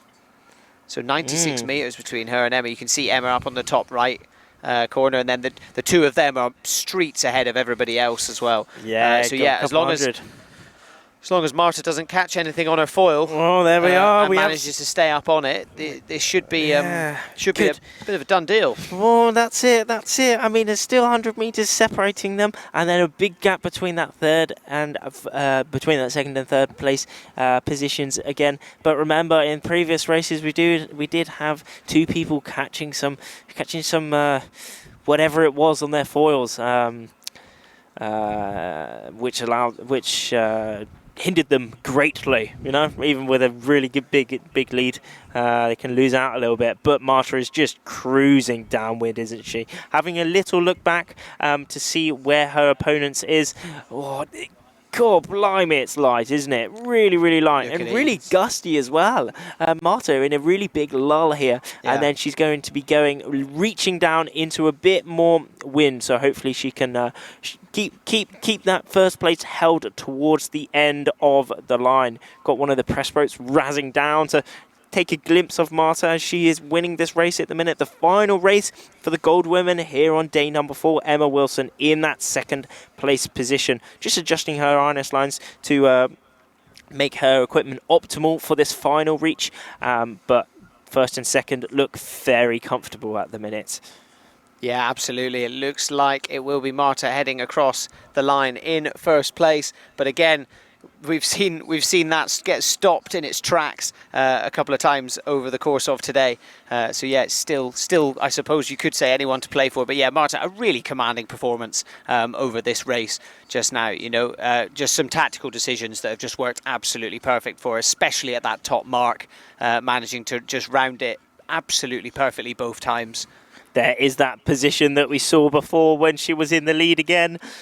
Really leaning out from that sail and that equipment to get the best speed possible in this 10 knots of breeze. And she's coming towards the finish now. Hopefully she can still hold it. Only several tens of meters to go.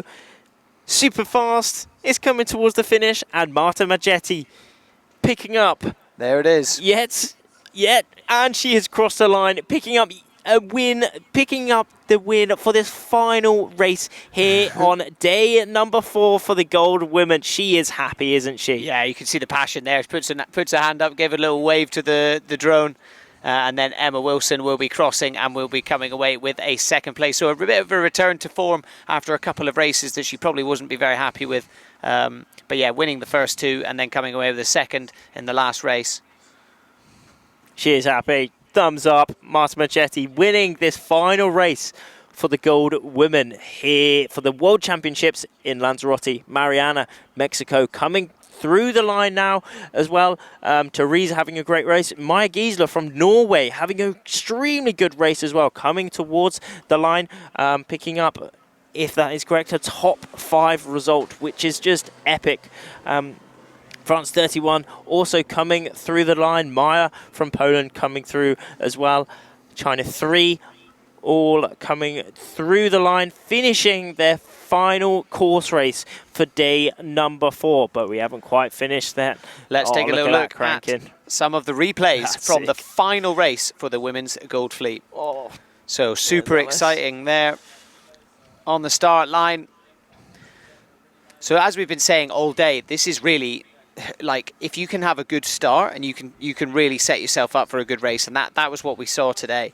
You know, especially like Emma Wilson, somehow, even though she went off with everyone else on starboard tack, which may not have been the favoured tack, she somehow just managed to find a line that got herself upwind of everybody else as they were getting towards that first mark.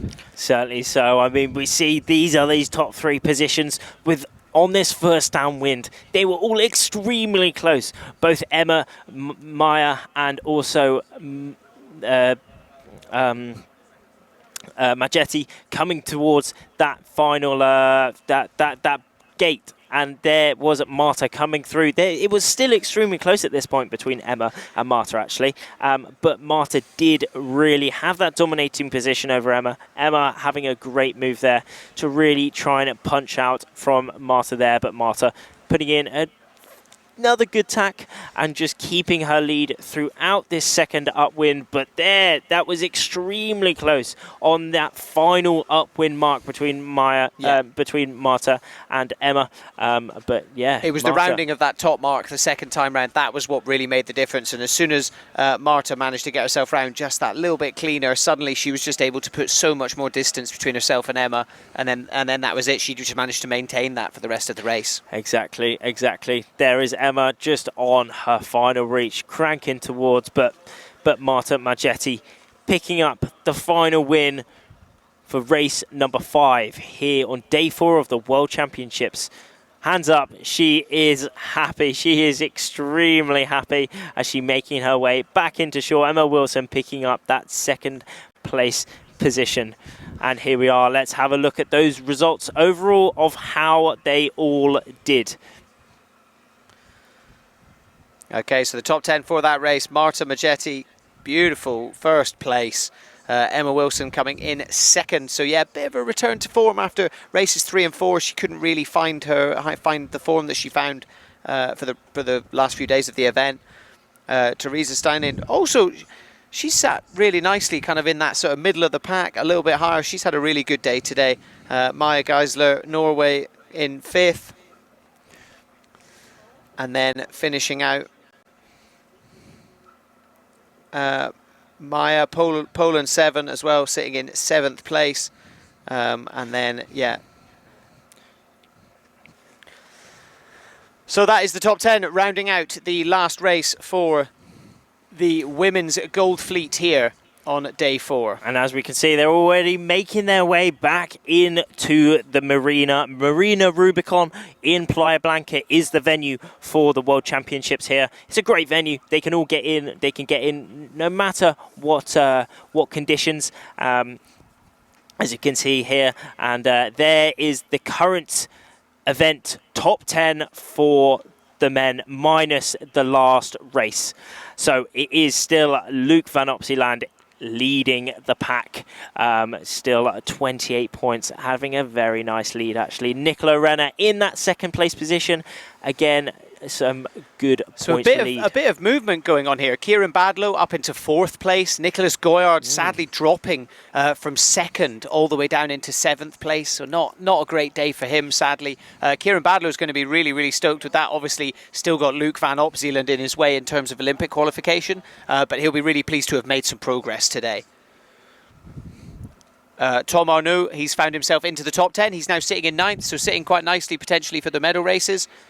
Yeah, Tom Arnaud's had a really good day, actually, winning that final race. Yeah. He is going to be so extremely happy. Yun is moved up into the 10th place spot as well, which is just epic to see. The French have really come into play today. And then the top 10 women minus the final race, remember. So we have Emma still in the lead. She is comfortably in that leading place position, leading by over 10 points, 15 points. That is just wicked. And then we also have Marta Maggetti picking up that final race win. That has moved her up into that 6th place position as well. A really good day for her. And then we also have Zheng in that 10th place position. She also won one of these races today. That has moved her into that 10th place position. Straight up into the top 10. Exactly. So looking good going into the marathon tomorrow, and then hopefully the medal race is the day after. Exactly. But we also do see 4 out of the top 10 are from Israel, and that is an extremely hard fight for that top 3 position. 3rd, 4th, 5th, all from Israel, all teammates, and they will be battling each other to the max. Absolutely. So yeah, that is it for today, guys. That is, so we have completed 5 races for the men, 5 races for the women. But before we go, let's take a little look at some of the highlights from today's action. Okay, so we will look at those in a little bit. Look at those replays as we see all the riders now going back to shore, back to their marina. Not quite the beach setting here in Lanzarote. There are some really sweet beaches up the coast actually, but they've decided to do the competition out of the marina as it's really good as it's nice and accessible for the iQFOilers to go out training and racing in any condition possible here. So let's have a little look at the replays of what happened with the women's today. We did have course racing. We had 5 course races for all the women, starting with these upwind starts, and what spectacles they gave.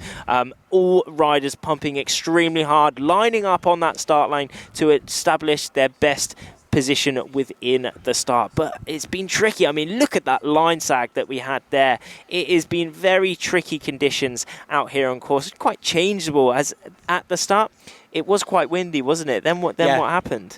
Well, I mean, basically it's just progressively dropped off throughout the day. And not only did we see it drop off, we also saw the wind switch slightly. Exactly. So I think it switched a little bit more to the coming from the north, which meant it was a little bit more offshore for where we are based on the island. So sadly, obviously, that means that the wind is going to be a little bit more gusty. There's going to be a few lulls around, and that makes it a lot harder for some of the athletes. But with that, we saw a lot of tactic changes, which is really exciting for us watching it, and hopefully for you guys watching at home as well, you know, to see the differences and also certain athletes obviously performing better in different conditions. Obviously Zhen as well from China, you know, just seems to be just her conditions. You know, as soon as the wind dropped, everyone else seemed to struggle so much, and she just absolutely thrived. Certainly did, and also stand out from Emma, wasn't it? I mean, can't take anything away from Emma. Exactly. You know, had a bit of a difficult time the races 3 and 4, but suddenly managed to bring it back towards the end there and just put in a great performance. I mean, 2 firsts and a second are, you know, it's a pretty good haul from a day of racing. I think it's not too bad, is it? It's not too bad at all. Exactly. So hopefully she can hold that towards the end of the week. But there was that race from Zheng. A great race from her there. Yeah. Really, really showing exactly how these tricky conditions need to be done. She was just almost robotic with how, with her decisions, it had to be done, making the correct decisions, very calculated and educated decisions there, which allowed her to take one of those wins. Also, one of the other race winners, Marta Maggetti, winning her race there. Hand up. Oh, she's happy. She's happy. Especially, day. I mean, it's cool actually, because the amount of pressure that would have been going on inside their heads within these races, as it's so tricky, not just physical, but also the mental game. And then after they finish one race, it is just straight back in. Yeah, you have exactly. minutes. You have minutes to just reset. Even if you've had the worst race of your life, you're like, you got to do it again. Straight up. You have to just get yourself ready and get straight into it. Yeah. And with that being said, tomorrow we're looking forward to the big race. Let's have a little look at the forecast. So yeah, going to be a bit less wind than we've had today, but I mean the wind kind of dropped off. If I'm honest, a bit of cloud came over earlier on, and I don't know whether that sort of messed with the wind a little bit, made it drop off. But yeah, 13 to 17 knots, same direction tomorrow. That's the beauty of this place. That's why so many people come here and train here throughout the winter. You kind of get these just consistent conditions all the time that are like perfect for getting out on the water. So yeah, fairly similar conditions forecast for tomorrow, and that is we will be doing the marathon race, the big race. Yeah, we are all mega looking forward to that. Yeah. I mean, the marathon, it's a big one as well. We are literally using the whole of the water here, going all the way to Fuerteventura, the island of Lobos, then all the way back, an hour-long race. That is going to be the real test of physical and mental ability there. Yeah. So that is going to be sick. And then that is the final day after that, the medal races, the medal race series, where we will be determining our world champions for 2024. Yeah, exactly. So yeah, lots of action coming up. Yeah, and as I said, the forecast, it looks pretty similar throughout the whole thing. So there is going to be a lot of action going on. And yeah, we hope you guys are gonna stick around for it. Yeah, for Favorite sure. moment of today? Well, I favorite moment, I would say it was the things getting stuck on the foils. That wasn't my favorite, but it was the most like dramatic. Yeah. But it really highlighted the thing of trying to keep the water clean, you know, as well. I mean, especially with so especially with keeping the water sustainable. I mean, that really kind of flicked my switch, you know. They're racing super hard within the water, and then they catch some bit of trash in the water, and it completely ballses them up. I mean, we saw Thomas Goyard lead, like having such a strong lead, and then just getting completely ballsed over by some trash in the water.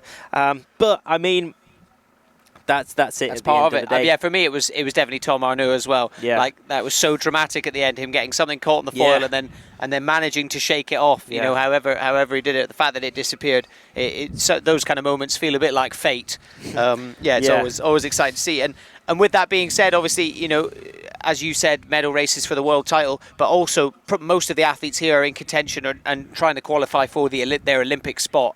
And let's take a little look at some more information about how they can qualify for the Olympics.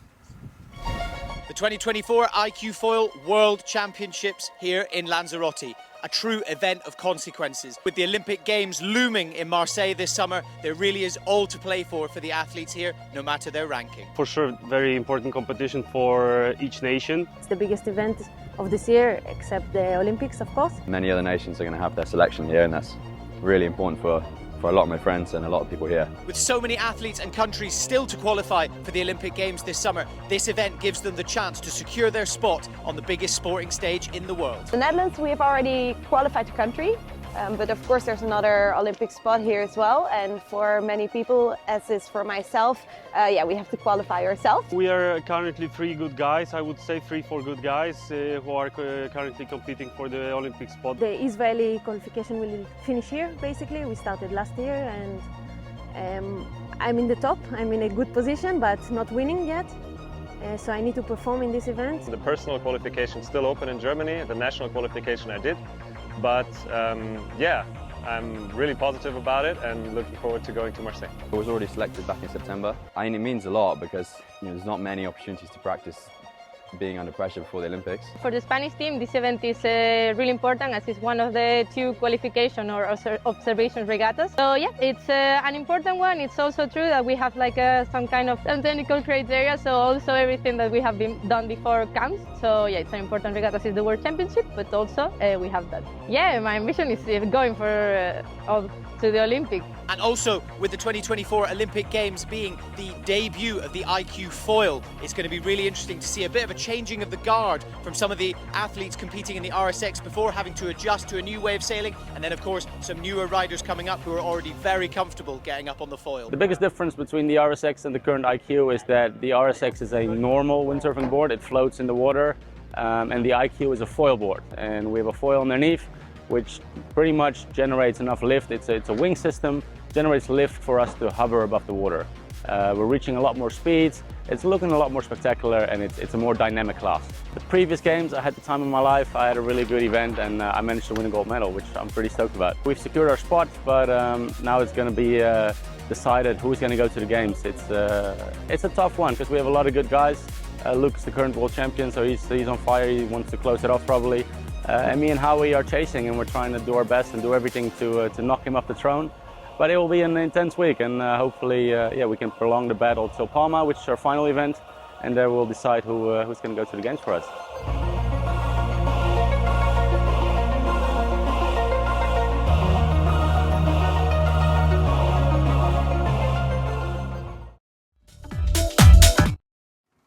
Interesting times, interesting times. Yeah, it's interesting, but also mega exciting. Yeah. It is, well, as we saw there with the Olympic trials, but also being a World Championships. The World Championships before the Olympic Games, arguably, it's the pinnacle. It's the most important competition for each of these riders throughout their career, throughout this campaign towards the Olympics. Yeah, absolutely. And with that being said, let's take a little look at some of the men's highlights from today. Yeah, right. There we are. One of those starters. One of those starts.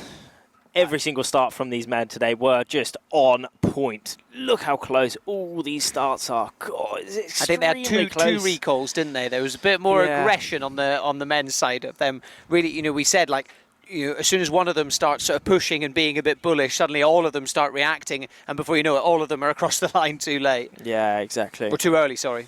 Yeah, no, exactly. But, I mean, every single point of the course here. Here is one of the upwind marks. Just lots of crosses, lots of drama, and lots of speed, as we see Luke and Nicolo just cranking along, having a little drag race there. Yeah, just really impressive performances across the board today. A bit more of a mixed bag than what we've seen in this event so far. Previously it's been kind of realistically like Luke van Opzeeland has just been so impressive and has kind of been quite dominant, whereas today we did see a bit more of a mix, didn't we? Tom Arnoux as well putting in a great performance. Lad. Top geezer, Finn Hawkins as well, representing legend. the GBR, and also using the Patrick sail as well. Right. Something a bit different, but clearly they're working pretty well. No, certainly are. I mean, that last race was just so cool to see. I mean, a lot of the boys saw Duncan Monaghan in there as well.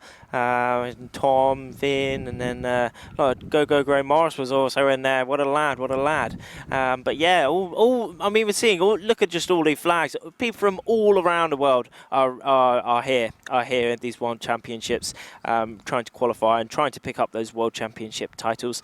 And it has just been an epic day today. Look at this. I mean, we've had full power course racing, 5 course races for the boys and also for the girls. There is. That was Thomas Goyard before, and there is also Louis rounding that top mark. No, I think that's Tom Arnoux. That's Tom Arnoux, indeed, in the lead, having a great final race there. And coming towards the finish, what a race he had from there. Yeah, such a dramatic race. Like I said earlier, that was definitely my favourite part of the day. I hate to wish misfortune on others, but the fact that he got something caught on his foil, but then managed to just get through it straight away. That was definitely my favourite part, and cool to see how stoked all the French coaches were and everything. You could tell it clearly meant quite a lot to him. Certainly did. Yeah, it was a really great way to kind of finish out the day. Yeah, certainly best way to finish, isn't it? But yeah, what a sick day it has been, hasn't it? Yeah, it's been an awesome day. As you can see behind the sun shining, we really hope that you guys have enjoyed the action. We brought, once again, a couple of technical difficulties at the start, but we hope you guys enjoyed the action. Please do stay tuned tomorrow. As we said, today was the course racing for the gold and silver fleets. Tomorrow is all about the marathon. Yeah, marathon time it is tomorrow. Yeah. So make sure you tune in to the live stream tomorrow, as it's going to bring some more epic action and drama. Yeah, in the meantime, make sure you give us a follow on Instagram at iQFOiL Class. You can see all the behind the scenes action. There will be the highlights of the day going up later on as well. So yeah, make sure you give that a follow in the meantime to get your fix, and we will see you tomorrow. Yeah, thank you so much for joining in. I'll see you tomorrow.